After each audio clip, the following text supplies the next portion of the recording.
कल सब दे नाल जिहड़ा असीं आपां सैशन वैसे ही प्लान कर लिया कि चलो काफ़ी दिन हो गए आपां एक इंटरैक्शन करते हैं। हाँ जी पुनीत नाल भी गल हो गई बाय चांस, अज सवेरे दोनों ही डॉट्स ने जिहड़े वो कनैक्ट हो गए कि जो आपां गल करनी है फिर पुनीत जी नूं बुला लेने, फिर घंटा पहले ही पुनीत जी ने कहा भी तुसीं भी आ जाओ तुरंत वो एग्री हो गए कि ठीक है सर मैं आना ते आपां गलबात करते हैं। तो बड़ा वधिया लग रहा ते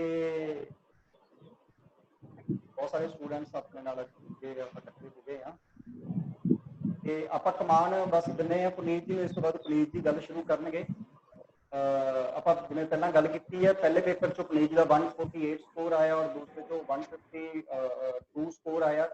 टोटल जिहड़ा स्कोर है 300 है। DMC देख सकते हो अपने वैबसाइट वगैरह ते जां होर भी थावां ते फ्लैश कीती हुई है आपां ते एक बहुत ही बड़ा मोटिवेशनल फैक्टर है ये, ठीक है। ते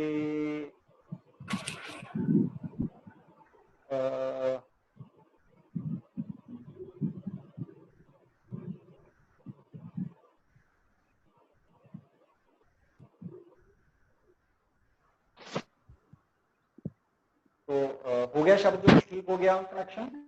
हाँ जी ओके ओके गुड। हाँ जी सर हुण हो गया, पहला नहीं। ठीक है गुड। ते सो पुनीत ने दिल्ली क्लासेस लाइया सी, बहुत बड़ा बैच सी इन्हां वाला भी, उन्हां विचों भी कुछ स्टूडेंट्स होणगे। हर्षदीप उसे बैच सी, हर्षदीप हैगे ने अपने नाल हर्षदीप ते वधिया इन्हां ने बाद विच आंसर राइटिंग बहुत वधिया की और बड़ा सिंसीयरली काम किया इन्हां ने पुनीत जी ने ते उस सब के तहत जिहड़ा हैगा उहदा रिजल्ट है कि 300 स्कोर आया इन्हां दा। और ईवन कि मैं एक चीज़ होर भी दसनी चाहांगा कि जिवें आपां अक्सर ही गल करदे हुंदे आ कि जिहड़ा लिटरेचर है इंटरव्यू दे विच भी बहुत मदद करता है। और जो आपां क्लासेस ला रहे हुंदे आ उदों आपां एक पेज इदां दा लवाईदा है कि इहदे ते लिखो उपर इंटरव्यू ते नीचे क्वेश्चन कि इदां दे क्वेश्चन पुछ सकदे आ साडे इंटरव्यू दे विच। पिछली बारी रविंदर नूं भी 4 क्वेश्चन पूछे से इंटरव्यू के और 4 के जवाब दे के आए थे जो IFS के सिलेक्ट हुए हैं। इस बारी पुनीत नूं भी शायद मैनू याद नहीं है गिनती की सी क्वेश्चन भी वो पूछे गए और सब का जवाब दिता है। हाँ जी हाँ जी हाँ जी सर पूछे मतलब पंजाबी लिटरेचर नाल रिलेटेड पूछे सीगे जी उत्ते। हाँ जी हाँ जी हाँ जी ते ਤੁਹਾਡੇ ਨਾਲ ਜਿਹੜਾ ਹੈਗਾ ਆਪਣਾ ਐਕਸਪੀਰੀਅੰਸ ਸਾਰਾ ਸ਼ੇਅਰ ਕਰਨਗੇ ਪੁਨੀਤ ਤੇ ਉਸ ਤੋਂ ਬਾਅਦ ਤੁਹਾਡੇ ਜੋ ਵੀ ਕੁਐਸਚਨ ਆਨਸਰ ਕੁਐਸਚਨਸ ਹੋਣਗੇ ਉਹਨਾਂ ਦਾ ਆਨਸਰ ਵੀ ਕਰਨਗੇ, ਠੀਕ ਹੈ। ਜਿੱਥੇ ਕਿਤੇ ਮੈਂ ਕੁਝ ਕਰ ਸਕਦਾ ਹੋਇਆ ਮੈਂ ਵੀ ਕਰਾਂਗਾ ਕਿਉਂਕਿ ਇਹ ਇੱਕ ਬੜਾ ਵੱਡਾ ਸੱਚ ਹੈ। ਮੈਂ ਕਲਾਸ 'ਚ ਵੀ ਕਹਿਣਾ ਹੁੰਦਾ ਤੇ ਅਸੀਂ ਪੜ੍ਹਾਉਂਦੇ ਰਹਿੰਦੇ ਆ, ਜਦੋਂ ਕੋਈ ਸਿਲੈਕਟ ਹੁੰਦਾ ਤਾਂ ਸਟੂਡੈਂਟ ਦੀ ਡਿਮਾਂਡ ਹੁੰਦੀ ਹੈ ਸਰ ਸਿਲੈਕਟਡ ਨਾਲ ਮਿਲਾਓ। ਤੁਸੀਂ ਠੀਕ ਹੈ ਜੋ ਕਹੀ ਜਾਂਦੇ ਹੋ ਸਿਲੈਕਟਡ ਨਾਲ ਮਿਲਣਾ ਜ਼ਰੂਰੀ ਹੈ। ਤੇ ਜਿੱਥੋਂ ਪੜ੍ਹ ਕੇ ਗਏ ਹੋ ਤੇ ਉਹਨਾਂ ਤੇ ਯਕੀਨ ਨਹੀਂ ਹੁੰਦਾ ਜੇ सिलेक्टेड ने उन्होंने यकीन करना जरूरी है। तो ये सच्चाई है ते ਆਪਾਂ ਤੁਹਾਡੀ ਸੱਚਾਈ ਨੂੰ ਕਬੂਲ ਕਰਦੇ ਆ, ਤੁਹਾਡੇ ਨਾਲ ਆ, ਹਰ ਵਕਤ ਤੁਹਾਡੇ ਨਾਲ ਆ, 24/7 ਤੁਹਾਡੇ ਨਾਲ ਆ, ਠੀਕ ਹੈ, ਹਰ ਵੇਲੇ, ਠੀਕ ਹੈ। ਤੇ ਐਸੇ ਕਰਕੇ ਆਪਾਂ ਇਹ ਪ੍ਰੋਵੀਜ਼ਨ ਰੱਖੀ ਹੋਈ ਹੈ ਕਿ ਤੁਸੀਂ n ਨੰਬਰ ਆਫ ਟਾਈਮ ਜਾ ਕੇ ਕਲਾਸਿਸ ਲਾਓ, n ਨੰਬਰ ਆਫ ਟੈਸਟ ਲਿਖੋ, ਜਦੋਂ ਮਰਜ਼ੀ ਕਾਲ ਕਰੋ, ਠੀਕ ਹੈ। मैं महसूस करता ना कि टीचर की ये मॉरल ड्यूटी बन गई है, जिहदे तहत ही जिहड़ा हैगा ये भी है कि आपां इकट्ठे कर लईए जिहड़े स्टूडेंट्स वधिया परफॉर्म करके आए हैगे है। तो मैं पुनीत जी नूं हैंड ओवर करांगा टास्क के प्लीज पुनीत जी कंटिन्यू करो। अराउंड 50 स्टूडेंट्स आपां इत्थे हैगे हैं इस वेले ते होर भी आ रहे हैं। पुनीत प्लीज शुरू करो तुसीं अपना ਜਿਹੜਾ ਹੈਗਾ ਲਿਟਰੇਚਰ ਦਾ ਉਹ ਸ਼ੇਅਰ ਕਰੋ। ਸਰ ਥੈਂਕ ਯੂ ਜੀ, ਧੰਨਵਾਦ ਜੀ ਪਹਿਲਾਂ ਤਾਂ ਤੁਹਾਡੇ ਹੀ ਪੜ੍ਹਾਇਆ ਜੀ ਸਾਰਾ ਕੁਛ ਇਹ ਤੇ ਤੁਸੀਂ ਹਾਂਜੀ ਤੁਸੀਂ ਮਤਲਬ ਆਨਸਰ ਰਾਈਟਿੰਗ ਕਰਵਾਈ, ਤੁਸੀਂ ਗਲਤੀਆਂ ਪਛਾਣ ਕੇ ਦੱਸਿਆ ਵੀ ਇਹ ਐਂ ਸਹੀ ਕਰਨਾ, ਤਾਂ ਹੀ ਮਤਲਬ ਵੀ ਇੰਨੇ ਨੰਬਰ ਆਉਣ ਦੀ ਉਹ ਸਬੱਬ ਬਣਿਆ ਜੀ। ਤੇ ਸਾਰਿਆਂ ਨੂੰ ਬਾਕੀਆਂ ਨੂੰ ਵੀ ਸਤਿ ਸ਼੍ਰੀ ਅਕਾਲ ਹੈ। ਵੈਸੇ ਹੁਣ ਗੁੱਡ ਆਫਟਰਨੂਨ ਆਲਮੋਸਟ ਹੋ ਗਈ, ਗੁੱਡ ਆਫਟਰਨੂਨ ਗਿਆ ਹਾਂਜੀ। ਸੋ ਸਰ ਇਹ ਮਤਲਬ ਕਿਵੇਂ ਕਰਨਾ ਜੀ, ਪਹਿਲਾਂ ਸਿੱਧਾ ਕੁਐਸਚਨ ਆਨਸਰ ਦਾ ਕਰਨਾ ਜਾਂ ਕਿਵੇਂ? ਤੁਹਾਡੀ ਸਭ ਤੋਂ ਪਹਿਲਾਂ ਕਲਾਸਿਸ ਜਿਹੜੀਆਂ ਨੇ ਉਹਦੇ ਵਿੱਚ ਤੁਹਾਡਾ ਕੀ ਐਕਸਪੀਰੀਅੰਸ ਰਿਹਾ? ਆਪਾਂ ਇਹਨੂੰ ਥੋੜਾ ਜਿਹਾ ਡਿਵਾਈਡ ਕਰ ਲੈਨੇ ਆ ਕਿਉਂਕਿ ਹਾਂਜੀ ਹਾਂਜੀ ਕੀਤਾ ਆਪਾਂ ਸਾਰਾ ਕੁਝ ਹੈ ਨਾ। ਹਾਂਜੀ ਹਾਂਜੀ ਕਲਾਸਿਸ ਤੁਸੀਂ ਕਦੋਂ ਜੁਆਇਨ ਕੀਤੀਆਂ ਸੀ? ਉਸ ਤੋਂ ਪਹਿਲਾਂ ਤੁਹਾਡਾ ਕਿਹੜਾ ਆਪਸ਼ਨ ਸਬਜੈਕਟ ਨਾਲ ਤੁਸੀਂ ਟਰਾਈ ਕੀਤਾ ਸੀ? ਠੀਕ ਹੈ, ਫਿਰ ਕਲਾਸਿਸ ਤੁਹਾਨੂੰ ਕਿੱਥੋਂ ਪਤਾ ਲੱਗਿਆ ਸੀ ਤੁਸੀਂ ਕਲਾਸਿਸ ਜੁਆਇਨ ਕੀਤੀਆਂ? ਕਲਾਸਿਸ ਦੇ ਵਿੱਚ ਕੀ ਐਕਸਪੀਰੀਅੰਸ ਰਿਹਾ? ਹਾਂਜੀ ਆਪਾਂ ਪੜ੍ਹੇ ਘੱਟ ਸੀ, ਮਸਤੀ ਜ਼ਿਆਦਾ ਕਰਦੇ ਰਹੇ ਆ। ਹਾਂਜੀ ਹਾਂਜੀ ਹਾਂਜੀ ਸਾਡੀ ਤਾਂ ਫਿਲਾਸਫੀ ਇਹ ਹੈ ਵੀ ਖੌਰੂ ਜਿਹਾ ਪਾਉਂਦੇ ਹੋਏ, ਮਜ਼ਾਕ ਕਰਦੇ ਹੋਏ ਬਸ ਕੰਮ ਕਰ ਦਿਓ, ਜ਼ਿਆਦਾ ਬੋਝ ਨਹੀਂ ਪਾਉਣਾ ਹੈਗਾ, ਹੈ ਨਾ। ਕਿਉਂਕਿ ਜਿਹੜਾ ਬੋਝ ਹਾਂਜੀ ਪਾ ਕੇ ਰੱਖਿਆ ਉਹਨੇ ਸਾਨੂੰ ਪੇ ਨਹੀਂ ਕੀਤਾ ਉਵੇਂ। ਹਾਂਜੀ ਹਾਂਜੀ ਇਹ ਸਿੱਖਦੇ ਆ ਔਰ ਬੱਚਿਆਂ ਨਾਲ ਵੀ ਸ਼ੇਅਰ ਕਰਦੇ ਆ ਕਿ ਇੰਜੋਏ ਕਰੋ ਪੜ੍ਹਾਈ ਨੂੰ, ਹੈ ਨਾ। ਹਾਂਜੀ ਆਪਾਂ ਹਾਂਜੀ ਸ਼ੇਅਰ ਕਰਾਂਗੇ, ਫਿਰ ਉਸ ਤੋਂ ਬਾਅਦ ਤੁਹਾਡੀ ਆਨਸਰਿੰਗ ਆਉਂਦੀ ਆ। ਫਿਰ ਪੇਪਰ ਦੇ ਵਿੱਚ ਜਿਵੇਂ ਤੁਸੀਂ ਦੱਸ ਰਹੇ ਸੀ ਕੁਝ ਨੰਬਰ ਦਾ ਪੇਪਰ ਆਪਣਾ ਛੁੱਟ ਵੀ ਗਿਆ, ਹੈ ਨਾ। ਹਾਂਜੀ ਹਾਂਜੀ ਆਪਾਂ ਹਾਂਜੀ ਸਟੈਪ ਬਿਲਕੁਲ ਬਾਈ ਸਟੈਪ ਚੱਲਦੇ ਹਾਂ ਸ਼ੁਰੂ ਤੋਂ ਲੈ ਕੇ, ਹੈ ਨਾ। ਠੀਕ ਹੈ ਜੀ। ਜੀ ਜੀ ਪਹਿਲਾਂ ਹੀ ਮੇਰਾ ਆਪਸ਼ਨਲ ਸੀਗਾ ਮਕੈਨੀਕਲ ਇੰਜੀਨੀਅਰਿੰਗ। ਤੇ ਪਹਿਲਾਂ ਮੈਂ ਉਦੋਂ ਪਹਿਲਾਂ ਜਿਵੇਂ ਵਾਜੀਰਾਮ 'ਚ ਜਰਨਲ ਸਟੱਡੀਜ਼ ਦੀ ਕੋਚਿੰਗ ਕੀਤੀ, ਤਾਂ ਜਦੋਂ ਮੈਂ ਕਿਸੇ ਨੂੰ ਪੁੱਛਦਾ ਸੀ ਵੀ ਕਿਹੜਾ ਆਪਸ਼ਨ ਲਈਏ, ਤੇ ਸਾਰੇ ਐਂ ਕਰ ਦਿੰਦੇ ਕਹਿੰਦੇ ਹੁੰਦੇ ਸੀਗੇ ਵੀ ਸਾਰੇ ਆਪਸ਼ਨਲ ਬਰਾਬਰ ਆ, ਸਭ ਕਰ ਲਓ ਵਧੀਆ, ਕੋਈ ਚੱਕਰ ਨਹੀਂ। ਪਰ ਜਦੋਂ ਹੈਲੋ ਹਾਂਜੀ ਸਰ, ਤੁਹਾਡਾ ਮਾਈਕ ਆਫ ਹੈ ਜੀ। ਤੇ ਜਦੋਂ ਵਾਹ ਪਿਆ ਹਾਂਜੀ, ਜਦੋਂ ਮਕੈਨੀਕਲ ਨਾਲ ਵਾਹ ਪਿਆ ਉਦੋਂ ਪਤਾ ਲੱਗਿਆ ਵੀ ਉਹਦਾ ਸਿਲੇਬਸ ਖਤਮ ਹੋਣ 'ਚ ਹੀ ਨਹੀਂ ਆ ਰਿਹਾ, ਤੇ ਉਹ ਉਸੇ ਚੱਕਰ 'ਚ GS ਵੀ ਇੰਪੈਕਟ ਕਰਦੀ ਹੈ। ਤੇ ਉਸ ਤੋਂ ਬਾਅਦ ਜਦੋਂ ਮੈਂ ਇੱਕ ਵਾਰੀ ਸਰ ਨੂੰ ਮਿਲਣ ਵੀ ਗਿਆ ਸੀ, ਤੁਹਾਨੂੰ ਯਾਦ ਹੋਊਗਾ ਸਰ, ਮੈਂ ਤੁਹਾਨੂੰ ਮਿਲਣ ਆਇਆ ਸੀਗਾ ਮੇਰੇ ਕਜ਼ਨ ਨਾਲ, ਜਿਹੜਾ ਤੁਹਾਡੇ ਤੋਂ ਹੀ ਪੰਜਾਬੀ ਦਾ ਪੜ੍ਹ ਰਿਹਾ ਸੀਗਾ, ਪੰਜਾਬੀ ਲਿਟਰੇਚਰ ਦਾ। ਤੇ ਸਰ ਤੁਸੀਂ ਮੈਨੂੰ ਕਿਹਾ ਸੀ ਵੀ ਦੇਖ ਲਓ, ਜੇ ਤਾਂ ਤੁਹਾਨੂੰ ਮਕੈਨੀਕਲ ਐਂ ਲੱਗਦੀ ਹੈ ਵੀ ਬਹੁਤ ਵੱਡਾ ਪਹਾੜ ਆ ਜਿਹੜਾ ਨਹੀਂ ਸਰਮਾਊਂਟ ਹੋਣਾ, ਫਿਰ ਤਾਂ ਚੇਂਜ ਕਰ ਲਓ, ਜੇ ਤੁਹਾਨੂੰ ਲੱਗਦਾ ਨਹੀਂ ਤੁਸੀਂ ਕੰਟੀਨਿਊ ਵੀ ਕਰੋ। ਤੇ ਫਿਰ ਮੈਂ ਉਦੋਂ ਪੰਜਾਬੀ ਦਾ ਸਿਲੇਬਸ ਪਹਿਲੀ ਵਾਰੀ ਕੰਪੇਅਰ ਕਰਕੇ ਦੇਖਿਆ ਸੀ ਮਕੈਨੀਕਲ ਇੰਜੀਨੀਅਰਿੰਗ ਨਾਲ। ਤਾਂ ਫਿਰ ਮੈਂ ਦੇਖਿਆ ਜਿਵੇਂ ਪੰਜਾਬੀ ਤੇ ਆਪਾਂ ਨੂੰ ਪਤਾ ਪੇਪਰ 1 ਪੇਪਰ 2, ਪੇਪਰ 1 ਦੇ ਸੈਕਸ਼ਨ A 'ਚ ਸਿਰਫ ਗ੍ਰਾਮਰ ਆਉਂਦੀ ਆ, ਤੇ ਜਿਹੜਾ ਮਕੈਨੀਕਲ ਦਾ ਸੀਗਾ ਪੇਪਰ 1 ਦਾ ਸੈਕਸ਼ਨ A, ਉਹਦਾ ਸਿਰਫ ਅੱਗੇ 4-5 ਟੌਪਿਕ ਸੀ, ਉਹਦੇ ਇੱਕ ਟੌਪਿਕ ਗ੍ਰਾਮਰ ਤੋਂ ਵੱਧ ਲੈਂਥੀ ਸੀਗਾ। ਤੇ ਫਿਰ ਉਦੋਂ ਮੈਂ ਸੋਚਿਆ ਵੀ ਨਹੀਂ ਮਤਲਬ ਵੀ ਪੰਜਾਬੀ ਲਿਟਰੇਚਰ ਸਿਲੇਬਸ ਵਾਈਜ਼ ਤੇ ਵੈਸੇ ਵੀ ਤੁਹਾਨੂੰ ਮਿਲ ਕੇ ਮੈਨੂੰ ਲੱਗਿਆ ਵੀ ਹਾਂ ਇਹ ਜਿਹੜਾ ਹੈਗਾ ਆਪਾਂ ਨੂੰ ਜ਼ਿਆਦਾ ਬੈਨੀਫੀਸ਼ੀਅਲ ਆ ਪੰਜਾਬੀ ਲਿਟਰੇਚਰ।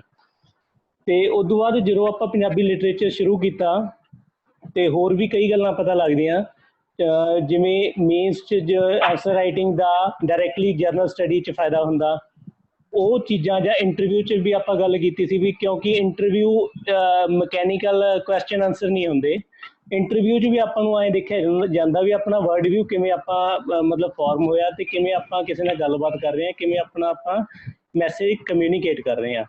ਤਾਂ ਜਦੋਂ ਆਪਾਂ ਮਤਲਬ ਆਪਣੇ ਪੰਜਾਬੀ ਦਾ ਲਿਟਰੇਚਰ ਪੜ੍ਹਦੇ ਹਾਂ, ਪਹਿਲੇ ਮਤਲਬ ਇੰਨੇ 800-900 ਸਾਲ ਹੋ ਗਏ ਉਹਨਾਂ ਦਾ, ਤਾਂ ਜਦੋਂ ਆਪਣਾ ਉਹ ਵਰਡ ਵਿਊ ਫਾਰਮ ਹੁੰਦਾ ਤਾਂ ਬੜੇ ਵਧੀਆ ਆਪਾਂ ਉੱਥੇ ਇੰਟਰਵਿਊ 'ਚ ਕੁਐਸਚਨ ਆਨਸਰ ਮਤਲਬ ਵੀ ਕਮਿਊਨੀਕੇਸ਼ਨ ਕਰ ਪਾਉਂਦੇ ਹਾਂ। ਤਾਂ ਇਸੇ ਲਈ ਉਦੋਂ ਬਾਅਦ ਮੈਂ ਜਦੋਂ ਜੁਆਇਨ ਕੀਤਾ, ਅਸੀਂ ਕਲਾਸ ਜੁਆਇਨ ਕੀਤੀ ਸੀ ਉੱਥੇ, ਵੀਕਐਂਡ ਬੈਚ ਸੀਗੇ ਦਿੱਲੀ ਦੇ, ਤੇ ਇਹ ਵੀ ਵਧੀਆ ਰਿਹਾ ਵੀ ਬਾਕੀ ਹਫਤਾ ਜਦੋਂ ਉੱਧਰ ਹੁੰਦੇ ਸੀ ਜਰਨਲ ਸਟੱਡੀ ਵਾਲਾ ਹੋ ਜਾਂਦਾ ਸੀ, ਤੇ ਵੀਕਐਂਡ ਤੇ ਕੰਟੀਨਿਊ ਮਤਲਬ ਐਗਜ਼ੌਸਟਿਵਲੀ ਆਪਾਂ ਐਕਸਕਲੂਸਿਵਲੀ ਪੰਜਾਬੀ ਦਾ ਕੰਮ ਚੱਲ ਪੈਂਦਾ ਸੀਗਾ ਜੀ। ਤੇ ਫਿਰ ਉਦੋਂ ਬਾਅਦ ਉਦੋਂ ਉਸ ਟਾਈਮ ਤੇ ਨਹੀਂ ਪਤਾ ਲੱਗਦਾ ਹੁੰਦਾ ਵੀ ਨੋਟਸ ਕਿੰਨੇ ਵਧੀਆ ਜੀ। ਜਦੋਂ ਆਪਾਂ ਇੱਕ ਵਾਰੀ ਸਾਰੇ ਸਿਲੇਬਸ ਦੇ ਗੋ ਥਰੂ ਹੋਏ, ਠੀਕ ਹੈ, ਜਦੋਂ ਆਪਾਂ ਰਿਪੀਟਡਲੀ ਉਹਨਾਂ ਨੂੰ ਪੜ੍ਹਿਆ, ਜਦੋਂ ਆਪਾਂ ਦੇਖਿਆ ਵੀ ਪੇਪਰ 'ਚ ਕਿਹੋ ਜਿਹੇ ਕੁਐਸਚਨ ਆਨਸਰ ਆ ਰਹੇ ਨੇ, ਜਿਵੇਂ ਕਈ ਕੁਐਸਚਨ ਆਲਮੋਸਟ ਰਿਪੀਟਡਲੀ ਸੇਮ ਆਉਂਦੇ ਨੇ, ਤੇ ਉਸ ਤੋਂ ਬਾਅਦ ਆਪਾਂ ਮਟੀਰੀਅਲ 'ਚ ਜਦੋਂ ਦੇਖਿਆ ਤਾਂ ਉਹ ਕਾਫੀ ਹੈਵੀ ਮਟੀਰੀਅਲ ਸੀ, ਮਤਲਬ ਕਾਫੀ ਉਹ ਕਹਿੰਦੇ ਹੁੰਦੇ ਨੇ ਵਿਸਕਸ ਸੀਗਾ, ਮਤਲਬ ਵੀ ਕੋਸਟ ਟੂ ਬੈਨੀਫਿਟ ਰੇਸ਼ੀਓ ਆ ਜਿਹੜੀ ਉਹ ਮਤਲਬ ਬਹੁਤ ਘੱਟ ਆ, ਬੈਨੀਫਿਟ ਜ਼ਿਆਦਾ ਆ, ਮਤਲਬ ਉਸ 'ਚ ਜਿਹੜੀਆਂ ਚੀਜ਼ਾਂ ਹੈਗੀਆਂ ਪੁਆਇੰਟਸ ਲਿਖਣ ਵਾਲੇ ਜ਼ਿਆਦਾ ਆ ਐਜ਼ ਕੰਪੇਅਰ ਟੂ ਜੇ ਆਪਾਂ। ਮੈਨੂੰ ਬਾਅਦ 'ਚ ਮੇਰਾ ਇੱਕ ਹੋਰ ਦੋਸਤ ਸੀਗਾ ਜੀ, ਉਹ ਵੀ ਕਿਸੇ ਹੋਰ ਕਲਾਸ 'ਚ ਜਿਹੜਾ ਉਹ ਸੀਗਾ, ਤੇ ਸ਼ੁਰੂ 'ਚ ਜਦੋਂ ਕਰਦੇ ਉਦੋਂ ਆਪਾਂ ਨੂੰ ਐਂ ਵੀ ਹੁੰਦਾ ਨਾ ਵੀ ਆਪਾਂ ਹੋਰ ਵੀ ਕਿਤਾਬਾਂ ਪੜ੍ਹ ਲਈਏ। ਮੇਰੇ ਕੋਲ MA ਦੀਆਂ ਕਿਤਾਬਾਂ ਵੀ ਪਈਆਂ ਸੀ ਪੰਜਾਬੀ ਹਿਸਟਰੀ ਦੀਆਂ, ਤੇ ਜਦੋਂ ਮੈਂ ਰਿਲੇਟਿਵਲੀ ਹੋਰ ਨੋਟਸ ਦੇਖੇ ਜਾਂ ਮੈਂ MA ਦੀਆਂ ਕਿਤਾਬਾਂ ਵੀ ਪੜ੍ਹੀਆਂ, ਤਾਂ ਮੈਨੂੰ ਲੱਗਿਆ ਵੀ ਕਹਿੰਦੇ ਜਿਹੜਾ ਉਹ ਆ ਐਫਰਟ ਆ ਉਹ ਜ਼ਿਆਦਾ ਹੁੰਦਾ ਹੋਰ ਮਟੀਰੀਅਲ 'ਚ, ਜਿਵੇਂ ਐਮਏ ਦੀ ਕਿਤਾਬ ਵੀ ਦੇਖ ਲਈ, ਐਫਰਟ ਜ਼ਿਆਦਾ ਆ ਪਰ ਉਸ ਚੋਂ ਪੁਆਇੰਟ ਜਿਹੜੇ ਨਿਕਲਦੇ ਆ ਆਪਾਂ ਡਿਸਕਸ ਵੀ ਕੀਤੇ ਸਰ ਕਈ ਵਾਰੀ, ਉਹ ਮਤਲਬ ਰੇਅਰਲੀ 1-2 ਪੁਆਇੰਟ ਐਡੀਸ਼ਨ ਹੁੰਦੇ ਆ। ਪਹਿਲੇ ਆਪਣੇ ਕੋਲੇ 15-20 ਪੁਆਇੰਟ ਹੁੰਦੇ ਆ, ਉਸ 'ਚ ਇੱਕ ਅੱਧਾ ਪੁਆਇੰਟ ਹੀ ਨਵਾਂ ਹੁੰਦਾ ਜੇ ਕੋਈ ਹੁੰਦਾ ਵੀ ਆ। ਤਾਂ ਇੰਨਾ ਕਿਉਂਕਿ ਕੰਪੀਟੀਟਿਵ ਐਗਜ਼ਾਮ ਆ ਗਿਆ ਤਾਂ ਉੱਥੇ ਕਿਤੇ ਹੋਰ ਮੈਂ ਮਤਲਬ ਵੀ ਆਪਾਂ ਉਦੋਂ ਵੀ ਗੱਲ ਕੀਤੀ ਸੀ ਵੀ ਹੋਰ ਐਫਰਟ ਲਾਉਣ ਦੀ ਥਾਂ ਤੇ ਜਿਹੜਾ ਕੀ ਕਹਿੰਦੇ ਹੁੰਦੇ ਆ ਸੋਰਸ ਹਾਈਲੀ ਮਤਲਬ ਕੁਆਲਿਟੀ ਵਾਲਾ ਹੁੰਦਾ, ਹਾਈ ਕੁਆਲਿਟੀ ਵਾਲਾ, ਉਸ ਤੇ ਫੋਕਸ ਕਰੀਏ ਤਾਂ ਜੇ ਆਪਣੇ ਪੇਪਰ 'ਚ ਜਿਵੇਂ ਹੁਣ ਪਿਛਲੀ ਵਾਰੀ ਤੁਹਾਨੂੰ ਪਤਾ ਹੀ ਕੁਛ ਕੁਐਸਚਨ ਰਹਿ ਵੀ ਗਏ ਸੀਗੇ, ਫਿਰ ਵੀ ਜ਼ਿਆਦਾ ਵਧੀਆ ਨੰਬਰ ਆਉਂਦੇ ਆ। ਤੇ ਇਸੇ ਲਈ ਫਿਰ ਮੈਂ ਅਗਲੀ ਵਾਰੀ ਇਹੀ ਸੋਚਿਆ ਸੀ ਵੀ ਹੁਣ ਆਪਾਂ ਮਤਲਬ ਵੀ ਪੂਰੇ ਜਿਹੜੀਆਂ ਚੀਜ਼ਾਂ ਆਪਾਂ ਚੰਗੀਆਂ ਕੀਤੀਆਂ ਸਾਰੀਆਂ ਉਸ 'ਚ ਉਹਨਾਂ ਨੂੰ ਹੀ ਹੋਰ ਆਪਾਂ ਐਂਪਲੀਫਾਈ ਕਰੀਏ ਤੇ ਉਹਦੇ ਨਾਲ ਕਹਿੰਦਾ ਹੋਰ ਸਕੋਰ ਇੰਪਰੂਵ ਹੋਊਗਾ ਜੀ।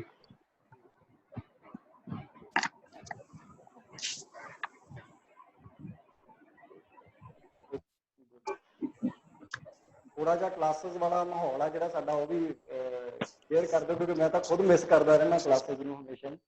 ਸਰ ਕਲਾਸਿਸ ਆਏ ਹੁੰਦਾ ਜੀ ਵਧੀਆ, ਮਤਲਬ ਕਿਉਂਕਿ ਇੱਕ ਤਾਂ ਸਾਰਿਆਂ ਨੂੰ ਜੇ ਮਕੈਨੀਕਲ ਫਾਇਦਾ ਦੇਖੀਏ, ਸੈਟਿੰਗ ਵਧੀਆ ਬਣਦੀ ਹੈ ਜੀ 6 ਘੰਟੇ ਲਗਾਤਾਰ, ਮਤਲਬ 3 ਘੰਟੇ ਮਤਲਬ 3 ਘੰਟੇ ਪਲੱਸ 3 ਘੰਟੇ ਦੀ ਜਦੋਂ ਕਲਾਸ ਹੁੰਦੀ ਆ ਉਦੋਂ ਬੜਾ ਵਧੀਆ ਮਤਲਬ ਇੱਕ ਆਪਣਾ ਐਟੀਟਿਊਡ ਬਣਦਾ ਡੈਡੀਕੇਸ਼ਨ ਵਾਲਾ ਵੀ ਆਪਾਂ ਪੜ੍ਹਦੇ ਰਹੀਏ। ਤੇ ਬਾਕੀ ਜਦੋਂ ਵੀ ਕਲਾਸ 'ਚ ਆਪਾਂ ਹੁੰਦੇ ਸੀ ਕੋਈ ਉਹ ਕਹਿੰਦੇ ਹੁੰਦੇ ਜੇ one directional flow of information ਨਹੀਂ ਸੀਗਾ, ਵਧੀਆ ਇੰਟਰੈਕਟਿਵ ਸੈਸ਼ਨ ਹੁੰਦੇ ਸੀ ਵੀ ਜਦੋਂ ਜਿਵੇਂ ਮੰਨ ਲਓ ਤੁਸੀਂ ਕੋਈ ਪੁਆਇੰਟ ਜਦੋਂ ਦੱਸਦੇ ਸੀ ਤਾਂ ਤੁਸੀਂ ਐਂ ਕਹਿੰਦੇ ਸੀ ਵੀ ਹਾਂ ਤੁਸੀਂ ਮਤਲਬ ਵੀ ਸਾਰੇ ਸਟੂਡੈਂਟਸ ਨੂੰ ਵੀ ਤੁਸੀਂ ਇਹਦੇ 'ਚ ਇੰਟਰੈਕਟ ਕਰੋ ਤੇ ਤੁਸੀਂ ਮਤਲਬ ਵੀ ਜੇ ਕਿਸੇ ਨੂੰ ਕੋਈ ਕੁਐਸਚਨ ਆ ਤਾਂ ਉਹ ਦੱਸੋ। ਜਦੋਂ ਆਪਾਂ ਇਹ ਚੀਜ਼ ਮਤਲਬ ਸੈਟਲ ਹੋ ਗਈ ਫਿਰ ਹੀ ਆਪਾਂ ਉਦੋਂ ਬਾਅਦ ਅੱਗੇ ਵਧਾਂਗੇ। ਤੇ ਬਾਕੀ ਪੜ੍ਹਾਈ ਤੋਂ ਬਿਨਾਂ ਵੀ ਜਿਹੜਾ ਬਾਕੀ ਜਿਹੜਾ ਐਟਮੋਸਫੀਅਰ ਹੁੰਦਾ ਉਹ ਵੀ ਬਹੁਤ ਕੰਟਰੀਬਿਊਟ ਕਰਦਾ ਜੀ, ਤੇ ਉਹ ਵੀ ਵਧੀਆ ਰਿਹਾ। ਸਾਰੇ ਜਿਹੜੇ ਸੀਗੇ ਉਹ ਪੜ੍ਹਨ ਵਾਲੇ ਸੀਗੇ ਤੇ ਕੋਈ ਆਏ ਨਹੀਂ ਮਤਲਬ ਵੀ ਕੋਈ ਇੱਧਰ ਉੱਧਰ ਜ਼ਿਆਦਾ ਧਿਆਨ ਨਹੀਂ ਹੁੰਦਾ ਸੀਗਾ ਇਹਦਾ। ਤੇ ਵਧੀਆ ਆਪਾਂ ਉਹਦੇ ਇੱਕ ਉਹ ਵੀ ਸੀ ਆਪਣੀ ਫੇਅਰਵੈਲ ਵਾਲੀ ਪਾਰਟੀ ਵੀ ਰਹੀ ਸੀਗੀ, ਮਤਲਬ ਵਧੀਆ ਪਰਿਵਾਰਕ ਮਾਹੌਲ ਹੀ ਰਿਹਾ ਜੀ। ਹਰਸ਼ਦੀਪ ਬੜਾ ਹੱਸ ਰਹੇ ਹੋ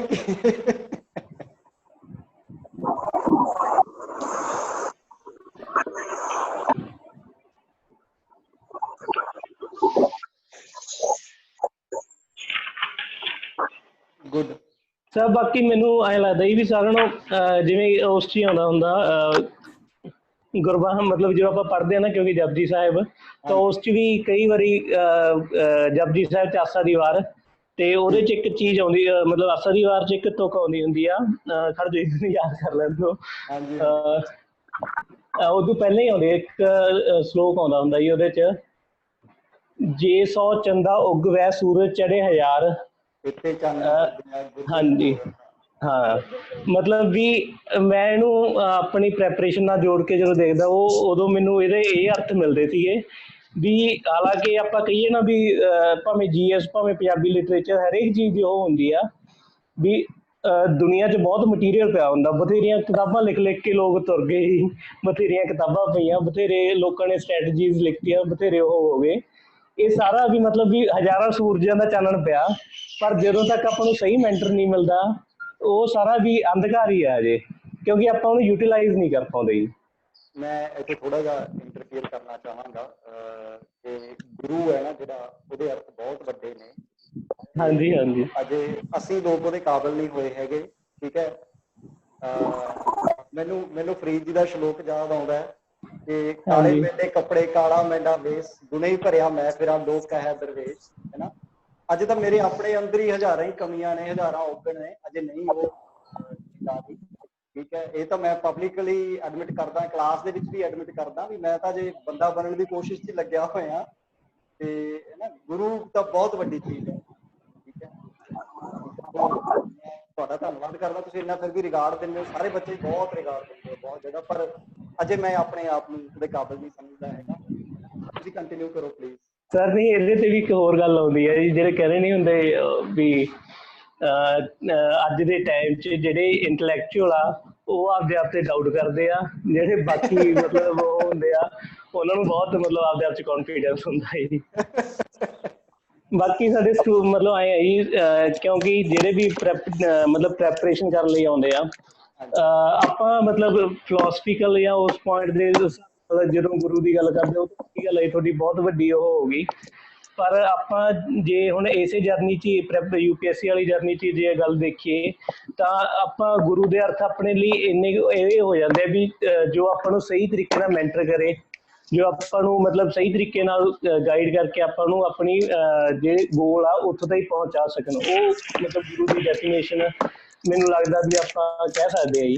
ਤੇ ਮੈਨੂੰ ਤਾਂ ਐਵੇਂ ਕਹਾਂ ਇੰਟਰਵਿਊ 'ਚ ਵੀ ਬਹੁਤ ਫਾਇਦਾ ਹੋਇਆ। ਮੈਂ ਹੁਣ ਵੀ ਜਦੋਂ ਦੂਜੇ ਉਹਨਾਂ ਨਾਲ ਗੱਲ ਕਰਦਾ ਉਹਨਾਂ ਕਈਆਂ ਦੇ ਵੀ ਜਿਹੜੇ ਇੰਟਰਵਿਊ 'ਚ ਸਕਸੈਸਿਵਲੀ ਮਤਲਬ ਜਿਨ੍ਹਾਂ ਦੇ ਘੱਟ ਨੰਬਰ ਆਏ ਆ, ਤੇ ਹਾਲਾਂਕਿ ਮੇਰੇ ਇੱਕ ਵਾਰੀ ਆਏ ਆ, ਠੀਕ ਆਏ ਆ ਜੀ, ਪਰ ਮੈਂ ਆਏ ਨਹੀਂ ਕਹਿੰਦਾ ਵੀ ਉਹ ਕੋਈ ਹੋਰ ਨਹੀਂ ਹੋ ਰਿਹਾ, ਮੈਂ ਵੀ ਨਿਮਰਤਾ ਨਾਲ ਕਹਿ ਰਿਹਾ ਜੀ ਵੀ ਇੰਟਰਵਿਊ 'ਚ ਵੀ ਉਹ ਆਏ ਨਹੀਂ ਦੇਖਦੇ ਵੀ ਅਸੀਂ ਕੁਐਸਚਨ ਪੁੱਛਿਆ ਤੁਸੀਂ ਦੱਸਤਾ। ਜੋ ਜਿਵੇਂ ਆਪਾਂ ਨੂੰ ਪੰਜਾਬੀ ਲਿਟਰੇਚਰ ਜਦੋਂ ਆਪਾਂ ਪੜ੍ਹਦੇ ਹਾਂ ਸਾਰੇ ਆਪਾਂ ਸੋਚਦੇ ਹਾਂ ਵੀ ਅੱਛਾ ਆਥਰ ਨੇ ਕਿਵੇਂ ਸੋਚਿਆ, ਇਹ ਕਿਉਂ ਲਿਖਿਆ, ਇੱਥੇ ਉਦੋਂ ਸਮਾਜਿਕ ਸਥਿਤੀਆਂ ਕੀ ਸੀ, ਇੱਥੇ ਇੱਕ ਆਰਥਿਕ ਸਥਿਤੀਆਂ ਕੀ ਸੀ, ਤੇ ਉਦੋਂ ਆਪਣੇ ਜਿਵੇਂ ਵਰਲਡ ਵਿਊ ਬਣਦੇ ਆ ਤਾਂ ਆਪਣਾ ਇੱਕ ਕਹਿੰਦੇ ਹੁੰਦੇ ਆ ਜਿਵੇਂ ਉਹ ਕਹਿੰਦੇ ਨਹੀਂ ਹੁੰਦੇ ਕ੍ਰਿਟੀਕਲ ਅਪਰੋਚ ਟੂਵਰਡਸ ਲਾਈਫ ਬਣ ਜਾਂਦੀ ਆ। ਤੇ ਉਹ ਜਦੋਂ ਆਪਾਂ ਫਿਰ ਉਵੇਂ ਆਨਸਰ ਵੀ ਦਿੰਦੇ ਆ ਤਾਂ ਉਹ ਵੀ ਉਹ ਐਪਰੀਸ਼ੀਏਟ ਹੀ ਕਰਦੇ ਆ ਜੀ ਉੱਥੇ। ਬਿਲਕੁਲ। ਮੈਂ ਇੱਥੇ ਐਡ ਕਰਨਾ ਚਾਹਾਂਗਾ ਕਿ ਜਿਹੜਾ ਇੰਟਰਵਿਊ ਜਿਹੜੀ ਉਹਦੇ ਵਿੱਚ ਵੀ ਪੁਨੀਤ ਦਾ ਸਕੋਰ 182 ਆਇਆ ਹੈਗਾ, ਹੈ ਨਾ, ਤੇ ਰੀਸੈਂਟ ਸਕੋਰ ਹੈ ਇਹ 182। ਤੇ ਕੋਈ ਕੁਐਸਚਨ ਇਸ ਵੇਲੇ ਜੀ? ਥੋੜਾ ਜਿਹਾ ਮੈਂ ਕਲਾਸਿਸ ਦੇ ਰਿਗਾਰਡਿੰਗ ਹਰਸ਼ ਤੋਂ ਵੀ ਪੁੱਛਣਾ ਚਾਹੂੰਗਾ ਥੋੜਾ ਜਿਹਾ, ਕਿਉਂਕਿ ਹਰਸ਼ਦੀਪ ਉਸੇ ਬੈਚ ਦੇ ਵਿੱਚ ਰਹੇ ਹੈ। ਹਰਸ਼ਦੀਪ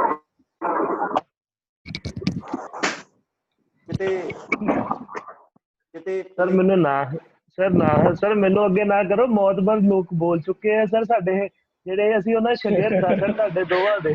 ਸਰ ਤੁਸੀਂ ਬੋਲ ਚੁੱਕੇ, ਪੁਨੀਤ ਸਰ ਬੋਲ ਚੁੱਕੇ, ਹੁਣ ਮੈਂ ਸਰ ਕੀ ਉਹਦੇ 'ਚ ਐਡ ਆਨ ਕਰ ਸਕਦਾ? ਮੇਰੇ ਤੋਂ ਵਧੀਆ ਸਰ ਉਹਨਾਂ ਨੇ ਐਕਸਪਲੇਨ ਕਰ ਦਿੱਤਾ। ਮੇਰੇ ਤੋਂ ਵਧੀਆ ਉਹਨਾਂ ਨੇ MBS ਮੇਰੇ ਤੋਂ ਵਧੀਆ ਉਹਨਾਂ ਨੇ ਕ੍ਰੀਏਟ ਕਰ ਦਿੱਤੀ ਹੈ। ਹੁਣ ਸਰ ਮੇਰੇ ਕੋਲ ਹੋਰ ਉਹ ਸੁਗੰਧਤਾ ਪਾਈ ਨਹੀਂ ਜਾਣੀ। ਨਹੀਂ ਏਦਾਂ ਦੀ ਗੱਲ ਨਹੀਂ ਹੈ, ਕਿਉਂਕਿ ਅਜੇ ਚੰਡੀਗੜ੍ਹ ਵਾਲੇ ਵੀ ਆਉਣਗੇ, ਉਹ ਵੀ ਕੁਛ ਨਾ ਕੁਛ ਦੱਸਣਗੇ ਚੰਡੀਗੜ੍ਹ ਦੀਆਂ ਕਲਾਸਾਂ ਕਿਵੇਂ ਚੱਲਦੀਆਂ ਸਾਡੀਆਂ, ਹੈ ਨਾ। ਨਰਿੰਦਰ ਇੱਥੇ ਸੀ ਪਿੱਛੇ ਮੰਜਾ ਖੜਾ ਕਰਕੇ ਬੈਠੇ ਹੋਏ ਨੇ, ਵਾਤਾਵਰਨ ਬਣਾਇਆ ਹੋਇਆ ਪੰਜਾਬੀ ਵਾਲਾ। ਸਰ ਮੈਂ ਇੱਕ ਕੁਐਸਚਨ ਪੁੱਛਣਾ। ਬਹੁਤ ਸੋਹਣਾ ਲੱਗ ਰਿਹਾ ਮੈਨੂੰ, ਦੇਖੋ ਮੈਂ ਵਾਰੀ ਮੇਰੀ ਨਜ਼ਰ ਉੱਥੇ ਜਾਂਦੀ ਜਿਹੜਾ ਪਿੱਛੇ ਮੰਜਾ ਖੜਾ ਹੋਇਆ। ਸਰ ਹਾਂਜੀ ਰਮਨਦੀਪ। ਹਾਂਜੀ ਪੁਨੀਤ ਜੀ ਤੋਂ ਇੱਕ ਕੁਐਸਚਨ ਪੁੱਛਣਾ ਜੀ ਮੈਂ। ਤੇ ਹਾਂ, ਤੁਸੀਂ ਆਨਸਰ ਰਾਈਟਿੰਗ ਕਿੱਦਾਂ ਕੀਤੀ ਸੀ? ਮਤਲਬ ਕਿੰਨੇ ਕੁ ਕੁਐਸਚਨ ਉਹ ਆਨਸਰ ਰਾਈਟਿੰਗ ਦੌਰਾਨ ਕਵਰ ਕੀਤੇ ਸੀ? ਪਿਛਲੇ ਕੁਝ ਸਾਲਾਂ ਦੇ ਕੁਐਸਚਨ ਪੇਪਰ ਕਵਰ ਕੀਤੇ ਸੀ ਜਾਂ ਕਿੱਦਾਂ ਕੀਤਾ ਸੀ? ਉਹਦੇ ਬਾਰੇ ਥੋੜਾ ਜਿਹਾ ਦੱਸੋ। ਹਾਂਜੀ ਜ਼ਰੂਰ ਜੀ, ਥੈਂਕ ਯੂ। ਮਤਲਬ ਇਹ ਕੁਐਸਚਨ ਬੜਾ ਵਧੀਆ ਐਂ ਬਣ ਜਾਂਦਾ, ਕਿਉਂਕਿ ਆਪਾਂ ਹਮੇਸ਼ਾ ਇਹ ਸੋਚਦੇ ਹਾਂ ਵੀ ਕਿੰਨੇ ਨੰਬਰ ਆਫ ਕੁਐਸਚਨ ਆਪਾਂ ਕਰੀਏ ਤਾਂ ਕਿ ਆਪਣਾ ਮਤਲਬ ਵੀ ਆਪਾਂ ਕੰਫਰਟੇਬਲ ਹੋ ਜਾਈਏ ਆਨਸਰ ਰਾਈਟਿੰਗ 'ਚ। ਪਰ ਪਰਸਨਲੀ ਮੈਨੂੰ ਸਰ ਦੀ ਅਪਰੋਚ ਇਸ ਲਈ ਵਧੀਆ ਲੱਗੀ ਵੀ ਜਿਵੇਂ ਅਸੀਂ ਜਦੋਂ ਆਨਸਰ ਰਾਈਟਿੰਗ ਸ਼ੁਰੂ ਕੀਤੀ ਸੀ, ਅਸੀਂ ਬਾਬਾ ਫਰੀਦ ਜੀ ਤੋਂ ਸ਼ੁਰੂ ਕੀਤੀ ਸੀ। ਤਾਂ ਉਦੋਂ ਸਾਡੀ ਅਪਰੋਚ ਇਹ ਰਹੀ ਵੀ ਪਹਿਲਾਂ ਜਿੰਨਾ ਚਿਰ ਇਹ ਇੱਕ ਟੌਪਿਕ ਦੇ ਆਪਣਾ ਆਨਸਰ ਨਹੀਂ ਵਧੀਆ ਬਣਦੇ, ਜਿੰਨਾ ਚਿਰ ਆਪਾਂ ਨੂੰ ਇਹ ਨਹੀਂ ਸਮਝ ਆਉਂਦੀ ਵੀ ਕੀ ਲਿਖਣਾ, ਕਿਵੇਂ ਲਿਖਣਾ, ਠੀਕ ਹੈ, ਜਿੰਨਾ ਚਿਰ ਆਪਾਂ ਇਸ ਟੌਪਿਕ ਨੂੰ ਚੰਗੀ ਤਰ੍ਹਾਂ ਨਹੀਂ ਉਹ ਕਰਦੇ ਤਾਂ ਅੱਗੇ ਜਾਣ ਦਾ ਕੋਈ ਮਤਲਬ ਨਹੀਂ ਹੁੰਦਾ। ਤੇ ਜੇ ਆਪਾਂ ਹੁਣ ਕਹੀਏ ਵੀ ਮੈਂ ਮਤਲਬ ਵੀ ਮੈਂ ਕਾਪੀ ਭਰਤੀ ਆਨਸਰ ਰਾਈਟਿੰਗ ਦੀ, ਜੇ ਉਹਦੇ 'ਚ ਆਪਾਂ ਨੂੰ ਇਹ ਨਹੀਂ ਪਤਾ ਲੱਗ ਰਿਹਾ ਵੀ ਕਿਹੜੀ ਚੀਜ਼ ਚੰਗੀ ਲਿਖਣ ਵਾਲੀ ਹੈ, ਕਿਹੜੀ ਚੀਜ਼ ਨਹੀਂ ਲਿਖਣ ਵਾਲੀ, ਤਾਂ ਆਪਾਂ ਆਪਦੇ ਆਪ ਨੂੰ ਗਲਤ ਤਰੀਕੇ ਨਾਲ ਰੀਇਨਫੋਰਸ ਕਰ ਰਹੇ ਹਾਂ। ਠੀਕ ਹੈ, ਜੇ ਆਪਾਂ ਉਹੀ ਗੱਲ ਜਿਵੇਂ ਆਪਾਂ ਮੀਡੀਓਕਰ ਆਨਸਰ ਲਿਖਣ ਦੀ ਆਪਦੇ ਆਪ ਨੂੰ ਰੀਇਨਫੋਰਸ ਕਰਤਾ ਵੀ ਇਹੀ ਹੁੰਦੇ ਆ ਵਧੀਆ, ਜਾਂ ਆਪਾਂ ਮਤਲਬ ਸਿਰਫ ਕੁਆਂਟੀਟੀ ਦੇ ਪਿੱਛੇ ਪੈ ਗਏ, ਤਾਂ ਇਹ ਹੁਣ ਜਿਵੇਂ ਅਸੀਂ ਸ਼ੁਰੂ 'ਚ ਕੀਤਾ ਬਾਬਾ ਫਰੀਦ ਜੀ ਦੇ ਜਦੋਂ ਉਹਨਾਂ ਦੇ ਕੁਐਸਚਨ ਆਨਸਰ ਲਿਖੇ ਤਾਂ ਉਸ 'ਤੇ ਜ਼ਿਆਦਾ ਟਾਈਮ ਲੱਗਿਆ, ਤਕਰੀਬਨ 1-1.5 ਮਹੀਨਾ ਸਿਰਫ ਬਾਬਾ ਫਰੀਦ ਜੀ ਦੇ ਕੁਐਸਚਨ ਆਨਸਰ 'ਤੇ ਲੱਗਿਆ ਰਿਹਾ। ਉਸ ਤੋਂ ਬਾਅਦ ਅਸੀਂ ਨੈਕਸਟ ਟੌਪਿਕ 'ਤੇ ਗਏ, ਥੋੜਾ ਜਿਹਾ ਹੋਰ ਟਾਈਮ ਘੱਟ ਗਿਆ, ਨੰਬਰ ਆਫ ਕੁਐਸਚਨ ਵੀ ਘੱਟ ਗਏ, ਕਿਉਂਕਿ ਆਪਾਂ ਨੂੰ ਇਹ ਪਤਾ ਲੱਗ ਗਿਆ ਸੀ ਵੀ ਅੱਛਾ ਕੀ ਲਿਖੀਦਾ ਹੁੰਦਾ ਕੀ ਨਹੀਂ ਲਿਖੀਦਾ ਹੁੰਦਾ। ਐਂ ਕਰਦੇ ਤੁਸੀਂ ਮੰਨੋਗੇ ਮੈਂ ਜਿਹੜੀ ਆਨਸਰ ਰਾਈਟਿੰਗ ਕੀਤੀ ਸੀ ਅਸੀਂ ਉਦੋਂ ਸਿਰਫ ਮਤਲਬ ਲਿਮਿਟਿਡ ਟੌਪਿਕਸ ਦੀ ਕੀਤੀ ਸੀ, ਕਿਉਂਕਿ ਉਦੋਂ ਲਿਮਿਟਿਡ ਟਾਈਮ ਹੁੰਦਾ ਨਾ ਮੇਨਸ ਤੋਂ ਪਹਿਲਾਂ। ਤਾਂ ਆਨਸਰ ਰਾਈਟਿੰਗ ਜਿਹੜੀ ਹੋਈ ਸੀ ਐਗਜ਼ੌਸਟਿਵਲੀ ਚੰਗਾ ਖਾਸਾ ਟਾਈਮ ਲੱਗਿਆ ਸੀ ਸ਼ੇਖ ਫਰੀਦ ਜੀ ਦੇ ਟੌਪਿਕ 'ਤੇ। ਪਰ ਉਸ ਤੋਂ ਬਾਅਦ ਹੌਲੀ ਹੌਲੀ ਮਤਲਬ ਆਪਾਂ ਐਕਸਪੈਂਡ ਕੀਤਾ ਤੇ ਇਹ ਫੋਕਸ ਕਦੇ ਵੀ ਨਹੀਂ ਰਿਹਾ ਮੈਂ ਸਾਰੇ ਕਹਿੰਦੇ ਵੀ ਸਾਰੇ ਆਨਸਰ ਲਿਖਣੇ ਆ, ਮੈਂ ਸਾਰੇ ਇਹ ਆਨਸਰ ਲਿਖਣੇ ਆ। ਮੋਰ ਫੋਕਸ ਜਿਹੜਾ ਸੀਗਾ ਉਹ ਕੁਆਲਿਟੀ ਤੇ ਸੀਗਾ ਤੇ ਅਪਰੋਚ ਤੇ ਸੀਗਾ। ਐਂ ਕਰਦੇ ਕਰਦੇ ਜਦੋਂ ਆਪਾਂ ਇੱਕ ਵਾਰੀ ਅਪਰੋਚ ਸਹੀ ਬਣ ਗਈ, ਉਸ ਤੋਂ ਬਾਅਦ ਜਦੋਂ ਟੈਸਟ ਸੀਰੀਜ਼ ਹੋਈ, ਸਾਰੇ ਟੌਪਿਕ ਆਏ, ਤਾਂ ਉੱਥੇ ਆਪਾਂ ਨੂੰ ਆਪਦੀ ਉਹੀ ਜਿਹੜੀ ਆਪਾਂ ਲਰਨਿੰਗ ਸੀ ਉਹ ਅਪਲਾਈ ਕਰਨ ਦਾ ਮੌਕਾ ਵੀ ਮਿਲਿਆ, ਉਹ ਇਨਪੁਟ ਵੀ ਮਿਲੀ ਵੀ ਅੱਛਾ ਇਹ ਚੀਜ਼ ਸਹੀ ਹੈ ਇੱਥੇ ਜਾਂ ਇਹ ਚੀਜ਼ ਇੱਥੇ ਗਲਤ ਆ। ਤਾਂ ਉਹਦੇ ਨਾਲ ਜਿਹੜਾ ਉਹ ਹੁੰਦੀ ਆ ਆਪਾਂ ਜੇ ਕਹੀਏ ਲਰਨਿੰਗ ਦੀ ਕਰਵ ਹੁੰਦੀ ਆ ਉਹ ਬੜੀ ਛੇਤੀ ਸਟੀਪ ਹੋ ਜਾਂਦੀ ਆ। ਠੀਕ ਹੈ। ਔਰ ਇਹ ਜਿੰਨੀ ਕੁ ਵੀ ਤੁਸੀਂ ਆਨਸਰ ਰਾਈਟਿੰਗ ਕੀਤੀ ਸੀ ਉਹ ਕਿੰਨਾ ਕੁ ਟਾਈਮ ਤੁਹਾਨੂੰ ਮਿਲਿਆ ਸੀ ਕਰਨ ਦਾ? ਮੈਂ ਤੁਹਾਨੂੰ ਉਹੀ ਦੱਸਿਆ ਨਹੀਂ, ਪਹਿਲਾਂ ਜਦੋਂ ਸ਼ੇਖ ਫਰੀਦ ਜੀ ਦੇ ਮੈਂ ਜਦੋਂ ਜਦੋਂ ਸਿਲੇਬਸ ਖਤਮ ਹੋਇਆ ਸੀ ਉਸ ਤੋਂ ਬਾਅਦ ਮੈਂ ਸਟਾਰਟ ਕੀਤੇ ਸੀ ਤੇ ਸਿਰਫ 8 ਕੁਐਸਚਨ 8-10 ਕੁਐਸਚਨ ਹੀ ਲਿਖੇ ਸੀ ਮੈਂ, ਤੇ ਉਹਦੇ ਲਈ ਮੈਨੂੰ ਤਕਰੀਬਨ 15-20 ਦਿਨ ਮੈਂ ਸੋਚ ਕੇ ਲਿਖੇ ਸੀਗੇ। ਮਤਲਬ ਵੀ ਉਹ ਇਮੀਡੀਏਟਲੀ ਆਏ ਨਹੀਂ ਵੀ ਆਪਾਂ ਨੂੰ ਉਹ ਮਿਲਿਆ ਤੇ ਆਪਾਂ ਇਮੀਡੀਏਟਲੀ ਲਿਖਣ ਲੱਗ ਗਏ, ਕਿਉਂਕਿ ਜਿਵੇਂ ਸਰ ਕਹਿੰਦੇ ਹੁੰਦੇ ਫਲੋ ਆਫ ਆਰਗੂਮੈਂਟਸ ਜਾਂ ਫਲੋ ਆਫ ਓਪੀਨੀਅਨ, ਵੀ ਪਹਿਲਾਂ ਜਿਵੇਂ ਹਮੇਸ਼ਾ ਇੱਕ ਸਟਰੀਮ 'ਚ ਇੱਕ ਨੈਚੁਰਲ ਪ੍ਰਵਾਹ 'ਚ ਚੱਲਣੇ ਚਾਹੀਦੇ ਆ, ਠੀਕ ਹੈ। ਜਿਵੇਂ ਸ਼ੇਖ ਫਰੀਦ ਜੀ ਦੇ ਇੱਕ ਉਹ ਆਉਂਦੇ ਹੁੰਦੇ ਆ, ਸ਼ੇਖ ਫਰੀਦ ਜੀ ਦੀ ਬਾਣੀ ਵਿਚਲੀ ਨੈਤਿਕਤਾ ਬਾਰੇ ਦੱਸੋ। ਉਹ ਇੱਕ ਅਪਰੋਚ ਤਾਂ ਇਹ ਹੋ ਸਕਦੀ ਹੈ ਵੀ ਆਪਾਂ ਨੋਟਸ ਨੂੰ ਰੱਟਾ ਮਾਰੀਏ ਜਾਂ ਆਪਾਂ ਇਹ ਸੋਚੀਏ ਵੀ ਅੱਛਾ ਇਹ ਪੁਆਇੰਟ ਹੁੰਦੇ, ਇਹ ਮੈਨੂੰ ਸ਼ਲੋਕ ਜ਼ਿਆਦਾ ਮੈਂ ਲਿਖਤੇ, ਪਰ ਆਪਾਂ ਐਂ ਕਰਨ ਦੀ ਥਾਂ ਤੇ ਆਪਾਂ ਉਸ ਤੇ ਬੈਠ ਕੇ ਸੋਚਣਾ, ਠੀਕ ਹੈ। ਨੋਟਸ ਨੂੰ ਪੜ੍ਹ ਕੇ ਧਿਆਨ ਨਾਲ ਸੋਚਣਾ ਵੀ ਅੱਛਾ ਇਹਦੇ ਵਿੱਚ ਜਿਹੜੇ ਨੈਤਿਕਤਾ ਦੇ ਅੱਡ ਪੁਆਇੰਟ ਨੇ ਉਹ ਕਿਵੇਂ ਇੱਕ ਦੂਜੇ 'ਚ ਇਵੋਲਵ ਹੋ ਰਹੇ ਨੇ। ਜਦੋਂ ਆਪਾਂ ਇਹ ਚੀਜ਼ਾਂ ਸਮਝਣ ਲੱਗ ਗਏ ਵੀ ਅੱਛਾ ਇਹ ਚੀਜ਼ਾਂ ਦਾ ਇਹ ਅਰੇਂਜਮੈਂਟ ਆ, ਤੇ ਉਦੋਂ ਫਿਰ ਆਪਾਂ ਨੂੰ ਰੱਟਾ ਮਾਰਨ ਦੀ ਜ਼ਰੂਰਤ ਨਹੀਂ ਪੈਂਦੀ, ਉਦੋਂ ਆਪਾਂ ਨੂੰ ਇਹ ਚੀਜ਼ਾਂ ਮਤਲਬ ਆਪਾਂ ਇਨਕਲਕੇਟ ਕਰਦੇ ਆ ਉਹਦੇ ਵਿੱਚ। ਤੇ ਉਸ ਹਿਸਾਬ ਨਾਲ ਸ਼ੁਰੂ 'ਚ ਜਦੋਂ ਆਪਾਂ ਆਨਸਰ ਲਿਖਦੇ ਹਾਂ ਉਦੋਂ ਹੋ ਸਕਦਾ ਇੱਕ ਆਨਸਰ ਤੇ ਪੂਰਾ ਮਤਲਬ ਇੱਕ ਦਿਨ ਹੀ ਲੰਘ ਜੇ, ਪਰ ਹੌਲੀ ਹੌਲੀ ਜਦੋਂ ਆਪਣਾ ਮਟੀਰੀਅਲ ਆਪਾਂ ਜਿਹੜੇ ਨੋਟਸ ਹੈਗੇ ਆਪਾਂ ਉਹਨੂੰ ਆਪਦੇ ਨਾਲ ਰੀਕਨਸਾਈਲ ਕਰਾਂਗੇ, ਜਦੋਂ ਆਪਾਂ ਜਿਵੇਂ ਕਹਿੰਦੇ ਹੁੰਦੇ ਆ ਵੀ ਆਪਾਂ ਫਿਰ ਉਹਦੇ ਵਾਲੀ ਗੱਲ ਆ ਗਈ ਗੁਰਮਤ 'ਚ ਇੱਕ ਆਉਂਦੇ ਹੁੰਦੇ ਆ ਵੀ ਇੱਕ ਹੋਣ ਵਾਲੀ ਗੱਲ, ਜਦੋਂ ਆਪਾਂ ਨੋਟਸ ਨਾਲ ਇੱਕ ਹੋ ਜਾਂਦੇ ਆ, ਜਦੋਂ ਆਪਾਂ ਉਹ ਸਾਰੇ ਮਟੀਰੀਅਲ ਨਾਲ ਜਿਹੜੇ ਉਹਦੇ ਉਸ 'ਚ ਪੁਆਇੰਟ ਆ ਉਹਨੂੰ ਆਪਾਂ ਸੋਚ ਕੇ ਉਹਨੂੰ ਆਪਾਂ ਗ੍ਰਹਿਣ ਕਰਦੇ ਆ, ਤਾਂ ਫਿਰ ਪੇਪਰ ਵੇਲੇ ਤੁਹਾਨੂੰ ਐਵੇਂ ਮਤਲਬ ਵੀ ਬਾਹਲਾ ਸੋਚਣ ਦੀ ਵੀ ਲੋੜ ਪੈਂਦੀ ਨਹੀਂ। ਸ਼ੁਰੂ 'ਚ ਤੁਸੀਂ ਆਪਾਂ ਮਤਲਬ ਸਾਰੇ ਸਟਰਕਚਰ ਬਣਾਉਣੇ ਆ, ਪਹਿਲੇ ਕੁਐਸਚਨ ਤੇ ਹੋ ਸਕਦਾ ਸਟਰਕਚਰ ਬਣਾ ਕੇ ਲਿਖਣ 'ਚ ਆਪਾਂ ਨੂੰ ਪੂਰਾ ਦਿਨ ਨਿਕਲ ਜੇ, ਅਗਲੀ ਵਾਰੀ ਆਪਣਾ ਸਟਰਕਚਰ ਵੀ ਘੱਟ ਟਾਈਮ 'ਚ ਬਣੂਗਾ ਤੇ ਆਪਾਂ ਲਿਖਾਂਗੇ ਵੀ ਘੱਟ ਟਾਈਮ 'ਚ। ਐਂ ਕਰਦੇ ਕਰਦੇ ਹੌਲੀ ਹੌਲੀ ਆਪਾਂ ਪੇਪਰ ਵੱਲ ਜਾਵਾਂਗੇ। ਮੈਂ ਠੀਕ ਹੈ ਜੀ ਥੋੜੀ ਜਿਹੀ ਗੱਲ ਐਡ ਕਰਨੀ ਚਾਹਾਂਗਾ ਇੱਥੇ। ਹਾਂਜੀ ਸਰ। ਹਰ ਇੱਕ ਸਟੂਡੈਂਟ ਦਾ ਇੱਕ ਆਪਣਾ ਐਕਸਪੀਰੀਅੰਸ ਹੁੰਦਾ ਹੈ, ਆਪਣੀ ਇੱਕ ਨੇਚਰ ਹੁੰਦੀ ਹੈ, ਤੇ ਮੈਂ ਹਰ ਇੱਕ ਸਟੂਡੈਂਟ ਨੂੰ ਇਹੀ ਕਹਿਣਾ ਹੁੰਦਾ ਕਿ ਅਸੀਂ ਤੁਹਾਨੂੰ ਤੁਹਾਡੀ ਪਰਸਨੈਲਿਟੀ ਦੇ ਮੁਤਾਬਿਕ ਤੁਹਾਡੇ ਆਨਸਰਸ ਨੂੰ ਮੋਲਡ ਕਰਦੇ ਹਾਂ, ਠੀਕ ਹੈ। ਅਕਸਰ ਹੀ ਬੱਚੇ, ਕੱਲ ਵੀ ਕੋਈ ਸਟੂਡੈਂਟ ਮੈਨੂੰ ਕਹਿ ਰਹੇ ਸੀ ਕਿ ਜੀ ਸੋਲਵਡ ਕੁਐਸਚਨ ਪੇਪਰ ਦੇ ਦਿਓਗੇ ਸਰ, ਤਾਂ ਮੈਂ ਹਰੇਕ ਬੱਚੇ ਨੂੰ ਇਹ ਕਹਿਣਾ ਹੁੰਦਾ ਕਿ ਕੋਈ ਸੋਲਵਡ ਕੁਐਸਚਨ ਪੇਪਰ ਨਹੀਂ ਤੁਹਾਨੂੰ ਮਿਲਣੇ ਹੈਗੇ, ਸਾਰੇ ਸਭ ਕੁਝ ਮੇਰੇ ਕੋਲੇ ਪਿਆ, ਪਰ ਤੁਹਾਨੂੰ ਕੁਝ ਨਹੀਂ ਮਿਲਣਾ, ਕਿਉਂਕਿ ਬੜੇ ਲਿਮਿਟਡ ਗਿਣਤੀ ਆ ਬੱਚਿਆਂ ਦੀ ਜਿਹੜੇ ਕਿ UPSC ਦੇ ਮੇਨ ਪੇਪਰ 'ਚ ਕਲੀਅਰ ਹੁੰਦੇ ਆ, ਠੀਕ ਹੈ। ਤੇ ਫਿਰ ਉੱਥੇ ਕੀ ਅਸੀਂ ਨਾ ਕਾਪੀ ਕਰਨ ਦੀ ਕੋਸ਼ਿਸ਼ ਕਰਦੇ ਆ ਜਿਹੜੇ ਮਾਡਲ ਆਨਸਰਸ ਹੁੰਦੇ ਆ, ਜਦੋਂ ਅਸੀਂ ਕਾਪੀ ਕਰਦੇ ਆ ਤੇ ਫਿਰ ਉੱਥੇ ਐਗਜ਼ਾਮੀਨਰ ਨੂੰ ਪਤਾ ਲੱਗ ਜਾਂਦਾ। ਮੈਂ ਅਕਸਰ ਇਹ ਚੀਜ਼ ਕਹਿਣਾ ਹੁੰਦਾ ਕਿ ਜਿੰਨੀ ਕੁ ਸਾਡੀ ਉਮਰ ਹੈ ਨਾ ਪੇਪਰ 'ਚ ਕਲੀਅਰ ਹੋਣ ਵੇਲੇ ਉਹਦਾ ਤਜਰਬਾ ਹੋ ਚੁੱਕਿਆ ਹੁੰਦਾ ਪੇਪਰ ਚੈੱਕ ਕਰਨ, ਠੀਕ ਹੈ। ਤੇ ਉਹ ਅਕਸਰ ਹੀ ਕਈ ਵਾਰੀ ਨਾ ਏਦਾਂ ਝੱਲ ਮਾਰ ਕੇ ਵੀ ਦੇਖ ਲੈਂਦੇ ਵੀ ਕੀ ਲਿਖਿਆ ਹੋਊਗਾ ਇਹਦੇ ਵਿੱਚ, ਠੀਕ ਹੈ। ਉਹਦੇ ਨੰਬਰ ਦੇ ਦਿੰਦੇ ਆ, ਭਾਵ ਕੀ ਆ ਬਹੁਤ ਵੱਡਾ ਤਜਰਬਾ ਉਹਨਾਂ ਦਾ, ਠੀਕ ਹੈ। ਤਾਂ ਮੈਂ ਹਮੇਸ਼ਾ ਹੀ ਇਹ ਕਹਿਣਾ ਹੁੰਦਾ ਕਿ ਤੁਸੀਂ ਆਨਸਰ ਲਿਖੋ, ਤੁਹਾਡੇ ਆਨਸਰ ਨੂੰ ਹੀ ਆਪਾਂ ਮਾਡਲ ਆਨਸਰ ਬਣਾਵਾਂਗੇ। ਜਿਵੇਂ ਹੁਣੇ ਪੁਨੀਤ ਜੀ ਨੇ ਕਿਹਾ, ਹੋਰ ਵੀ ਬੜੇ ਸਟੂਡੈਂਟਸ ਨੇ ਜਿਨ੍ਹਾਂ ਨੇ ਆਨਸਰ ਰਾਈਟਿੰਗ ਕੀਤੀ ਹੈ, ਗੁਰਪ੍ਰੀਤ ਸਿੰਘ ਨੇ, ਯਾਕਸ਼ੀ ਨੇ ਕੁਝ ਆਨਸਰ ਲਿਖੇ ਹੋਏ ਨੇ, ਹਰਸ਼ਦੀਪ ਨੇ, ਕਨਿਸ਼ ਸੈਣੀ ਨੇ ਕੁਝ ਆਨਸਰ ਲਿਖੇ ਹੋਏ ਨੇ, ਹਨਾ, ਕੁਝ ਹੋਰ ਸਟੂਡੈਂਟਸ ਨੇ ਇੱਥੇ, ਰਮਨਦੀਪ, ਇਹਨਾਂ ਨੇ ਵੀ ਆਨਸਰ ਖੁਦ ਲਿਖੇ ਹੋਏ ਨੇ, ਅੰਗਰੇਜ਼ ਸਿੰਘ ਇਹ ਪ੍ਰੈਕਟਿਸ ਕਰ ਰਹੇ ਆ। ਤਾਂ ਸਾਰਿਆਂ ਦਾ ਐਕਸਪੀਰੀਅੰਸ ਹੈ ਵੀ ਬਹੁਤ ਵਾਰੀ ਰਿਪੀਟ ਕਰਵਾਈ ਦੇ ਆਨਸਰ ਕਿ ਨਹੀਂ ਏਦਾਂ ਨਹੀਂ, ਇਹਦੇ 'ਚ ਆਹ ਚੀਜ਼ ਐਡ ਕਰਨੀ ਆ, ਆਪਾਂ ਇਹਦੇ 'ਚ ਹੁਣ ਇਹ ਐਡ ਕਰਨੀ ਆ, ਠੀਕ ਹੈ।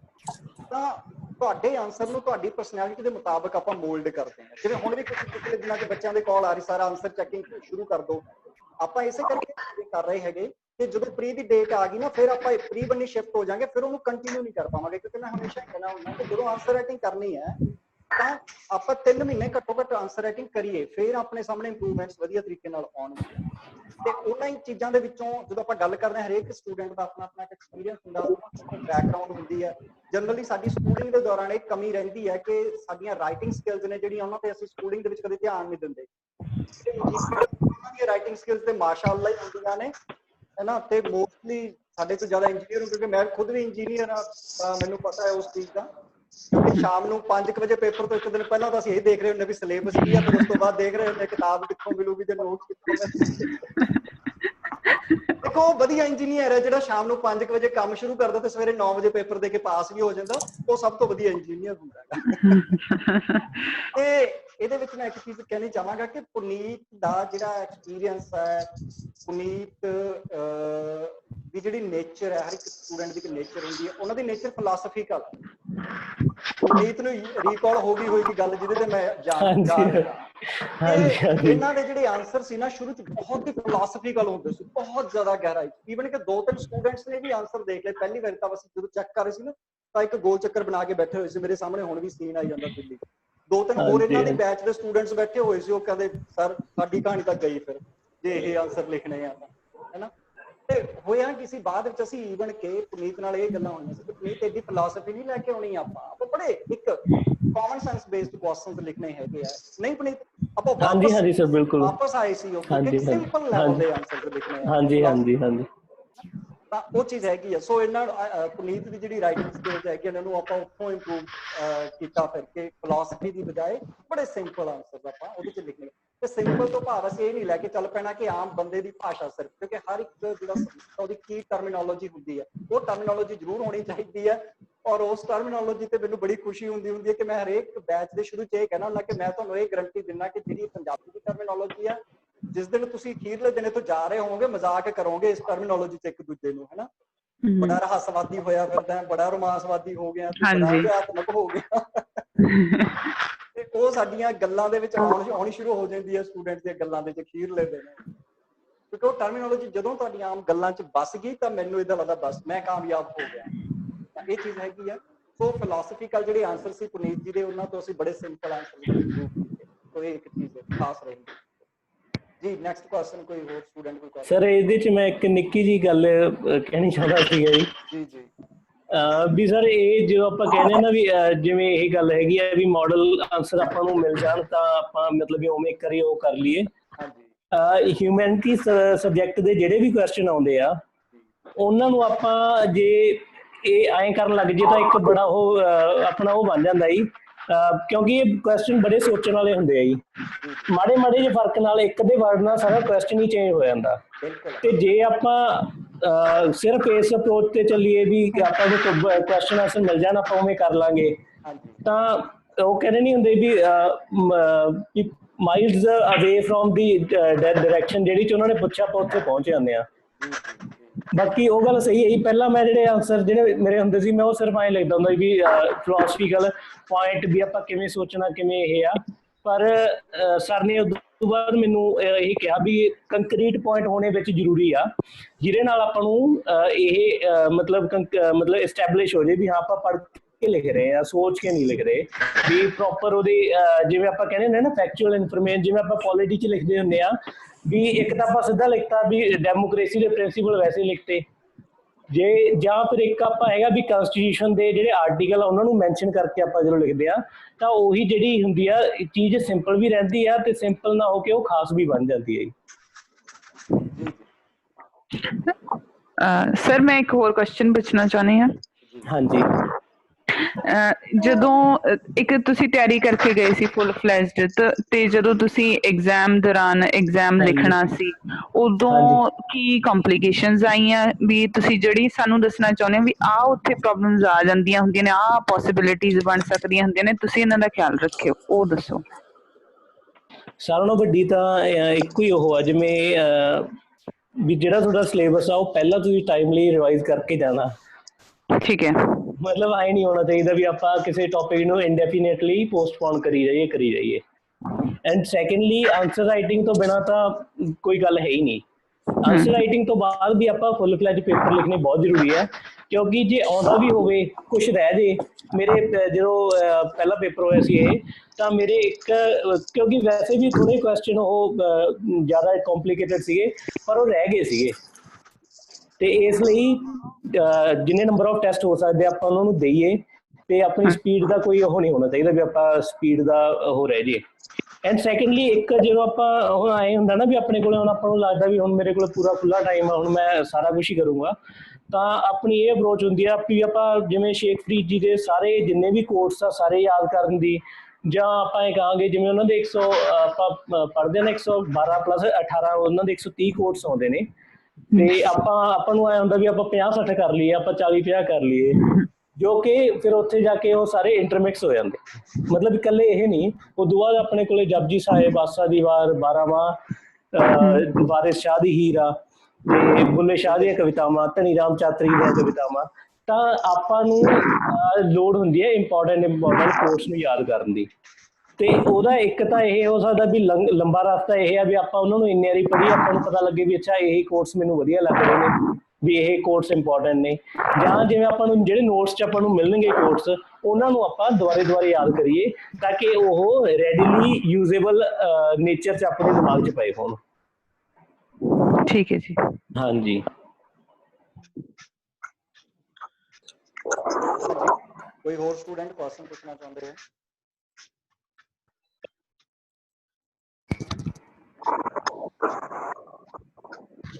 हैंड रेज कर दो जी। हरमन संधू, हाँ जी प्लीज।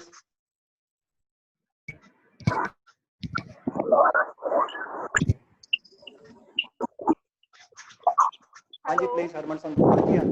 सर पुनीत जी ने सीगा कि उन्होंने लिटरेचर कैसे या एथिक्स ਦੇ ਵਿੱਚ ਕੋਟ ਕੀਤਾ ਸੀ ਪੇਪਰ ਰਿਲੇਟਡ।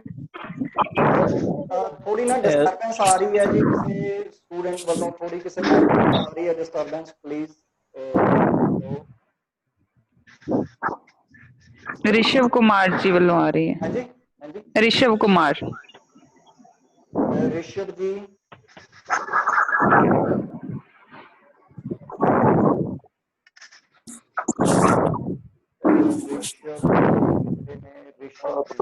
हेलो।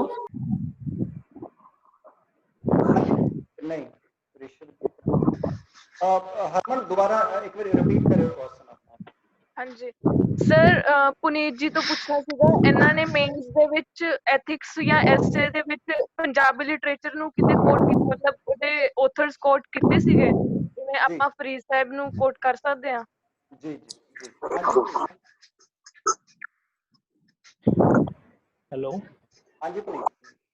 ਹਾਂਜੀ ਸਰ, ਓਬਵੀਅਸਲੀ ਮਤਲਬ ਬਿਲਕੁਲ ਕਰ ਸਕਦੇ ਆ, ਪਰ ਉਹਦੇ ਲਈ ਆਪਾਂ ਨੂੰ ਇਹ ਜ਼ਰੂਰੀ ਆ ਵੀ ਆਪਾਂ ਇੱਕ ਤਾਂ ਇਹ ਆ ਪ੍ਰੋਪਰ ਇੱਧਰ ਕਲੈਰਿਟੀ ਹੋਵੇ ਆਪਾਂ ਉੱਥੇ ਕਿਹੜੇ ਕੋਟ ਨੂੰ ਇੱਧਰੋਂ ਉੱਧਰ ਲਿਖਣਾ, ਤੇ ਸੈਕੰਡਲੀ ਉੱਥੇ ਜਿਵੇਂ ਐਸੇ ਤਾਂ ਆਪਣੇ ਕੋਲ ਜ਼ਿਆਦਾ ਟਾਈਮ ਹੁੰਦਾ, ਆਪਾਂ ਸੋਚ ਵੀ ਸਕਦੇ ਆ, ਤੇ ਮੰਨ ਲਓ ਆਪਾਂ ਉੱਥੇ ਪੰਜਾਬੀ 'ਚ ਮਤਲਬ ਗੁਰਮੁਖੀ ਲਿਪੀ 'ਚ ਲਿਖ ਕੇ ਉਹਦਾ ਇੰਗਲਿਸ਼ ਟ੍ਰਾਂਸਲੇਸ਼ਨ ਲਿਖਤੀ ਤੇ ਉਹਦੇ ਇੰਗਲਿਸ਼ ਮੀਨਿੰਗ ਵੀ ਲਿਖਤੇ। ਤੇ ਐਥਿਕਸ ਦਾ ਹੁਣ ਪੇਪਰ ਕਾਫੀ ਲੈਂਥੀ ਹੁੰਦਾ, ਜੇ ਤਾਂ ਕੋਈ ਆਪਾਂ ਨੂੰ ਮਤਲਬ ਇਮੀਡੀਏਟਲੀ ਲੱਗਦਾ ਆਪਾਂ ਯੂਜ਼ ਕਰ ਸਕਦੇ ਹਾਂ ਓਬਵੀਅਸਲੀ। ਫੋਰ ਐਗਜ਼ਾਮਪਲ ਮੈਂ ਜਿਵੇਂ ਤੁਹਾਨੂੰ ਦੱਸਦਾ, ਆਪਾਂ ਸ਼ੇਖ ਫਰੀਦ ਜੀ 'ਚ ਇੱਕ ਚੀਜ਼ ਪੜ੍ਹਦੇ ਹੁੰਦੇ ਆ ਵੀ ਜਿਵੇਂ ਮੌਤ ਦੇ ਡਰ ਨਾਲ ਇਨਸਾਨ ਚੰਗੀਆਂ ਚੀਜ਼ਾਂ ਵੱਲ ਚੱਲਦਾ, ਠੀਕ ਹੈ ਜੀ। ਤੇ ਉਵੇਂ ਹੀ ਆਪਾਂ ਇੱਕ ਐਥਿਕਸ 'ਚ ਐਡਮਿਨਿਸਟ੍ਰੇਸ਼ਨ 'ਚ ਹੋ ਸਕਦਾ ਆਪਾਂ ਇਹ ਯੂਜ਼ ਕਰ ਲਈਏ ਵੀ ਜੇਕਰ ਹਰੇਕ ਐਡਮਿਨਿਸਟ੍ਰੇਟਰ ਇਹ ਯਾਦ ਰੱਖੇ ਵੀ ਮੈਂ ਲੋਕਾਂ ਦਾ ਹੀ ਹਿੱਸਾ, ਠੀਕ ਹੈ, ਮੈਂ ਇੱਕ ਦਿਨ ਰਿਟਾਇਰ ਹੋਣਾ, ਠੀਕ ਹੈ, ਜਿਹੜਾ ਕੁਝ ਮੈਂ ਚੰਗਾ ਕਰਨਾ ਚਾਹੁੰਦਾ ਮੈਂ ਉਦੋਂ ਰਿਟਾਇਰਮੈਂਟ ਤੋਂ ਬਾਅਦ ਨਹੀਂ, ਮੈਂ ਅੱਜ ਕਰਨਾ, ਤਾਂ ਹੋ ਸਕਦਾ ਉਹਦਾ ਬਿਹੇਵੀਅਰ ਚੇਂਜ ਹੋ ਜੇ, ਠੀਕ ਹੈ। ਇੱਕ ਹੋਰ ਤੁਸੀਂ ਐਥਿਕਸ 'ਚ ਜੇ ਤੁਸੀਂ ਚੀਜ਼ ਪੜ੍ਹੀ ਹੋਵੇ, ਉਹਨੂੰ ਆਪਾਂ ਇਨਵਾਇਰਨਮੈਂਟਲ ਐਥਿਕਸ 'ਚ ਵੀ ਆਉਂਦਾ ਹੁੰਦਾ, ਇੱਕ ਹੁੰਦਾ ਈਕੋ ਸੈਂਟਰਿਕ ਐਥਿਕਸ ਕਹਿੰਦੇ ਆ ਸ਼ਾਇਦ ਉਹਨੂੰ, ਮੈਂ ਸ਼ਾਇਦ ਨਾਮ ਗਲਤ ਲੈ ਰਿਹਾ, ਉਹ ਮੇਰੇ ਪੱਕਾ ਯਾਦ ਨਹੀਂ। ਤੇ ਉਹਦੇ 'ਚ ਆਪਾਂ ਜਪਜੀ ਸਾਹਿਬ ਜਾਂ ਗੁਰਮਤ ਦਾ ਇਹ ਸੰਕਲਪ ਵੀ ਲਿਆ ਸਕਦੇ ਹਾਂ ਵੀ ਜਿਵੇਂ ਉਹ ਗੁਰਮਤ 'ਚ ਜਾਂ ਜਪਜੀ ਸਾਹਿਬ 'ਚ ਇੱਕ ਸੰਕਲਪ ਆਉਂਦਾ ਹੁੰਦਾ ਨਾ ਵੀ ਬ੍ਰਹਮ ਆ, ਸਭ ਕੁਛ ਬ੍ਰਹਮ ਆ, ਉਦੋਂ ਬਿਨਾਂ ਕੋਈ ਵੀ ਉਹ ਨਹੀਂ, ਮਤਲਬ ਇਨਸਾਨ ਦੀ ਕੋਈ ਐਂਟਿਟੀ ਨਹੀਂ। ਉਵੇਂ ਹੀ ਇਨਵਾਇਰਨਮੈਂਟਲ ਐਥਿਕਸ 'ਚ ਇੱਕ ਸਟਰੀਮ ਆ, ਉਹ ਐਂ ਮੰਨਦੀ ਆ ਵੀ ਕਿਉਂਕਿ ਮਨੁੱਖ ਜਿਹੜਾ ਨੇਚਰ ਦੀ ਐਕਸਪਲੋਇਟੇਸ਼ਨ ਇਸ ਕਰਕੇ ਕਰ ਰਿਹਾ ਕਿਉਂਕਿ ਮਨੁੱਖ ਨੇਚਰ ਨੂੰ ਆਪਦੇ ਤੋਂ ਅੱਡ ਸਮਝ ਰਿਹਾ, ਠੀਕ ਹੈ। ਤੇ ਇਸ ਤਰੀਕੇ ਨਾਲ ਆਪਾਂ ਓਬਵੀਅਸਲੀ ਕੋਈ ਵੀ ਨੌਲੇਜ ਆਪਾਂ ਕਿਤੇ ਵੀ ਯੂਜ਼ ਕਰ ਸਕਦੇ ਹਾਂ, ਇਸ 'ਚ ਕੋਈ ਲਿਮਿਟੇਸ਼ਨ ਨਹੀਂ ਹੈਗੀ। ਇਹ ਜੇ ਕੋਈ ਲਿਮਿਟੇਸ਼ਨ ਆਉਂਦੀ ਆ ਤਾਂ ਆਪਣੇ ਜਾਂ ਤਾਂ ਉਹੀ ਗੱਲ ਅਭਿਆਸ 'ਚ ਆਉਂਦੀ ਆ ਵੀ ਆਪਾਂ ਕਿਵੇਂ ਕਿਸੇ ਚੀਜ਼ ਨੂੰ ਲਿੰਕ ਕਰਕੇ ਲਿਖਣਾ, ਜਾਂ ਕਈ ਵਾਰੀ ਟਾਈਮ ਨਹੀਂ ਹੁੰਦਾ, ਇਸ ਤੋਂ ਬਿਨਾਂ ਕੋਈ ਉਹ ਨਹੀਂ। ਐਸੇ 'ਚ ਗੁਰਮੁਖੀ ਲਿਪੀ ਯੂਜ਼ ਕਰ ਸਕਦੇ ਹਾਂ? ਆਏ ਆਪਾਂ ਇੱਕ ਅੱਧੀ ਲਾਈਨ ਜੇ ਆਪਾਂ ਲਿਖ ਦਿਆਂਗੇ ਤਾਂ ਕੋਈ ਮਤਲਬ ਐਡੀ ਵੱਡਾ ਇਸ਼ੂ ਨਹੀਂ ਹੁੰਦਾ, ਪਰ ਆਪਾਂ ਜ਼ਿਆਦਾ ਨਹੀਂ ਕਰਨਾ। ਗੁਰਮੁਖੀ ਲਿਖ ਕੇ, ਜਿਵੇਂ ਸਰ ਨੇ ਕਿਹਾ ਸੀਗਾ ਗੁਰਮੁਖੀ ਲਿਖ ਕੇ ਇੰਗਲਿਸ਼ ਲਿਖ ਦੋ। ਹਾਂ ਮਤਲਬ ਆਪਾਂ ਇੱਕ ਲਿਖ ਸਕਦੇ ਹਾਂ, ਪਰ ਐ ਨਹੀਂ ਹੈਗਾ ਵੀ ਉਹ ਸਿਗਨੀਫੀਕੈਂਟ ਅਮਾਊਂਟ ਆਫ ਵਰਡ ਜਿਹੜੇ ਆ ਉਹ ਕਿਸੇ ਮਤਲਬ ਇੰਗਲਿਸ਼ ਨੂੰ ਛੱਡ ਕੇ ਕਿਸੇ ਹੋਰ ਲਿਪੀ 'ਚ ਜਾਣ। ਰੋਮਨ ਸਕ੍ਰਿਪਟ ਨਾਲ ਜੇ ਆਪਾਂ ਹੋਰ ਨੂੰ ਕਿਸੇ ਨੂੰ ਯੂਜ਼ ਕਰਾਂਗੇ ਤਾਂ ਦੇਖੋ ਇੱਕ ਅੱਧਾ, ਉਹੀ ਗੱਲ ਨਾ, ਇੱਕ ਅੱਧਾ ਗਹਿਣਾ ਵਧੀਆ ਲੱਗਦਾ, ਜੇ ਗਹਿਣੇ ਬਹੁਤ ਜ਼ਿਆਦਾ ਹੋ ਜਾਣ ਤੇ ਪੂਰਾ ਇਨਸਾਨ ਲੁਕ ਜੇ, ਫਿਰ ਉਹ ਚੀਜ਼ ਜਿਹੜੀ ਆ ਕੋਈ ਚੰਗੀ ਚੀਜ਼ ਵੀ ਹੋਣੀ ਆ ਉਹ ਬੁਰੀ ਬਣ ਜਾਂਦੀ ਆ। ਥੋੜਾ ਜਿਹਾ ਇੱਥੇ ਐਡ ਕਰਨਾ ਚਾਹਾਂਗਾ, ਸਿਮਰਨ ਹਰਮਨ ਨੇ ਜੋ ਕੁਐਸਚਨ ਪੁੱਛਿਆ ਸੀ, ਥੋੜਾ ਜਿਹਾ ਐਡ ਕਰਨਾ ਚਾਹਾਂਗਾ ਕਿ ਜਿਵੇਂ ਪੁਨੀਤ ਜੀ ਨੇ ਕਿਹਾ ਵੀ ਲਿੰਕਿੰਗ ਸਾਨੂੰ ਪਤਾ ਹੋਣੀ ਚਾਹੀਦੀ ਵੀ ਕਿਹੜੀ ਚੀਜ਼ ਕਿੱਥੇ ਵਰਤਣੀ ਹੈ ਨਾ। ਜਿਵੇਂ ਹੁਣੇ ਵਾਤਾਵਰਨ ਦੀ ਗੱਲ ਕਰ ਰਹੇ ਸੀ ਤਾਂ ਉੱਥੇ ਦੇ ਵਿੱਚ ਸ਼ਲੋਕ ਵਰਤ ਸਕਦੇ ਹਾਂ, ਪਵਨ ਗੁਰੂ ਪਾਣੀ ਪਿਤਾ ਮਾਤਾ ਧਰਤ ਮਹਾ ਉਹ ਪਹਿਲੀ ਲਾਈਨ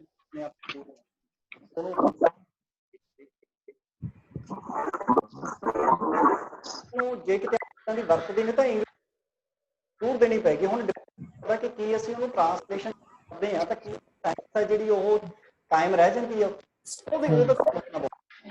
ਇਸੇ ਕਰਕੇ ਮੈਂ ਇਹ ਗੱਲ ਕਹਿਣਾ ਹੁੰਦਾ ਕਿ ਜੋ ਵੀ ਤਜਰਬੇ ਕਰਨੇ ਆ ਤੁਸੀਂ ਪੇਪਰ ਦੇ ਵਿੱਚ ਆਨਸਰ ਰਾਈਟਿੰਗ ਦੇ ਵਿੱਚ ਕਰ ਲਓ ਇੱਥੇ, ਤਾਂ ਕਿ ਆਪਾਂ ਇਹਨਾਂ 'ਚ ਦੇਖ ਸਕੀਏ ਕਿਹੜੇ ਤਜਰਬੇ ਸਾਡੇ ਕਾਮਯਾਬ ਨੇ।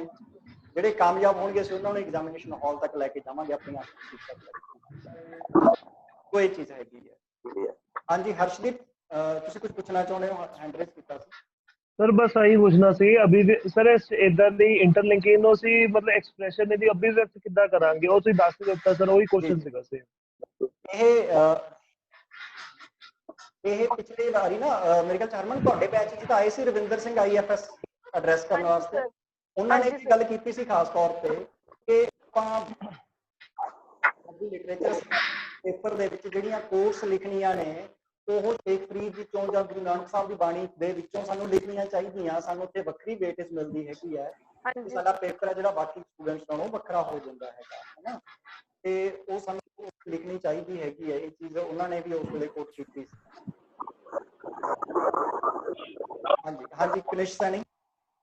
ਹਾਂਜੀ ਸਰ, ਸਭ ਪਹਿਲਾ ਕੁਐਸਚਨ ਤਾਂ ਮੇਰਾ ਇਹ ਹੈ ਕਿ ਜਿੱਦਾਂ ਆਪਾਂ ਬਾਕੀ ਹਿਊਮੈਨਿਟੀਜ਼ ਤੇ ਜਿੱਦਾਂ ਆਪਸ਼ਨ ਹੁੰਦੇ ਆ, ਜਿੱਦਾਂ ਕੋਈ ਪਬਮੈਡ ਹੋ ਜਾਏ ਜਾਂ ਮਤਲਬ ਸੌਰੀ ਪਬਮੈਡ ਹੋ ਜਾਏ ਜਾਂ ਫਿਰ ਕੋਈ ਪੋਲੀਟੀਕਲ ਸਾਇੰਸ ਹੋ ਜਾਏ।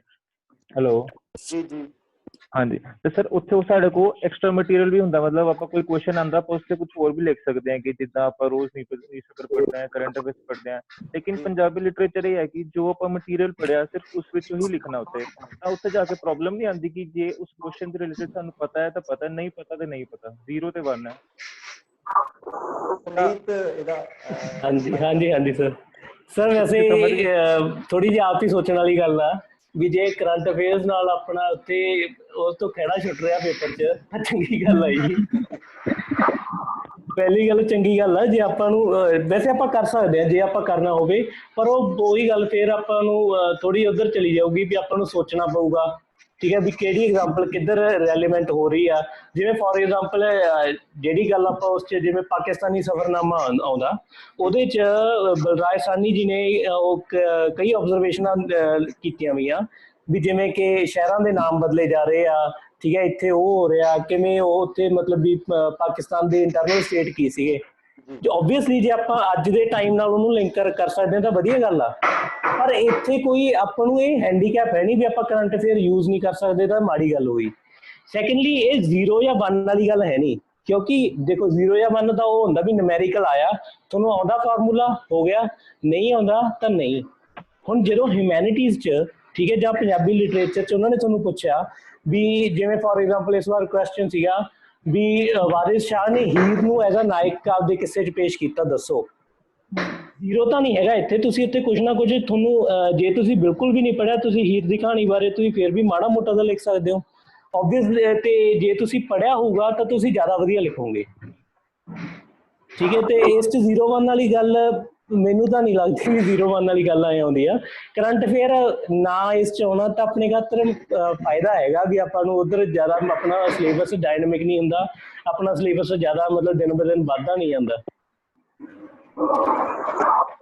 ਸਰ ਇਹ ਕਿੱਦਾਂ ਹੁੰਦਾ ਕਿ ਜਿੱਦਾਂ ਆਪਾਂ ਕਾਫੀ ਟੌਪਰਸ ਵੀ ਆ, ਬਾਕੀ ਆਪਸ਼ਨਲ ਤੇ ਬਾਕੀ ਸਬਜੈਕਟਸ ਕਹਿੰਦੇ ਕਿ ਹਰ ਕੁਐਸਚਨ 'ਚ ਕੁਛ ਨਾ ਕੁਛ ਲਿਖ ਕੇ ਹੀ ਆਓ, ਤੇ ਪੰਜਾਬੀ ਵਿੱਚ ਇੱਦਾਂ ਹੈ ਜਿੱਦਾਂ ਤੁਸੀਂ ਕਹਿੰਦੇ ਮੇਰੇ ਕੋਲ ਕੁਛ ਕੁਐਸਚਨ ਛੁੱਟ ਗਏ ਜਾਂ ਮੈਂ ਛੱਡੇ, ਤਾਂ ਮਤਲਬ ਹਰ ਕੁਐਸਚਨ 'ਚ ਕੁਛ ਨਾ ਕੁਛ ਲਿਖਣਾ ਹੁੰਦਾ ਹੈ ਜ਼ਰੂਰ, ਚਾਹੇ ਨਹੀਂ ਵੀ ਆਉਂਦਾ।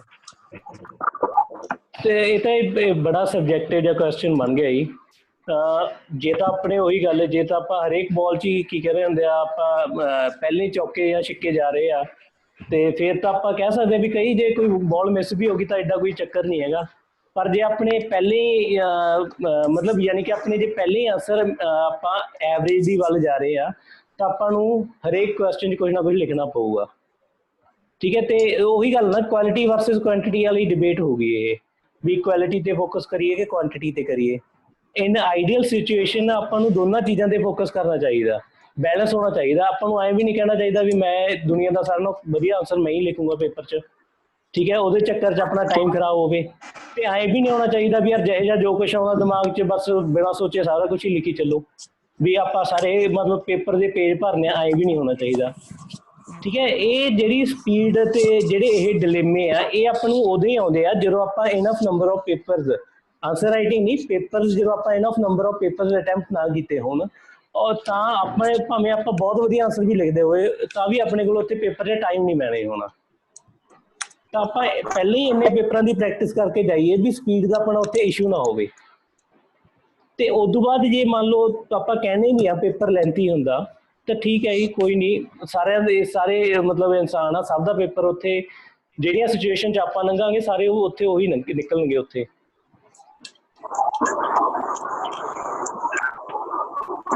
ਮੈਂ ਥੋੜਾ ਜਿਹਾ ਇੱਥੇ ਐਡ ਕਰਨਾ ਚਾਹਾਂਗਾ ਕਨਿਸ਼ ਸਿੰਘ ਜਿਹੜਾ ਕੁਐਸਚਨ ਸੀ ਰਿਗਾਰਡਿੰਗ ਕਿ ਇੱਕ ਤਾਂ ਜਿਵੇਂ ਤੁਸੀਂ ਇਹ ਕਿਹਾ ਕਿ ਇੰਨਾ ਕੁ ਮਟੀਰੀਅਲ ਹੈ ਕਿ ਆਉਂਦਾ ਤੇ ਆਉਂਦਾ, ਨਹੀਂ ਆਉਂਦਾ ਤੇ ਨਹੀਂ ਆਉਂਦਾ, ਹੈ ਨਾ, ਜਿਵੇਂ ਪੁਨੀਤ ਜੀ ਨੇ ਕਿਹਾ ਵੀ ਇੱਦਾਂ ਦੀ 0-1 ਵਾਲੀ ਕੋਈ ਸਿਚੁਏਸ਼ਨ ਨਹੀਂ। ਮੈਂ ਇਹਦਾ ਆਂਸਰ ਯੈਸ ਵੀ ਕਹਾਂਗਾ ਕਿ ਕਿਉਂਕਿ ਜੇ ਅਸੀਂ ਸਿਰਫ ਹੀ ਸਟੱਡੀ ਮਟੀਰੀਅਲ ਦੀ ਬੈਠ ਗਏ ਹੈ ਨਾ, ਫਿਰ ਉੱਥੇ ਹੋ ਸਕਦਾ ਵੀ ਨਾ ਆਵੇ ਸਾਨੂੰ ਕੋਈ ਆਂਸਰ। ਮੈਂ ਇਸੇ ਕਰਕੇ ਕਹਿਣਾ ਹੁੰਦਾ ਕਿ ਜਿਹੜੀ ਹੈਗੀ ਆਂਸਰ ਰਾਈਟਿੰਗ ਪ੍ਰੈਕਟਿਸ ਬਹੁਤ ਜ਼ਰੂਰੀ ਹੈ, ਤੇ ਸਾਡੇ ਸਾਰੇ ਕੋਰਸਿਸ ਦੇ ਵਿੱਚ ਉਹ ਕੰਮ ਅਸੀਂ ਰੱਖੀ ਹੋਈ ਹੈ ਕਿ ਆਂਸਰ ਰਾਈਟਿੰਗ ਕਰੋ। ਠੀਕ ਹੈ, ਜਦੋਂ ਤੁਸੀਂ ਆਂਸਰ ਰਾਈਟਿੰਗ ਕਰ ਲਓਗੇ ਨਾ, ਉਹ ਪ੍ਰੈਕਟਿਸ ਤੋਂ ਸਪੇਸ ਦੇ ਵਿੱਚ ਲੰਘੋਗੇ, ਫਿਰ ਤੁਹਾਨੂੰ ਪੇਪਰ ਦੇ ਵਿੱਚ ਜਾ ਕੇ ਨਹੀਂ ਲੱਗੇਗਾ ਕਿ ਮੈਨੂੰ ਕੁਝ ਆਉਂਦਾ ਨਹੀਂ। 8 ਕੁਐਸਚਨ ਆਉਂਦੇ ਆ, ਸੌਰੀ 5 ਕਰਨੇ ਹੁੰਦੇ ਤੇ 6 ਤੋਂ 6.5 ਕੁਐਸਚਨ ਤਾਂ ਬੜੇ ਆਰਾਮ ਨਾਲ ਆਪਣੇ ਸਟੂਡੈਂਟਸ ਨੂੰ ਆਉਂਦੇ ਆ। ਹਾਂਜੀ ਹਾਂਜੀ, ਜਿਹੜਾ ਕਰੰਟ ਅਫੇਅਰ ਨਾਲ ਜੁੜਦਾ ਹੈਗਾ ਉਹਨੂੰ ਅਸੀਂ ਕਲਾਸ ਦੇ ਵਿੱਚ ਵੈਸੇ ਜੋੜਦੇ, ਖਾਸ ਤੌਰ ਤੇ ਜਿਹੜੇ ਅੱਜ ਦੇ ਗਾਣੇ ਆਉਂਦੇ ਸ਼ਬਦਾਵਲੀ ਬੜਾ ਵੀ ਕਿਵੇਂ ਸਾਡੀ ਵਰਡਿੰਗ ਆ ਜਿਹੜੀ ਚੇਂਜ ਹੋ ਜਾਂਦੀ, ਛੱਛੇ ਨੂੰ ਅਸੀਂ ਛੱਛਾ ਬਣਾਉਂਦੇ ਜਾਂਦੇ ਆ, ਛੱਡਦੇ ਛੱਡਦੇ ਛੱਡਦੇ, ਹੈ ਨਾ, ਏਦਾਂ ਦਾ ਕੁਛ ਕਲਾਸਿਸ ਦੇ ਵਿੱਚ ਹਰ ਰੋਜ਼ਮਰਾ ਦੀ ਜਿਹੜੀ ਸਾਡੇ ਪੰਜਾਬੀ ਖਾਸ ਤੌਰ ਤੇ ਮਾਂ ਬੋਲੀ ਦੇ ਸੇਵਕ ਨੇ ਜਿਹੜੇ ਗੀਤ ਗਾਉਂਦੇ ਨੇ ਤੇ ਛੱਛਿਆਂ ਨੂੰ ਛੱਛੇ ਬਣਾਈ ਜਾਂਦੇ ਨੇ ਉਹ, ਹੈ ਨਾ, ਤੇ ਉਹ ਤਾਂ ਅਸੀਂ ਉਹਨਾਂ ਦੇ ਚਰਚਾ ਕਰਨੀ ਫਿਰ ਜ਼ਰੂਰ ਹੋ ਜਾਂਦੀ ਹੈ ਸਾਡੇ ਵਾਸਤੇ।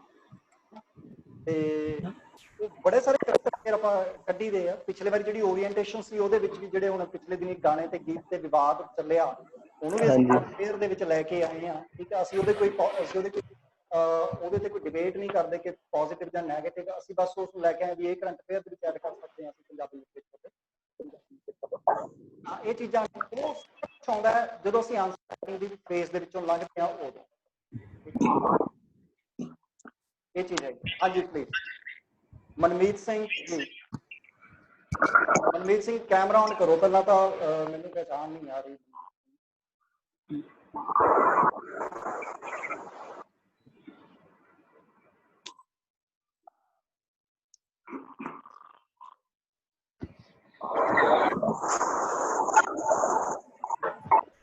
ਕੋਈ ਨਾ ਇੱਕ ਇਸ਼ੂ ਆ ਰਿਹਾ, ਮੈਂ ਅਨਮਿਊਟ ਨਹੀਂ ਕਰ ਪਾ ਰਿਹਾ, ਜਾਂ ਤੁਸੀਂ ਅਨਮਿਊਟ ਆਪਣੇ ਵੱਲੋਂ ਕਰਕੇ ਦੇਖੋ ਮਨਮੀਤ ਜੀ। ਮਨਮੀਤ ਸਰ ਲੀਵ ਕਰਕੇ ਫਿਰ ਜੁਆਇਨ ਕਰਨ ਲਈ ਕਹਿ ਦਿਓ। ਹਾਂਜੀ, ਜਾਂ ਇੱਕ ਵਾਰੀ ਲੀਵ ਕਰ ਦਿਓ ਫਿਰ ਰੀਜੁਆਇਨ ਕਰ ਲਓ ਤੁਸੀਂ। ਰਮਨਦੀਪ ਪੁੱਛੋ ਕੁਐਸਚਨ ਇੰਨੀ ਦੇਰ ਤੁਸੀਂ। ਹਾਂਜੀ ਸਰ, ਇੱਕ ਹੋਰ ਕੁਐਸਚਨ ਇਹ ਆ ਵੀ ਮੰਨ ਲਓ ਤੁਹਾਨੂੰ ਪੇਪਰ ਵੀ ਆਉਂਦਾ, ਤੁਹਾਡੀ ਪ੍ਰੈਕਟਿਸ ਵੀ ਹੈ, ਠੀਕ ਹੈ, ਹਾਂਜੀ ਤੇ ਇੱਕ ਜਦੋਂ ਤੁਸੀਂ ਉੱਥੇ ਪੇਪਰ ਲਿਖ ਰਹੇ ਹੁੰਦੇ ਹੋ ਆਨਸਰ ਆਪਣੇ, ਹਾਂਜੀ ਤਾਂ ਹਾਂਜੀ ਉੱਥੇ ਤੁਸੀਂ ਸਾਈਨ ਵਗੈਰਾ ਵੀ ਕਰਨੇ ਆ, ਕੁਛ ਪੈਨ ਵੀ ਬਦਲਨੇ ਆ, ਹਨਾ, ਤੋ ਤੁਸੀਂ ਕੁਐਸਚਨ ਪੇਪਰ ਵੀ ਪੜ੍ਹਨਾ, ਉਹਦੇ ਹਿਸਾਬ ਨਾਲ ਮਾਈਂਡ 'ਚ ਸਟਰਕਚਰ ਵੀ ਬਣਾਉਣੀ ਹੈਗੀ। ਤਾਂ ਅਸਲ ਦੇ ਵਿੱਚ ਪੇਪਰ ਲਿਖਣ ਦੇ ਲਈ, ਮਤਲਬ ਆਨਸਰਸ ਲਿਖਣ ਲਈ ਤੁਹਾਡੇ ਕੋਲ ਕਿੰਨਾ ਸਮਾਂ ਬਚ ਜਾਂਦਾ ਹੁੰਦਾ ਲਗਭਗ? ਵੀ ਮੈਂ ਉਂਝ ਪੁੱਛ ਰਹੀ ਹਾਂ ਵੀ 2.5 ਘੰਟੇ ਬਚ ਜਾਂਦੇ ਹੋਣੇ ਮੈਨੂੰ ਲੱਗਦਾ, ਕਹਿਣ ਨੂੰ ਆਪਾਂ ਕਹਿੰਦੇ ਕਿ 3 ਘੰਟੇ ਹੁੰਦੇ ਆ ਪੇਪਰ ਲਿਖਣ ਲਈ, ਕਿਉਂਕਿ ਮੈਂ ਲਿਖ ਕੇ ਦੇਖਿਆ ਸੀ ਤਾਂ ਮੈਨੂੰ ਏਦਾਂ ਮਹਿਸੂਸ ਹੋਇਆ। ਐਕਚੁਅਲੀ ਜਦੋਂ ਪਤਾ ਕੀ ਹੈ, ਜਦੋਂ ਆਪਾਂ ਉੱਥੇ ਬੈਠ ਕੇ ਪੇਪਰ ਲਿਖਦੇ ਹੁੰਦੇ ਆ, ਤਾਂ ਸੱਚ ਪੁੱਛੋ ਤਾਂ ਮੇਰੇ ਐਂ ਯਾਦ ਨਹੀਂ ਵੀ ਮੈਂ ਐਗਜ਼ੈਕਟਲੀ ਕਿੰਨੇ ਮਿੰਟ ਉੱਧਰ ਡੈਡੀਕੇਟ ਕੀਤੇ ਸੀ ਜਾਂ ਕਿੰਨੇ ਮਿੰਟ ਕਿਸੇ ਹੋਰ ਚੀਜ਼ ਲਈ ਡੈਡੀਕੇਟ ਕੀਤੇ ਸੀ, ਕਿਉਂਕਿ ਸਿੰਗਲ ਮਾਈਂਡਡਲੀ ਇਹਦੇ ਤੇ ਆਪਣਾ ਫੋਕਸ ਹੁੰਦਾ ਵੀ ਮੈਂ ਪੇਪਰ ਕਰਨਾ। ਓਕੇ। ਤੇ ਜਿਹੜੀ ਗੱਲ ਆ ਸਾਈਨ ਕਰਨ ਦੀ, ਉਹ ਤਾਂ ਦੇਖੋ ਸਾਈਨ ਵੀ ਕਰਨੇ, ਉਹ ਸਾਰਾ ਕੁਝ ਸਾਰਿਆਂ ਲਈ ਕਾਮਨ ਚੀਜ਼ਾਂ ਨੇ। ਤੇ ਪੇਪਰ ਲਿਖਣ ਵੇਲੇ ਆਪਾਂ ਨੂੰ ਕੀ ਸਮੱਸਿਆਵਾਂ ਆਉਣਗੀਆਂ, ਉਹਦਾ ਦੇਖੋ ਹਰੇਕ, ਉਹੀ ਜਿਵੇਂ ਸਰ ਨੇ ਕਿਹਾ ਸੀ, ਹਰੇਕ ਦਾ ਆਪਦਾ ਇੰਡੀਵਿਜੂਅਲ ਐਕਸਪੀਰੀਅੰਸ ਆ, ਠੀਕ ਹੈ। ਕਿਸੇ ਲਈ ਸਪੀਡ ਇਸ਼ੂ ਹੋ ਸਕਦੀ ਹੈ, ਕਿਸੇ ਲਈ ਰੀਕਲੈਕਟਿੰਗ ਇਸ਼ੂ ਹੋ ਸਕਦਾ, ਠੀਕ ਹੈ, ਰੀਕਲੈਕਟਿੰਗ ਆਫ ਦੀ ਮਤਲਬ ਆਈਡੀਆਜ਼, ਇਹ ਸਭ ਕੁਝ ਹੋ ਸਕਦਾ। ਤਾਂ ਇਹ ਹਰੇਕ ਆਪਾਂ ਨੂੰ ਪਹਿਲਾਂ ਪੇਪਰ ਲਿਖ ਕੇ ਹੀ ਦੇਖਣੇ ਪੈਣਗੇ, ਉਦੋਂ ਹੀ ਆਪਾਂ ਨੂੰ ਐ ਸਮਝ ਆਊਗੀ ਵੀ ਮੈਨੂੰ ਕੀ ਇਸ਼ੂ ਆਉਣਗੇ। ਨਹੀਂ ਤਾਂ ਪਤਾ ਕੀ ਆ, ਆਪਾਂ ਕਿਸੇ ਹੋਰ ਨੂੰ ਜਿਹੜੇ ਇਸ਼ੂ ਆਉਂਦੇ ਆਪਾਂ ਉਹਨਾਂ ਲਈ ਤਿਆਰੀ ਕਰੀ ਜਾਵਾਂਗੇ। ਆਪਾਂ ਨੂੰ ਕਿਸੇ ਹੋਰ ਦੇ ਇਸ਼ੂਆਂ ਲਈ ਤਿਆਰੀ ਕਰਨ ਦੀ ਨਹੀਂ ਲੋੜ, ਆਪਾਂ ਨੂੰ ਆਪਦੇ ਇਸ਼ੂਆਂ ਲਈ ਤਿਆਰੀ ਕਰਨ ਦੀ ਲੋੜ ਆ। ਤਾਂ ਇਸੇ ਲਈ ਸਾਰਿਆਂ ਨਾਲੋਂ ਪਹਿਲਾਂ ਤਾਂ ਆਪਾਂ ਆਪ, ਜਿਵੇਂ ਤੁਸੀਂ ਕਿਹਾ ਤੁਸੀਂ ਪੇਪਰ ਲਿਖ ਕੇ ਦੇਖੇ, ਚੰਗੀ ਗੱਲ ਆ। ਪਹਿਲੀ ਵਾਰੀ ਜਦੋਂ ਮੈਂ ਵੀ ਪੇਪਰ ਲਿਖਿਆ ਸੀ, ਮੇਰਾ ਵੀ 3 ਘੰਟੇ 'ਚ ਨਹੀਂ, ਮੇਰਾ 4 ਘੰਟੇ 'ਚ ਪੂਰਾ ਹੋਇਆ ਸੀ। ਇਹ ਮਤਲਬ ਟਾਈਮ ਲੱਗਦਾ ਹੀ ਲੱਗਦਾ, ਇਸ 'ਚ ਕੋਈ ਸ਼ਾਰਟਕਟ ਨਹੀਂ ਹੈਗਾ।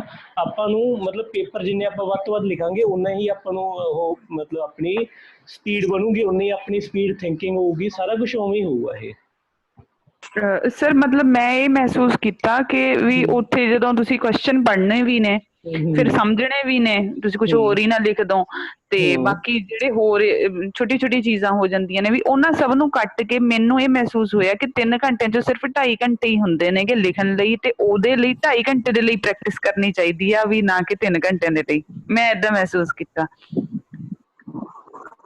ਇਹਦੇ 'ਚ ਆਏ ਚੰਗੀ ਗੱਲ ਆ ਵੈਸੇ, ਪਰ ਪਤਾ ਇਸ 'ਚ ਇੱਕ ਹੀ ਉਹ ਹੋ ਜਾਂਦਾ, ਇਸ਼ੂ ਆਈ ਆ ਜਾਂਦਾ ਵੀ 2.5 ਘੰਟੇ ਫਿਰ ਆਪਾਂ ਆਪਦੇ ਆਪ ਨੂੰ ਜ਼ਿਆਦਾ ਉਹ ਕਰਦੇ ਆ। ਐਕਚੁਅਲੀ ਪਤਾ ਕੀ ਆ, ਆਪਣੀ ਪ੍ਰੋਬਲਮ ਇਹ ਉਦੋਂ ਹੀ ਆਉਂਦੀ ਆ ਜੇ ਆਪਾਂ ਕਹੀਏ ਵੀ ਆਪਾਂ ਨੂੰ ਸਮਝਣ ਲਈ ਮਤਲਬ ਅੱਧਾ ਘੰਟਾ ਲੱਗੂਗਾ, ਜਾਂ ਓਬਵੀਅਸਲੀ ਸ਼ੁਰੂਆਤ 'ਚ ਆਏ ਹੀ ਹੋਊਗਾ, ਪਰ ਜਿਵੇਂ ਜਿਵੇਂ ਆਪਾਂ ਲਿਖਾਂਗੇ ਉਵੇਂ ਉਵੇਂ ਜਿਹੜਾ ਇਹ ਆਪਾਂ ਜਿਹਨੂੰ ਕਹਿੰਦੇ ਨੇ ਆਈਡਲ ਟਾਈਮ ਆ, ਉਹ ਘਟੂਗਾ।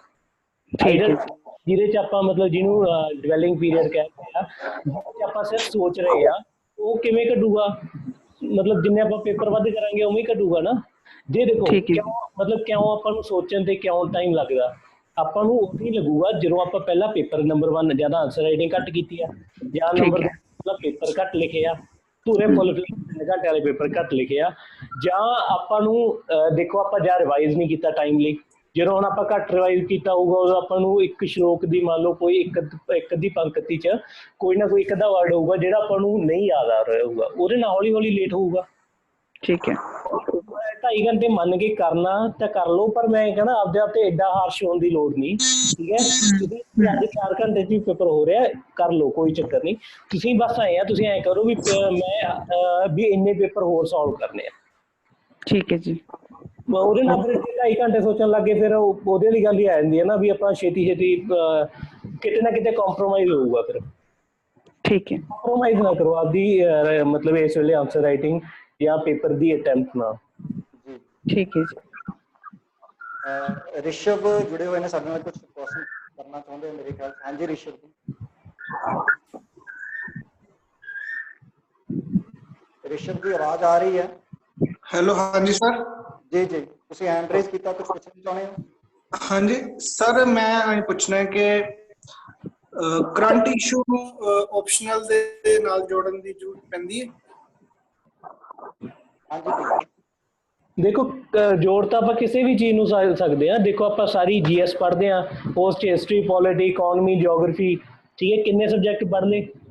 ਹੁਣ ਆਪਣੇ ਤੇ ਜਿਹੜਾ ਲਿਟਰੇਚਰ ਦੀ ਨੇਚਰ ਆ, ਉਹ ਲਿਟਰੇਚਰ ਹੈ ਵੀ ਸਬਜੈਕਟ ਇਹਦਾ ਜਿਹਦੇ 'ਚ ਆਪਾਂ ਸਾਰੀਆਂ ਗੱਲਾਂ ਹੀ ਕਰਦੇ ਆ।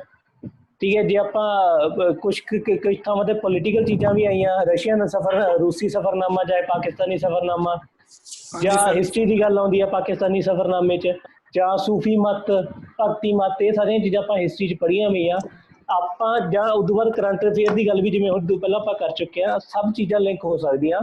ਪਰ ਇਦੋਂ ਪਹਿਲਾਂ ਆਪਾਂ ਨੂੰ, ਠੀਕ ਹੈ, ਕਿਉਂਕਿ ਆਪਾਂ ਆਪਸ਼ਨਲ ਆਪਣਾ ਸਪੈਸ਼ਲਾਈਜ਼ਡ ਸਬਜੈਕਟ ਆ, ਠੀਕ ਹੈ। ਜੇ ਆਪਾਂ UPSC ਦੇ ਗੈਜਟ ਨੋਟੀਫਿਕੇਸ਼ਨ ਪੜ੍ਹੀਏ, ਜਿਹੜੇ ਹਿਊਮੈਨਿਟੀ ਦੇ ਸਬਜੈਕਟ ਆ ਉਹ ਪੋਸਟ ਗ੍ਰੈਜੂਏਸ਼ਨ ਲੈਵਲ ਦੇ ਉਹਨਾਂ ਨੇ ਕਹੇ ਆ।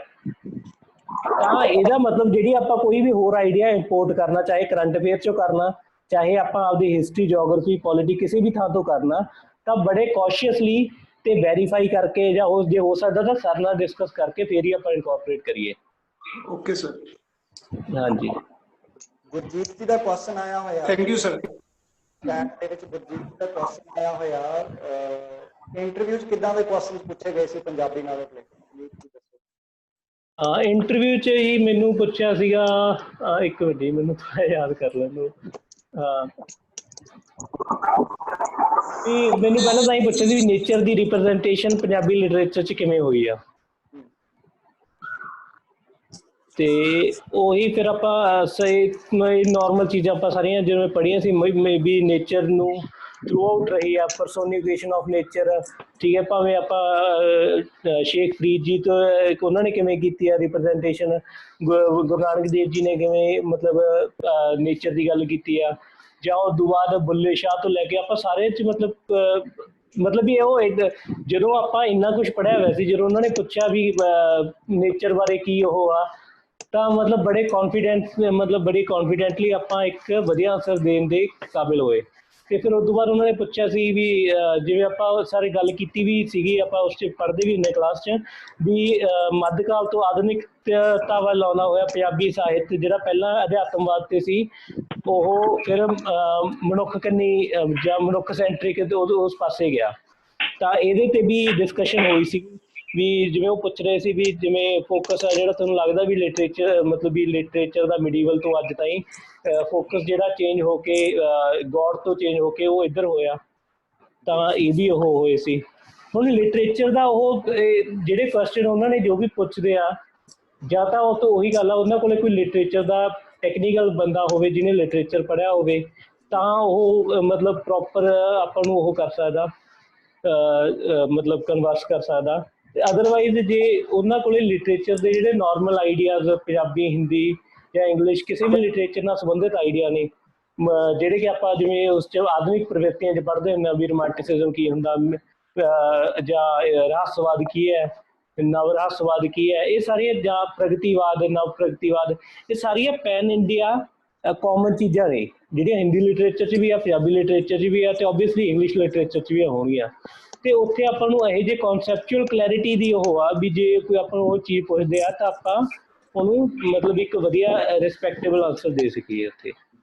ਬਾਕੀ ਉਹੀ ਗੱਲ ਆ ਗਈ ਜਿਵੇਂ ਹੁਣ ਕੋਈ ਵੀ ਫਿਰ ਉਹੀ ਗੱਲ ਆ ਗਈ, ਮੈਂ ਹਮੇਸ਼ਾ ਐਕਟਿਵ ਜਦੋਂ ਮੇਰੇ ਨਾਲ ਹੋਰ ਸੀਗੇ ਇੰਟਰਵਿਊ ਲਈ, ਮੇਰਾ ਇਹੀ ਮੰਨਣਾ ਸੀਗਾ ਵੀ ਇੰਟਰਵਿਊ ਵੇਲੇ ਆਪਣੀ ਅਪਰੋਚ ਮਕੈਨੀਕਲ ਨਹੀਂ ਹੁੰਦੀ, ਠੀਕ ਹੈ। ਉਹ ਆਪਣੀ ਅਪਰੋਚ ਉਹ ਹੁੰਦੀ ਹੈ ਵੀ ਆਪਾਂ ਸੋਚ ਕੇ ਆਨਸਰ ਦੇ ਰਹੇ ਹਾਂ, ਤੇ ਵੈਲ ਥੌਟ ਆਨਸਰ ਆ ਉਹੀ ਮਤਲਬ ਉਹਦੇ ਹੀ ਉਹ ਮਤਲਬ ਉਹਨੂੰ ਐਪਰੀਸ਼ੀਏਟ ਕਰਦੇ ਆ।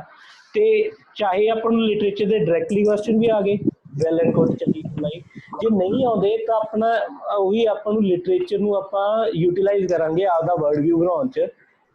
ਤੇ ਜਿਹਦੇ ਨਾਲ ਹੁਣ ਜਿਵੇਂ ਮੰਨ ਲਓ ਇੱਕ ਹੋਰ ਮੇਰਾ ਦੋਸਤ ਸੀ, ਉਹਨੂੰ ਪੁੱਛਿਆ ਸੀ ਵੀ ਤੁਸੀਂ ਗੁਰੂ ਗ੍ਰੰਥ ਸਾਹਿਬ ਜੀ ਤੋਂ ਕੀ ਸਿੱਖਦੇ ਹੋ? ਤੇ ਉਹ ਹੁਣ ਇੱਕ ਤਾਂ ਮਤਲਬ ਕਿਉਂਕਿ ਜੇ ਉਹ ਪੰਜਾਬੀ ਲਿਟਰੇਚਰ ਦਾ ਨਹੀਂ ਸੀਗਾ ਸਟੂਡੈਂਟ, ਤੇ ਉਹਨੇ ਗੱਲਾਂ ਕੀਤੀਆਂ ਵੀ ਮੈਂ ਸਿੱਖਦਾ ਬਰਾਬਰਤਾ, ਹਿਊਮੈਨੀਟੇਰੀਅਨ ਵੈਲਿਊਜ਼, ਔਰਤ ਦਾ ਸਤਿਕਾਰ, ਇਹ ਸਾਰੀਆਂ ਚੀਜ਼ਾਂ ਉੱਥੇ ਉਹਨਾਂ ਨੇ ਕਿਹਾ, ਉਸ ਲੜਕੇ ਨੇ ਕਹੀਆਂ। ਪਰ ਮੈਂ ਸੋਚਿਆ ਵੀ ਜਿਵੇਂ ਲਿਟਰੇਚਰ ਆ ਜਾਂ ਜਿਵੇਂ ਆਪਣੀ ਸੋਚਣੀ ਹੁੰਦੀ ਆ, ਮੈਂ ਇਹ ਸੋਚਿਆ ਵੀ ਚੰਗਾ ਆਨਸਰ ਆ, ਬਹੁਤ ਵਧੀਆ ਆਨਸਰ ਆ, ਪਰ ਜੇ ਆਪਾਂ ਮਤਲਬ ਪੰਜਾਬੀ ਲਿਟਰੇਚਰ ਪੜ੍ਹਿਆ ਹੋਊਗਾ ਤਾਂ ਆਪਾਂ ਇਹ ਕਹਾਂਗੇ ਵੀ ਸਰ ਵੀ ਇਹਨੇ ਗੁਰੂ ਗ੍ਰੰਥ ਸਾਹਿਬ ਜੀ ਤੋਂ ਅਸੀਂ ਇਹ ਮਤਲਬ ਇੱਕ ਫਰੇਮਵਰਕ ਆਫ ਮਾਈਂਡ ਸਿੱਖਿਆ ਜਿਹਦੇ 'ਚ ਇਹ ਗੱਲ ਆਉਂਦੀ ਆ ਵੀ ਦੇਰ ਇਜ਼ ਨੋ ਡੁਐਲਿਟੀ, ਐਵਰੀਥਿੰਗ ਆਪਾਂ ਸਾਰੇ ਇੱਕੋ ਹੀ ਆ। ਤਾਂ ਉਹ ਆਪਾਂ ਨੂੰ ਇੱਕ ਇਹੋ ਜਿਹਾ ਫਰੇਮਵਰਕ ਆਫ ਵੈਲਿਊਜ਼ ਦਿੰਦਾ ਜਿਹਦੇ 'ਚ ਇਹ ਕੰਪੈਸ਼ਨ, ਇਕੁਐਲਿਟੀ, ਇਗੈਲੀਟੇਰੀਅਨਿਜ਼ਮ, ਤਰਕ, ਇਹ ਸਾਰੀਆਂ ਚੀਜ਼ਾਂ ਉਹਦੇ 'ਚੋਂ ਫੋਰਸਫੁਲੀ ਐਂਟਰ ਨਹੀਂ ਹੁੰਦੀਆਂ ਆਪਣੇ ਦਿਮਾਗ 'ਚ। ਇਨਹੈਰੈਂਟਲੀ ਆਪਾਂ ਇਹਨਾਂ ਵੈਲਿਊਜ਼ ਨੂੰ ਇਨਕਲਕੇਟ ਕਰਦੇ ਹਾਂ। ਹੁਣ ਇਹ ਪੰਜਾਬੀ ਲਿਟਰੇਚਰ ਕਿਉਂਕਿ ਆਪਾਂ ਪੜ੍ਹਿਆ, ਆਪਾਂ ਜਪਜੀ ਸਾਹਿਬ ਨੂੰ ਐਕਸਕਲੂਸਿਵਲੀ ਤੇ ਆਪਾਂ ਕਲਾਸ 'ਚ ਇੰਨੀ ਚੰਗੀ ਤਰ੍ਹਾਂ ਪੜ੍ਹਿਆ, ਤਾਂ ਆਪਾਂ ਇਹ ਆਨਸਰ ਦੇ ਸਕਦੇ ਹਾਂ ਉੱਥੇ। ਹਾਂਜੀ ਹਰਸ਼ਦੀਪ। ਸਰ ਮੇਰਾ ਕੁਐਸਚਨ ਸੀ ਨੀਤ ਵੀਰੇ ਨੂੰ। ਵੀਰੇ ਜਿਹੜਾ ਆਪਾਂ ਮਿਡੀਵਲ ਲਿਟਰੇਚਰ ਨੂੰ ਆਪਾਂ ਜਿਹੜਾ ਸੀ ਇੰਟਰਵਿਊ 'ਚ ਕੁਐਸਚਨ ਆਇਆ, ਉਹਨੂੰ ਅਸੀਂ ਸਬਸਟੈਂਸ਼ੀਏਟ ਕਿੱਦਾਂ ਕਰ ਸਕਦੇ ਹਾਂ ਕਿ ਲਾਈਕ ਜਿੱਦਾਂ ਅੱਜ ਦੇ ਟਾਈਮ 'ਚ ਨਵ ਰਹੱਸਵਾਦ, ਸੌਰੀ ਨਿਊ ਪ੍ਰੋਗਰੈਸਿਵ ਆ ਗਏ, ਸੁਰਜੀਤ ਸਿੰਘ ਪਾਤਰ ਆ ਗਏ, ਜਾਂ ਕੱਲ ਨੂੰ ਟਾਈਮ ਦੇ ਵਿੱਚ ਸੂਫੀ ਮਤ ਸੀਗੀ, ਬੁੱਲੇ ਸ਼ਾਹ ਜੀ ਸੀਗੇ, ਸ਼ੇਖ ਜੀ ਸੀ, ਇਹਨਾਂ ਨੂੰ ਮਤਲਬ ਅਸੀਂ ਕੋਰਸ ਲੈ ਕੇ ਇਹਨਾਂ ਨੂੰ ਸਬਸਟੈਂਸ਼ੀਏਟ ਕਰ ਸਕਦੇ ਇੰਟਰਵਿਊ ਦੇ ਵਿੱਚ। ਇਹ ਘੱਟ ਤੋਂ ਘੱਟ ਬੋਲਣਾ ਤੇ ਉਹੀ ਬੋਲਣਾ ਜਿਹੜੀ ਚੀਜ਼ ਤੁਹਾਨੂੰ ਮਤਲਬ ਏਦਾਂ ਦਾ ਹੈ ਕਿ ਉਹ ਤੋਂ ਅੱਗੇ ਕੁਐਸਚਨ ਪੁੱਟ ਨਾ ਹੋਵੇ, ਮਤਲਬ ਅਸੀਂ ਦੀ ਅਭਿਵਿਅਕਤੀ ਕਿੱਦਾਂ ਕਰਨੀ ਹੈ। ਇਹਦੇ 'ਚ ਇੱਕ ਗੱਲ ਤਾਂ ਇਹ ਆ ਗਈ ਵੀ ਆਪਾਂ ਨੂੰ ਜੋ ਵੀ, ਜਿਵੇਂ ਮੰਨ ਲਓ ਆਪਾਂ ਉੱਥੇ ਪੰਜਾਬੀ ਦਾ ਕੋਟ ਬੋਲਣਾ, ਤਾਂ ਪਹਿਲੀ ਮਤਲਬ ਇੱਕ ਵਧੀਆ ਗੱਲ ਇਹ ਹੁੰਦੀ ਹੈ ਜੇ ਆਪਾਂ ਉਹਨੂੰ ਪੁੱਛ ਕੇ ਬੋਲੀਏ ਵੀ ਅੱਛਾ ਵੀ ਸਰ ਕੀ ਅਸੀਂ ਇੱਕ ਕੋਟ ਪੰਜਾਬੀ 'ਚ ਬੋਲ ਸਕਦੇ ਹਾਂ ਵੀ ਇਹ ਕੋਟ ਉਹਨੂੰ ਡਿਪਿਕਟ ਕਰਦਾ। ਜੇ ਆਪਾਂ ਇਹੋ ਜਿਹੀਆਂ ਗੱਲਾਂ ਕਰਦੇ ਹਾਂ ਤਾਂ ਇਹਦਾ ਉੱਥੇ ਪੋਜ਼ੀਟਿਵ ਇੰਪੈਕਟ ਪੈਂਦਾ। ਸੈਕਿੰਡਲੀ ਇਹ ਡਿਪੈਂਡ ਕਰਦਾ ਮਤਲਬ ਵੀ ਉਹਨਾਂ ਨੇ ਕੁਐਸਚਨ ਕੀ ਪੁੱਛਿਆ ਐਗਜ਼ੈਕਟਲੀ, ਉਹਦੇ ਹਿਸਾਬ ਨਾਲ। ਕਿਉਂਕਿ ਹੁਣ ਦੇਖੋ ਹੋ ਸਕਦਾ ਉੱਥੇ ਪੰਜਾਬੀ ਬੋਲਣ ਵਾਲੇ ਨਾ ਹੋਣ, ਤਾਂ ਆਪਾਂ ਪਹਿਲੀ ਗੱਲ ਇਹ ਆ ਜਾਂਦੀ ਆ ਵੀ ਆਪਾਂ ਜਿਹੜਾ ਵੀ ਕੋਈ ਪੁੱਛਿਆ ਉਹਨੂੰ ਐਕਸਪਲੇਨ ਕਰੀਏ, ਠੀਕ ਹੈ, ਉਹਨਾਂ ਦਾ ਆਨਸਰ ਨੂੰ ਐਕਸਪਲੇਨ ਕਰੀਏ। ਬਾਕੀ ਕੋਈ ਨਹੀਂ, ਇਹ ਤਾਂ ਆਪਾਂ ਜਦੋਂ ਸਾਰਾ ਪੰਜਾਬੀ ਲਿਟਰੇਚਰ ਦਾ ਕੰਪਰੀਹੈਂਸਿਵਲੀ ਕਰ ਲਿਆ, ਤਾਂ ਇਹ ਚੀਜ਼ਾਂ ਕੋਰਸ ਜਿਹੜੇ ਹੈਗੇ ਨਾ, ਇਹ ਵੀ ਆਪਣੇ ਮਤਲਬ ਰੈਡੀ ਟੂ ਯੂਜ਼ ਦਿਮਾਗ 'ਚ ਪਏ ਹੋਣਗੇ। ਕੋਈ ਇਹੋ ਜਿਹੀ ਗੱਲ ਨਹੀਂ ਹੈਗੀ, ਆਪਾਂ ਕੋਰਸ ਵੀ ਫ੍ਰੀਲੀ ਕੌਨਫੀਡੈਂਟਲੀ ਯੂਜ਼ ਕਰ ਸਕਦੇ ਆ। ਇਹ ਤਾਂ ਚਲੋ ਪਤਾ ਕੀ ਹੈ, ਹੁਣ ਜੇ ਆਪਾਂ ਪਰਸਨੈਲਿਟੀ ਟੈਸਟ ਦੀ ਗੱਲ ਕਰਦੇ ਹਾਂ, ਉਹ ਤਾਂ ਬਹੁਤ ਮਤਲਬ ਹੋਰ ਚੀਜ਼ ਚਲੀ ਜਾਊਗੀ ਕਿ ਇਨ ਦੀ ਸੈਂਸ, ਕਿਉਂਕਿ ਉੱਥੇ ਵਰਬਲ ਨੋਨ ਵਰਬਲ ਕਮਿਊਨੀਕੇਸ਼ਨ, ਆਪਾਂ ਕਿਵੇਂ ਸੋਚ ਰਹੇ ਹਾਂ, ਕਿਵੇਂ ਬੋਲ ਰਹੇ ਹਾਂ, ਉਹੀ ਹੁਣ ਇੱਕੋ ਹੀ ਸੇਮ ਕੋਟ ਨੂੰ ਜੇ ਮੰਨ ਲਓ ਤੁਸੀਂ ਵਿਦਆਊਟ ਕੌਨਫੀਡੈਂਸ ਬੋਲੋ ਜਾਂ ਆਪਾਂ ਨੂੰ ਨਾ ਪਤਾ ਹੋਵੇ, ਉਹਦਾ ਨੈਗੇਟਿਵ ਇੰਪੈਕਟ ਜਾਊਗਾ। ਜੇ ਤੁਸੀਂ ਉਹੀ ਕੋਟ ਨੂੰ ਕੌਨਫੀਡੈਂਟਲੀ ਬੋਲੋਗੇ ਤੇ ਉਹਦੇ 'ਚ ਤੁਹਾਨੂੰ ਕਹਿੰਦੇ ਸਹੀ ਉਹਦੇ ਅਰਥ ਕਰੋਗੇ, ਉਹਨਾਂ ਦੇ ਆਨਸਰ ਨੂੰ ਸੈਟੀਸਫਾਈ ਕਰੋਗੇ, ਤੁਹਾਡਾ ਵਰਬਲ ਨੋਨ ਵਰਬਲ ਕਮਿਊਨੀਕੇਸ਼ਨ ਵੀ ਤੁਹਾਨੂੰ ਸਪੋਰਟ ਕਰਦਾ, ਤਾਂ ਉਹਦੇ ਵਧੀਆ ਨੰਬਰ ਲੱਗਣਗੇ। ਵੀ ਇਹ ਕੋਈ ਇੱਕ ਉਹ ਕਹਿੰਦੇ ਨਹੀਂ ਹੁੰਦੇ ਵਨ ਸ਼ੂ ਫਿਟਸ ਆਲ, ਉਹਦੇ ਵਾਲਾ ਕੰਮ ਨਹੀਂ ਹੈਗਾ।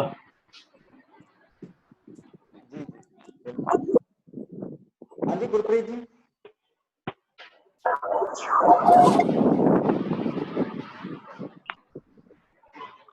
ਗੁਰਪ੍ਰੀਤ ਜੀ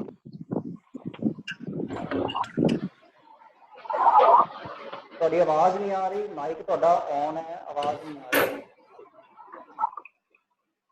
ਆਵਾਜ਼ ਨਹੀਂ ਆ ਰਹੀ ਗੁਰਪ੍ਰੀਤ ਜੀ।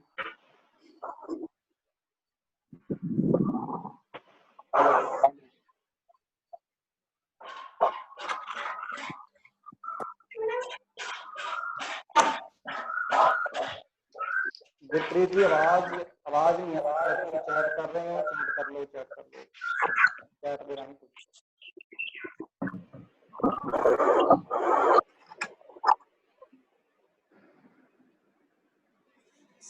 ओके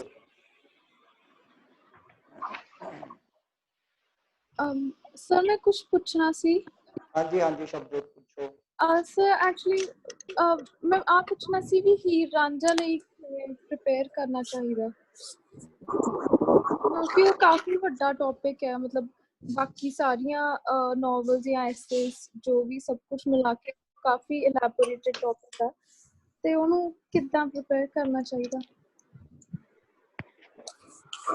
ਜਿਹੜਾ ਕੁਐਸਚਨ ਮੈਨੂੰ ਪੁੱਛਣਾ ਸੀ ਉਹ ਤੁਸੀਂ ਪੁਨੀਤ ਨੂੰ ਪੁੱਛ ਰਹੇ ਹੋ, ਕੋਈ ਗੱਲ ਨਹੀਂ। ਹਾਂਜੀ ਮੈਂ ਤੁਹਾਨੂੰ ਵੀ ਪੁੱਛ ਹਾਂਜੀ ਪੁਨੀਤ ਕੁਝ ਦੱਸੋ ਪਲੀਜ਼। ਮੈਂ ਤੁਹਾਡੇ ਤੋਂ ਹੀ ਪੁੱਛਦੀ। ਅੱਛਾ ਕੋਈ ਨਹੀਂ ਸਰ ਉਹੀ ਹੈ ਹੀਰ ਵਾਰ ਚਾਹ ਚ 650 ਪੈਰਾਗ੍ਰਾਫ ਨੇ। ਹਾਂਜੀ ਹਾਂ ਆਵਾਜ਼ ਤੁਹਾਡੀ ਘੱਟ ਗਈ ਮੇਰੇ ਖਿਆਲ ਚ। ਸਰ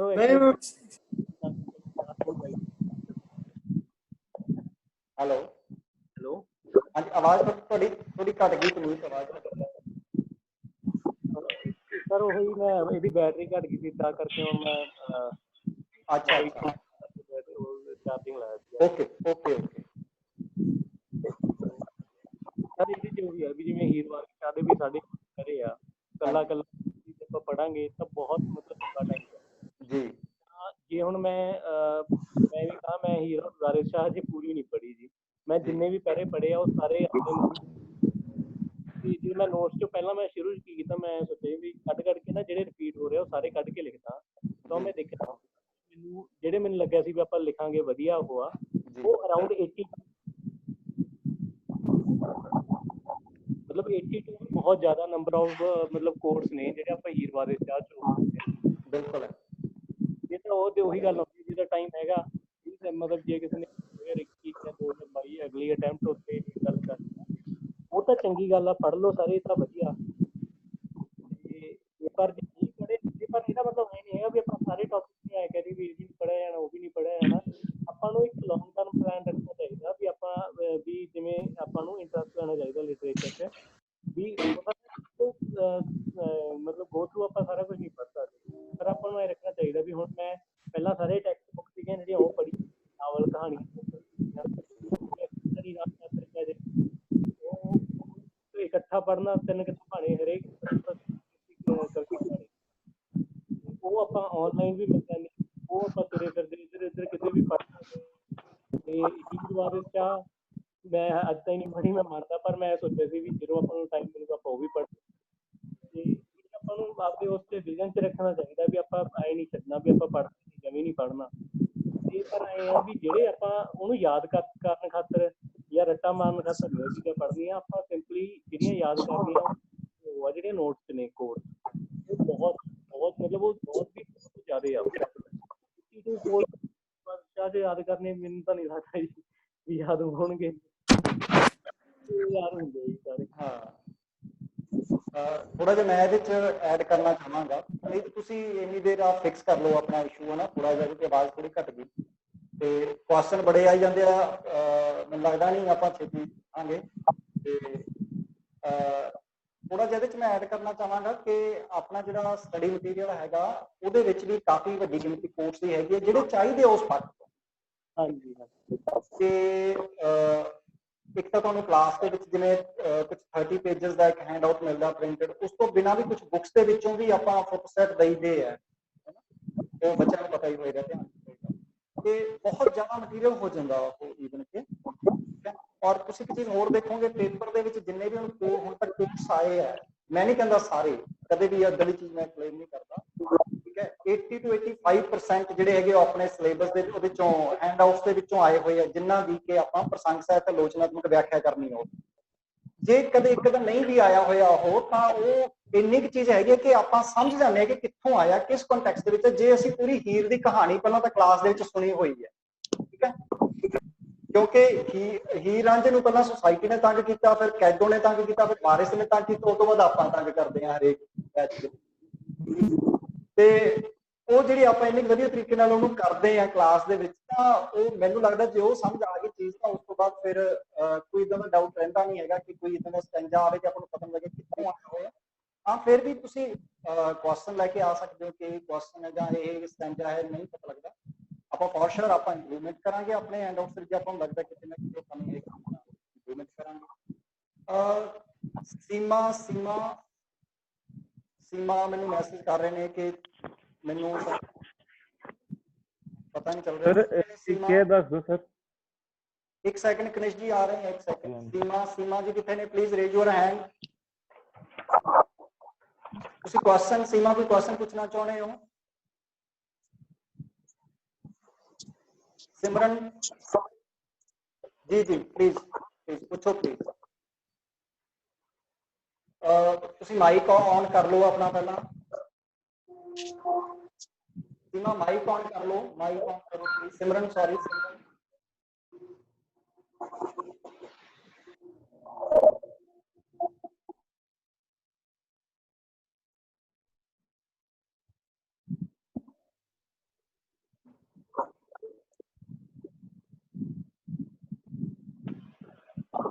हाँ जी प्लीज ਸਰ ਆਵਾਜ਼ ਆ ਰਹੀ ਹੈ? बिल्कुल जी बिल्कुल ਹੁਣ ਆ ਰਹੀ ਹੈ ਹਾਂਜੀ ਜੀ। ਸਰ ਮੈਨੂੰ ਦੋ ਕੁਐਸਚਨ ਸੀ। ਇੱਕ ਤਾਂ ਮੈਂ ਇੱਕ ਪੁੱਛਣਾ ਸੀ ਕਿ ਮੈਨੂੰ ਨਾ ਐਗਜ਼ੈਕਟਲੀ ਇੱਕ ਪੁਨੀਤ ਜੀ ਤੋਂ ਮੈਂ ਪੁੱਛਣਾ ਸੀ ਕਿ ਉਨੀ ਜਿਹੜੇ ਪੇਪਰ 2 ਦੇ ਜਿਹੜੇ ਕਿਤਾਬਾਂ ਹੈ ਤੁਸੀਂ ਕਿੰਨੀ ਵਾਰ ਪੜ੍ਹਿਆ ਸੀ? ਮੈਨੂੰ ਨਾ ਹਮੇਸ਼ਾ ਡਰ ਲੱਗਿਆ ਰਹਿੰਦਾ ਹੈ ਕਿ ਪ੍ਰਸੰਗ ਸਿਰਫ ਵਿਆਖਿਆ ਵਿੱਚ ਮੈਨੂੰ ਸਮਝ ਨਹੀਂ ਆਉਣਾ ਕਿ ਕਿੱਥੋਂ ਆਇਆ ਹੈ ਕੁਐਸਚਨ, ਮਤਲਬ ਮੇਰਾ ਡਰ ਬੈਠਾ ਰਹਿੰਦਾ ਹਮੇਸ਼ਾ ਹੀ। ਇੱਕ ਵਾਰੀ ਪੜ੍ਹਨਾ ਬਹੁਤ ਆ। ਆਪਾਂ ਪਤਾ ਕੀ ਜਦੋਂ ਆਪਾਂ ਉਸਨੂੰ ਇੱਕ ਵਾਰੀ ਟੈਕਸਟ ਜਿਹੜੇ ਹੈਗੇ ਆ ਉਹ ਚੰਗੀ ਤਰ੍ਹਾਂ ਪੜ੍ਹੀਏ ਤੇ ਉਸ ਤੋਂ ਬਾਅਦ ਆਪਾਂ ਨੋਟਸ ਨੂੰ ਕੰਟੀਨਿਊਸਲੀ ਆਨਸਰ ਰਾਈਟਿੰਗ ਕਰ ਰਹੇ ਆ ਤਾਂ ਇਹ ਤੁਹਾਨੂੰ ਇਸ਼ੂ ਕੋਈ ਨਹੀਂ ਆਉਣਾ ਵੀ ਤੁਹਾਨੂੰ ਯਾਦ ਕਰਨ ਦਾ ਵੀ ਕਿਹੜਾ ਮਤਲਬ ਪ੍ਰਸੰਗ ਸਾਹਿਤ ਵਿਆਖਿਆ ਦਾ ਕਿਹੜਾ ਕੋਟ ਕਿੱਥੋਂ ਆਇਆ। ਹਾਂ ਜੇ ਤੁਸੀਂ ਦੇਖੋ ਜੇ ਤੁਸੀਂ ਨੋਟਸ ਨਹੀਂ ਪੜ੍ਹਨੇ ਆਨਸਰ ਰਾਈਟਿੰਗ ਨਹੀਂ ਕਰਨੀ ਫਿਰ ਤੁਹਾਨੂੰ ਉਹੀ ਕਿਤਾਬਾਂ 4-5 ਵਾਰੀ ਵੀ ਪੜ੍ਹਨੀਆਂ ਪੈ ਸਕਦੀਆਂ। ਇੱਕ ਗੱਲ ਤਾਂ ਲਿੰਕ ਦੀ ਆ ਵੀ ਤੁਸੀਂ ਪਹਿਲਾਂ ਸਾਰੀ ਬੁੱਕ ਮਤਲਬ ਸਾਰੇ ਟੈਕਸਟ ਪੜ੍ਹ ਲਏ ਉਸ ਤੋਂ ਬਾਅਦ ਤੁਸੀਂ ਕੰਟੀਨਿਊਸਲੀ ਨੋਟਸ ਐਂਡ ਆਨਸਰ ਲਿਖੇ ਹੋਏ ਹੋ ਤਾਂ ਤੁਹਾਨੂੰ ਕਦੇ ਨਹੀਂ ਆਉਣਾ। ਮੈਂ ਵੀ ਉਹਦੀ ਪਹਿਲਾਂ ਹੀ ਪੜ੍ਹੀਆਂ ਸੀ ਉਹ ਕਿਤਾਬਾਂ ਤੇ ਉਸ ਤੋਂ ਬਾਅਦ ਜਦੋਂ ਆਨਸਰ ਰਾਈਟਿੰਗ ਤੇ ਇਹ ਸਭ ਕੁਝ ਕਰ ਰਹੇ ਆ ਤਾਂ ਕੰਟੀਨਿਊਸਲੀ ਉਹ ਚੀਜ਼ਾਂ ਰਿਵਾਈਜ਼ ਹੋ ਰਹੀਆਂ ਨੇ। ਗੱਲ ਸੋਚੋ ਜੀ ਮਤਲਬ ਵੀ ਕੋਈ ਐਕਸਟਰਾ ਆਰਡੀਨਰੀ ਪੁਆਇੰਟ ਆਪਾਂ ਨੂੰ ਉਦੋਂ ਪੜ੍ਹਦੇ ਨੂੰ ਐਂ ਲੱਗਾ ਵੀ ਯਾਰ ਕਿੰਨਾ ਵਧੀਆ ਪੁਆਇੰਟ ਆ ਤਾਂ ਉਹ ਵੀ ਉਦੋਂ ਯਾਦ ਆ ਜਾਂਦਾ ਫਿਰ। ਠੀਕ ਹੈ।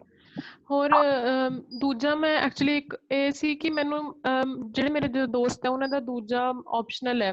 ਮੈਨੂੰ ਬਹੁਤ ਪਸੰਦ ਹੈ ਪੰਜਾਬੀ, ਏਦਾਂ ਕੋਈ ਉਹ ਨਹੀਂ ਹੈ, ਮਤਲਬ ਮੈਂ 2 ਵਾਰ ਰਿਵਾਈਜ਼ ਵੀ ਕਰ ਲਈ ਹੈ, ਮਤਲਬ ਆਨਸਰ ਰਾਈਟਿੰਗ ਵੀ ਕਰਦੀ ਹਾਂ, ਪਰ ਮੈਨੂੰ ਫਿਰ ਵੀ ਰਹਿੰਦਾ ਕਿ ਸ਼ਾਇਦ ਇੰਨਾ ਸਕੋਰਿੰਗ ਨਹੀਂ ਹੈ ਕਿਉਂਕਿ ਦੂਜੇ ਮੇਰੇ ਦੋਸਤਾਂ ਨੇ ਐਜ਼ ਅ ਮੇਨਸ ਦਿੱਤਾ ਤਾਂ ਉਹਨਾਂ ਦੇ ਬਿਲਕੁਲ ਇਹਦਾ ਮਤਲਬ 315 320 ਏਦਾਂ ਨੰਬਰ ਆ ਰਿਹਾ। ਤਾਂ ਇਹ ਪੰਜਾਬੀ ਵਿੱਚ ਮੈਨੂੰ ਹਮੇਸ਼ਾ ਇਹ ਡਾਊਟ ਜਿਹਾ ਰਹਿੰਦਾ ਹੈ ਕਿ ਪਤਾ ਨਹੀਂ ਇੰਨੇ ਨੰਬਰ ਆਉਂਦੇ ਨਹੀਂ ਹੈ, ਕਿੱਦਾਂ ਕਿਆ ਕਰਨਾ ਹੈ। ਸਿਮਰਨ ਮੈਂ ਤੁਹਾਨੂੰ ਪਹਿਚਾਣ ਨਹੀਂ ਪਾ ਰਿਹਾ, ਮੇਰੇ ਖਿਆਲ 'ਚ ਤੁਸੀਂ ਸਟੂਡੈਂਟ ਨਹੀਂ ਹੈਗੇ ਨਾ ਪੰਜਾਬੀ ਲਿਟਰੇਚਰ ਫॉर ਆਈਐਸ ਤੇ ਆਈਪੀ ਕਲਾਸਿਸ ਨਹੀਂ ਲਾਈਆਂ? ਨਹੀਂ ਸਰ, ਮੈਨੂੰ ਮੈਸੇਜ ਆਇਆ ਸੀ ਪਰ ਮੈਂ ਤੁਹਾਡੇ ਨਾਲ ਗੱਲ ਕੀਤੀ ਹੈ ਪਹਿਲਾਂ ਵੀ। ਅੱਛਾ ਅੱਛਾ ਠੀਕ ਹੈ ਠੀਕ ਹੈ। ਤੁਸੀਂ ਕਿੱਥੋਂ ਕੋਚਿੰਗ ਲਈ ਹੈਗੀ ਹੈ? ਸਰ ਮੈਂ ਤਾਂ ਚੰਡੀਗੜ੍ਹ ਤੋਂ ਲਈ ਸੀ, ਮਤਲਬ ਮੇਰੀ ਕੋਚਿੰਗ ਤਾਂ ਨਹੀਂ ਸੀ, ਮੈਂ ਆਪਣੇ ਆਪ ਹੀ ਪੜ੍ਹ ਰਹੀ ਹਾਂ ਮਤਲਬ। ਓਕੇ ਠੀਕ ਹੈ ਠੀਕ ਹੈ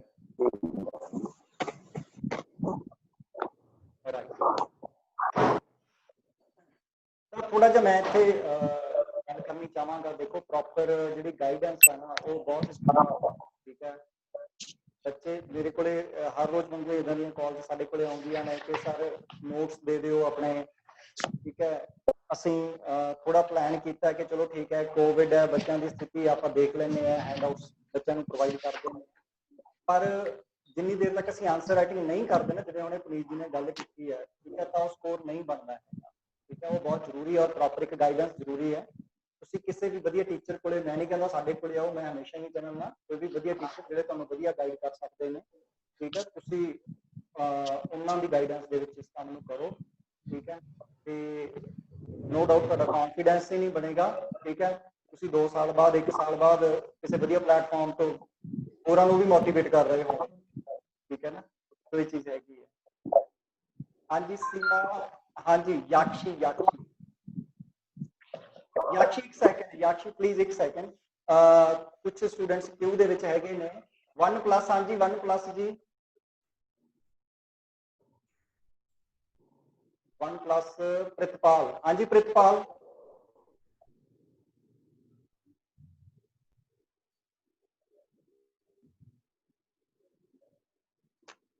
हाँ जी प्रितपाल प्लीज, प्रितपाल। हेलो हाँ जी प्रितपाल प्लीज। हेलो हाँ जी, मेरा सवाल ये सीगा जी पुनीत जी तो जी सर आवाज आ रही सी? हाँ जी बिल्कुल आ रही है, कंटिन्यू करो सर। मतलब कि ਜਿਹੜੇ ਪੁਰਾਣੇ ਪੇਪਰ ਨੇ ਉਹਨਾਂ ਦੇ ਵਿੱਚ ਲਿਖਿਆ ਹੁੰਦਾ ਵੀ ਜਿਹੜਾ 10 ਨੰਬਰਾਂ ਦਾ ਕੁਐਸਚਨ ਹੈ 15 ਤੋਂ 20 ਨੰਬਰ ਦਾ ਕਿੰਨੇ ਵਰਡ ਲਿਖਣੇ ਨੇ, ਤੇ ਪਰ ਜਿਹੜਾ 2018-19 ਦੇ ਆ ਰਹੇ ਨੇ ਇਹਨਾਂ ਦੇ ਵਿੱਚ ਕੋਈ ਵਰਡ ਲਿਮਟ ਨਹੀਂ ਲਿਖੀ ਹੁੰਦੀ, ਤਾਂ ਫਿਰ ਆਪਾਂ ਕਿਵੇਂ ਪਹਿਲਾਂ ਸੋਚ ਕੇ ਆਨੇ ਤੁਸੀਂ ਵੀ ਕਿੰਨੇ ਪੁਆਇੰਟ ਲਿਖਣੇ 150 ਵਰਡ ਦੇ ਵਿੱਚ ਜਾਂ 200 ਵਰਡ ਦੇ ਵਿੱਚ, ਏਦਾਂ ਡਿਫਰੈਂਸ਼ੀਏਟ ਕਿਵੇਂ ਕਰਦੇ ਹੋ 20 ਤੇ 15 ਨੰਬਰ ਵਾਲੇ ਮਾਰਕ ਕੁਐਸਚਨ? ਪਹਿਲਾਂ ਤਾਂ ਇਹ ਆ ਹੁੰਦਾ ਜਿਵੇਂ ਤੁਸੀਂ ਆਪ ਹੀ ਦੱਸਿਆ ਵੀ 10 ਨੰਬਰ ਵਾਲੇ ਦਿੱਤੇ ਹੋਏ ਆ ਤਾਂ ਉਹਨਾਂ ਨੇ ਇੱਕ ਰਜਿਸਟਰ ਐਸਟੈਬਲਿਸ਼ ਕਰਤੀ। ਨਹੀਂ ਤਾਂ ਆਵਾਜ਼ ਦਾ ਥੋੜਾ ਜਿਹਾ ਇਸ਼ੂ ਆ ਰਿਹਾ ਹੈ, ਨਹੀਂ ਤਾਂ ਆਵਾਜ਼ ਆਪਾਂ ਨੂੰ ਸਹੀ ਕਰਨੀ ਪਏਗੀ। ਸਰ ਮੈਂ ਮਾਈਕ ਨੂੰ ਕੋਲੇ ਕਰ ਲੈਣਾ, ਵੀਡੀਓ ਥੋੜੀ ਜਿਹੀ ਹੋ ਜੂਗੀ। ਹਾਂ ਕੋਈ ਗੱਲ ਨਹੀਂ, ਵੀਡੀਓ ਕੋਈ ਨਹੀਂ।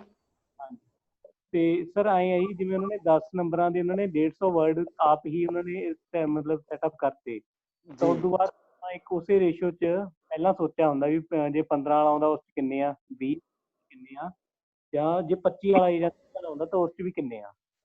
ਸੈਕੰਡਲੀ ਉੱਥੇ ਨੰਬਰ ਆਫ ਪੇਜਸ ਵੇਰੀ ਕਰਦੇ ਆ, ਕਿ ਜਿਵੇਂ ਆਪਾਂ ਵਿੱਚ ਮਤਲਬ 2 ਪੇਜਸ ਹੁੰਦੇ ਆ ਨਾਲ ਨਾਲ, ਤੇ ਕਈ ਵਾਰੀ 15 ਵਾਲੇ 'ਚ ਆਪ ਹੀ ਉਹਨਾਂ ਨੇ 3 ਦਿੱਤੇ ਹੁੰਦੇ, ਤਾਂ ਇੱਕ ਉਹ ਵੀ ਆਪਣੇ ਕੋਲੇ ਗਾਈਡਿੰਗ ਫੈਕਟਰ ਹੁੰਦਾ। ਪਰ ਇਸ ਵਾਰੀ ਉਹਨੂੰ ਕੀਤਾ ਸੀ 10 ਕੁਐਸਚਨ ਦਿੱਤਾ ਸੀਗਾ 10 ਨੰਬਰ ਵਾਲੇ 'ਚ, ਤੇ ਪੇਜ ਵੀ 3 ਦਿੱਤੇ ਸੀ, ਤਾਂ ਉਹ ਕੁਐਸਚਨ ਨੂੰ ਐਡਰੈਸ ਕਰਨਾ ਵੀ ਜ਼ਰੂਰੀ ਹੈ। ਕਈ ਵਾਰੀ ਉਹਦੇ 'ਚ ਥੋੜ੍ਹੇ ਜਿਹੇ ਵਰਡ ਵੱਧ ਜਾਣਗੇ, ਤੇ ਉਹ ਵਰਡ ਆਪਾਂ ਨੂੰ ਸਿਰਫ ਇਸ ਗੱਲ ਦਾ ਰਿਮਾਈਂਡਰ ਹੋਣਾ ਚਾਹੀਦਾ ਵੀ ਮੈਂ ਪੇਪਰ ਪੂਰਾ ਕਰਨਾ, ਪਰ ਐ ਨਹੀਂ ਵੀ ਆਪਾਂ ਕਹੀਏ 150 ਐਗਜ਼ੈਕਟ ਗਿਣਤੀ 150 ਕਰਨੀ ਹੈ ਜੀ। ਕਿਉਂਕਿ ਅਸੀਂ ਇਦੋਂ ਪਹਿਲਾਂ ਆਪਾਂ ਸਰ ਪੇਪਰਾਂ ਦੇ ਨੰਬਰਾਂ ਦੱਸਿਆ ਵੀ ਸੀਗਾ ਵੀ ਜੇ ਇੰਨੇ ਨੰਬਰਾਂ ਦਾ ਕੁਐਸਚਨ ਆਇਆ ਤਾਂ ਤੁਸੀਂ ਉਹਦੇ 'ਚ ਇੰਨੇ ਵਰਡ ਲਿਖਣੇ ਆ, ਜੇ ਘੱਟਦਾ ਹੈ ਤਾਂ ਘੱਟ, ਵੱਧਦਾ ਹੈ ਤਾਂ ਉਸ ਹਿਸਾਬ ਨਾਲ ਆਪਾਂ ਨੰਬਰ ਵਧਾਏ ਸੀਗੇ, ਉਸ 'ਚ ਵਰਡ ਵਧਾਏ ਸੀ। ਬਿਲਕੁਲ ਬਿਲਕੁਲ। ਇਹਨੂੰ ਜੇ ਥੋੜਾ ਜਿਹਾ ਆਪਾਂ ਵਿਦ ਫੈਕਟਸ ਗੱਲ ਕਰੀਏ ਤਾਂ ਜਿਵੇਂ ਸਾਡੇ ਕੋਲੇ 10 ਨੰਬਰ ਦੇ ਜਿਹੜੇ ਤੁਸੀਂ ਨੋਟ ਵੀ ਕਰ ਸਕਦੇ ਹੋ ਸਾਰੇ ਸਟੂਡੈਂਟਸ ਭਾਵੇਂ, 10 ਨੰਬਰ ਦਾ ਜਿਹੜਾ ਕੁਐਸਚਨ ਉੱਥੇ ਮੈਂਸ਼ਨ ਹੁੰਦਾ ਕਿ 150 ਵਰਡ ਤੋਂ ਵੱਧ ਨਹੀਂ ਹੋਣਾ ਚਾਹੀਦਾ ਹੈ, ਠੀਕ ਹੈ। ਅਸੀਂ ਉਹਦੇ ਮੁਤਾਬਕ ਇਹਨੂੰ ਇੱਕ ਕੈਲੀਬ੍ਰੇਸ਼ਨ ਕਰ ਲੈਂਦੇ ਹੁੰਦੇ ਆ ਕਿ 10 ਨੰਬਰ ਦਾ ਜਿਹੜਾ ਉਹ 150 ਵਰਡ ਦੇ ਵਿੱਚ ਉਹਨਾਂ ਨੇ ਕਿਹਾ ਹੋਇਆ, ਉਸ ਤੋਂ ਬਾਅਦ ਸਾਡੇ ਕੋਲੇ ਆਉਂਦੀ ਹੈ ਇੱਕ ਕਲਾਸ 12.5 ਨੰਬਰ, ਠੀਕ ਹੈ। ਉਹਨੂੰ ਅਸੀਂ ਜਿਹੜਾ ਹੈਗਾ 200 ਤੱਕ ਲੈ ਜਾਂਦੇ ਆ, ਠੀਕ ਹੈ, 200 ਤੱਕ। ਫਿਰ ਆਉਂਦਾ ਸਾਡੇ ਕੋਲੇ 15 ਨੰਬਰ, ਉਹ ਅਸੀਂ ਕਰਦੇ ਨੇ 250 ਤੇ। ਉਸ ਤੋਂ ਬਾਅਦ ਹੁੰਦਾ ਸਾਡੇ ਕੋਲੇ 20 ਨੰਬਰ ਦਾ ਕੁਐਸਚਨ, ਉਹਨੂੰ ਅਸੀਂ ਕਰਦੇ ਨੇ 300 ਤੇ। 25 ਨੰਬਰ ਦੇ ਕੁਐਸਚਨਸ ਪਹਿਲਾਂ ਆਉਂਦੇ ਸੀ, ਪਿਛਲੇ ਸਾਲ ਨਹੀਂ ਆਏ ਹੈਗੇ ਉਹ, ਜੋ ਵੀ ਆਉਂਦਾ ਤਾਂ ਉਹਨੂੰ ਅਸੀਂ ਲੈ ਜਾਾਂਗੇ ਫਿਰ 350। ਇਸ ਤਰੀਕੇ ਨਾਲ ਅਸੀਂ ਕੈਲੀਬ੍ਰੇਸ਼ਨ ਕਰਦੇ ਹਾਂ। ਹੁਣ ਜਿਹੜੀ ਮੈਂ ਇਹ ਗਿਣਤੀ ਦੱਸੀ ਹੈ ਸ਼ਬਦਾਂ ਦੀ ਗਿਣਤੀ, ਇਹ 15 ਨੀਚੇ ਵੀ ਹੋ ਸਕਦੇ, 15 ਉੱਪਰ ਵੀ ਹੋ ਸਕਦੇ ਆ, ਠੀਕ ਹੈ। ਇਹ ਚੀਜ਼ ਹੈਗੀ। ਹਾਂਜੀ ਯਾਕਸ਼ੀ।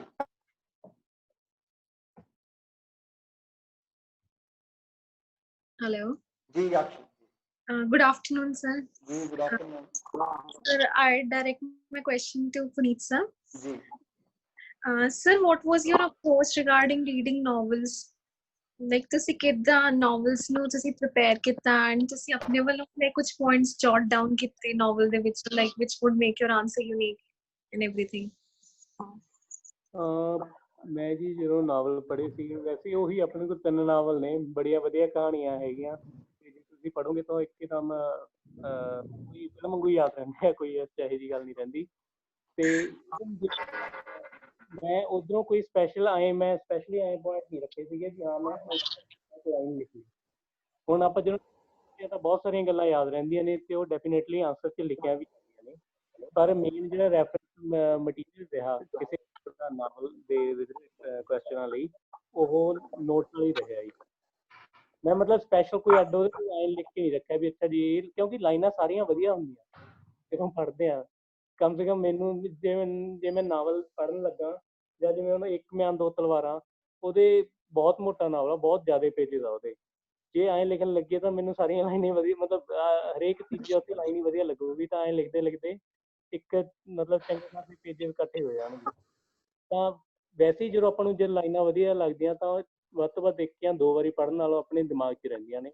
ਜਿਹੜਾ ਬਾਹਰਲਾ ਆਨਸਰ ਜਾਂ ਫਰੇਮਵਰਕ ਬਣਾਉਣਾ, ਜਾਂ ਜਿਹੜੇ ਆਪਣੇ ਅੰਡਰਸਟੈਂਡਿੰਗ ਆਫ ਦੈਟ ਨਾਵਲ ਆ, ਉਹਦੇ ਲਈ ਆਪਾਂ ਆਪਣੇ ਕੋਲੇ ਰੈਫਰੈਂਸ ਜੋ ਆ ਉਹ ਨੋਟਸ ਰਹੂਗਾ। ਤਾਂ ਉਹ ਨੋਟਸ ਜਿਹੜੇ ਆ ਉਹ ਆਪਾਂ ਨੂੰ ਪਹਿਲਾਂ ਤੁਹਾਨੂੰ ਇੱਕ ਉਹ ਦੇ ਦੇਣਗੇ, ਜਿਹਨੂੰ ਆਪਾਂ ਕਹਿੰਦੇ ਹੁੰਦੇ ਸਟੀਲ ਫਰੇਮ ਆਫ ਆਨਸਰ, ਉਹ ਆਪਣੇ ਕੋਲੇ ਪੁਆਇੰਟ ਮਿਸ ਨਹੀਂ ਹੋਣੇ ਚਾਹੀਦੇ। ਬਾਕੀ ਆਪਾਂ ਜੋ ਵੀ ਆਪਾਂ ਜੇ ਕੋਈ ਲਾਈਨ ਤੁਹਾਨੂੰ ਵਧੀਆ ਲੱਗੀ ਆ ਤਾਂ ਤੁਸੀਂ ਇਨਕੋਰਪੋਰੇਟ ਕਰ ਸਕਦੇ ਹੋ। Thank you so much. हाँ जी गुरप्रीत जी।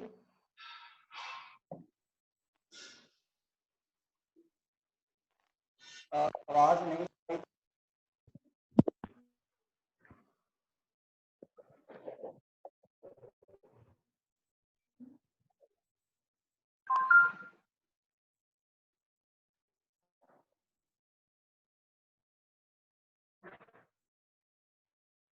आज नहीं आ रही तो एक सेकंड।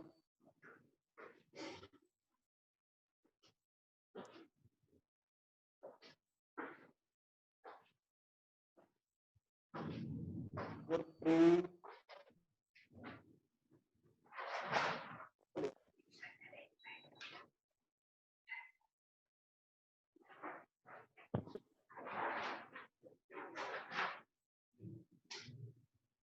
ਨਹੀਂ ਆਵਾਜ਼ ਤੁਹਾਡੀ ਚੈਟ 'ਚ ਮੈਂਸ਼ਨ ਕਰ ਦਿਓ, ਚੈਟ ਦੇ ਵਿੱਚ ਮੈਂਸ਼ਨ ਕਰ ਦਿਓ। ਅਰਸ਼ਦੀਪ ਤੁਸੀਂ ਕੋਈ ਹੋਰ ਕੁਐਸਚਨ? ਸਰ ਮੈਂ ਕਿਹਾ ਚਲੋ ਮੌਕਾ ਮਿਲਿਆ ਪੁੱਛ ਹੀ ਲੈਂਦੇ। ਹਾਂਜੀ ਅੱਛਾ ਸਰ, ਮੈਂ ਤੁਹਾਨੂੰ ਇਹ ਕੁਐਸਚਨ ਸੀਗਾ ਜਿਹੜਾ ਸਰ ਤੁਸੀਂ ਵਰਡ ਲਿਮਿਟ ਦਾ ਦੱਸ ਰਹੇ ਸੀ, ਬੜਾ ਅੱਛਾ ਪੁਆਇੰਟ ਪੁੱਟ ਕੀਤਾ, ਮੈਂ ਧਿਆਨ ਨਹੀਂ ਦਿੱਤਾ ਸੀ ਕਿ ਵਰਡ ਲਿਮਿਟ ਦੇ ਅੱਜ ਕੱਲ੍ਹ ਜਿਹੜਾ ਉਹ ਖਤਮ ਹੋ ਗਿਆ ਤੇ ਮਾਰਕਸ ਆ ਗਏ ਉਹਦੀ ਜਗ੍ਹਾ। ਪਰ ਸਰ ਜਿੱਦਾਂ ਇਹਨਾਂ ਨੇ ਇੰਸਟਰਕਸ਼ਨਸ 'ਚ ਲਿਖਿਆ ਹੈ ਕਿ ਜਿੱਥੇ ਵਰਡ ਲਿਮਿਟ ਨਹੀਂ ਲਿਖੀ, ਜਿੱਥੇ ਲਿਖੀ ਹੈ ਉੱਥੇ ਅਡਹੇਅਰ ਕਰੋ, ਜਿੱਥੇ ਨਹੀਂ ਲਿਖੀ ਉੱਥੇ ਕੋਈ ਦਿੱਕਤ ਦੀ ਗੱਲ ਨਹੀਂ। ਤੇ ਸਰ ਜਿੱਦਾਂ ਮਤਲਬ ਕਈ ਵਾਰੀ ਕੋਈ ਪੁਆਇੰਟ ਆ ਰਿਹਾ ਹੁੰਦਾ, ਕਈ ਵਾਰੀ ਸਰ ਤੁਸੀਂ ਕਹਿੰਦੇ ਹੁੰਦੇ ਹੋ ਕਿ ਇਹਨੂੰ ਜ਼ਿਆਦਾ ਇੰਨਾ ਵੱਡਾ ਨਾ ਲਿਖ, ਇਹਨੂੰ ਕੰਸਾਈਜ਼ ਕਰਦੇ ਥੋੜਾ ਜਿਹਾ, ਬਟ ਸਾਡੀ ਫਲੋ ਆਫ ਆਨਸਰ ਨੂੰ ਇੱਕ ਸਟ੍ਰੀਮਲਾਈਨ ਬਣਨ ਲਈ ਅਸੀਂ ਉਸ ਪੁਆਇੰਟ ਨੂੰ ਪੁਆਇੰਟ ਵਾਈਜ਼ ਲਿਖਣਾ ਹੁੰਦਾ ਆਪਣੇ ਹਿਸਾਬ ਨਾਲ। ਉਹਦੇ ਸਰ ਜਿੱਦਾਂ 150 ਤੋਂ ਪਾਰ ਚੱਲ ਗਿਆ ਤੇ ਸਰ ਉਹਦੇ ਵਿੱਚ ਫਿਰ ਏਦਾਂ ਦਿੱਕਤ ਵਾਲੀ ਗੱਲ ਤਾਂ ਨਹੀਂ ਹੈ ਐਗਜ਼ਾਮੀਨਰ ਦੇ ਪੁਆਇੰਟ ਆਫ ਵਿਊ ਨਾਲ? ਜੀ ਦੇਖੋ ਉਹਦੇ ਵਿੱਚ ਇਹ ਚੀਜ਼ ਹੈਗੀ ਕਿ ਜਿੱਥੇ ਐਗਜ਼ਾਮੀਨਰ ਨੇ ਨਹੀਂ ਮੈਂਸ਼ਨ ਕੀਤਾ ਹੋਇਆ ਪੇਪਰ ਸੈਟਰ ਨੇ ਕਿ ਵਰਡ ਲਿਮਿਟ ਦੇ ਸੰਬੰਧ ਦੇ ਵਿੱਚ, ਉੱਥੇ ਦੋ ਚੀਜ਼ਾਂ ਨੇ। ਦੇਖੋ ਉਹਨੇ ਟਾਈਮ ਤਾਂ 3 ਘੰਟੇ ਦੇਤੇ, ਬਿਲਕੁਲ। ਦੂਸਰੀ ਉਹਨੇ ਪੇਜਸ ਵੀ ਗਿਣਤੀ ਦੇ ਦਿੱਤੇ ਹੋਏ ਨੇ ਪੰਨੇ ਦੇ, ਠੀਕ ਹੈ। ਜਿੰਨੀ ਉਹ ਸਕੋਰ ਦਾ ਤੁਹਾਡਾ ਇੱਕ ਕੁਐਸਚਨ ਹੈਗਾ ਉਹਦੇ ਮੁਤਾਬਕ ਹੀ ਉਹਨੇ ਗਿਣਤੀ ਦਿੱਤੀ ਹੋਈ ਹੈ ਪੰਨਿਆਂ ਦੀ, ਠੀਕ ਹੈ। ਤਾਂ ਸਾਨੂੰ ਉਹਨੂੰ ਧਿਆਨ 'ਚ ਰੱਖ ਕੇ ਕੰਮ ਕਰਨਾ ਪਏਗਾ ਕਿਉਂਕਿ ਇਹ ਟਾਈਮ ਸਪੇਸ ਮੈਨੇਜਮੈਂਟ ਹੈ। ਤੁਸੀਂ ਬਹੁਤ ਜ਼ਿਆਦਾ ਵਧਾ ਹੀ ਨਹੀਂ ਸਕਦੇ। ਤੁਸੀਂ ਜੇ ਜ਼ਿਆਦਾ ਵਧਾਓਗੇ ਠੀਕ ਹੈ, ਤੁਹਾਡੀ ਜਿਹੜਾ ਫੌਂਟ ਸਾਈਜ਼ ਹੈ ਛੋਟਾ ਹੋਏਗਾ, ਹੈਂਡਰਾਈਟਿੰਗ ਤੁਹਾਡੀ ਤੇਜ਼ ਹੋਏਗੀ। ਤੁਸੀਂ ਇੱਕ ਕੁਐਸਚਨ ਜਿਹੜਾ ਉਹਨੇ ਦਿੱਤਾ ਹੋਇਆ 200 ਹੈਂਪਰ ਹੋਏਗਾ। ਤੁਹਾਡੀ ਆਵਾਜ਼ ਕੱਟ ਗਈ, ਇੱਕ ਵਾਰ ਰਿਪੀਟ ਕਰ ਦਿਓ। ਸਪੇਸ ਮੈਨੇਜਮੈਂਟ ਹੈ ਇਹ, ਠੀਕ ਹੈ। ਆਪਾਂ ਇੱਕ ਜਿਹੜਾ ਇੱਕ ਕੁਐਸਚਨ ਹੈ ਉਹਨੇ 200 ਸ਼ਬਦਾਂ ਦੇ ਲਈ 3 ਪੰਨੇ ਦਿੱਤੇ ਹੋਏ ਆ ਸਾਨੂੰ, ਠੀਕ ਹੈ। ਸਾਡੀ ਹੈਂਡਰਾਈਟਿੰਗ ਵੀ ਤੇਜ਼ ਹੈ, ਰਾਈਟਿੰਗ ਸਪੀਡ ਤੇਜ਼ ਹੈ, ਸਾਡੀ ਜਿਹੜੀ ਹੈਗੀ ਫੌਂਟ ਸਾਈਜ਼ ਵੀ ਛੋਟਾ ਸੀ, 200 ਜਿੱਥੇ ਵਰਡਸ ਲਿਖਣੇ ਉਹਨੇ ਅਸੀਂ 400 ਲਿਖ ਸਕਦੇ ਹਾਂ, ਠੀਕ ਹੈ। ਪਰ ਟਾਈਮ ਜਿਹੜਾ ਹੈਗਾ, ਟਾਈਮ ਤਾਂ ਕਿਤੇ ਨਾ ਕਿਤੇ ਹੈਂਪਰ ਹੋਏਗਾ ਨਾ, ਇੰਨੀ ਸਪੀਡ ਨਹੀਂ ਹੋ ਸਕਦੀ ਕਿ ਡਬਲ ਹੋ ਜੇ ਸਾਡੀ, ਠੀਕ ਹੈ। ਤਾਂ ਇਹ ਚੀਜ਼ ਹੈਗੀ ਹੈ, ਭਾਵੇਂ ਨਹੀਂ ਕਹਿ ਰਿਹਾ but time and space management ਹੈਗੀ ਹੈ।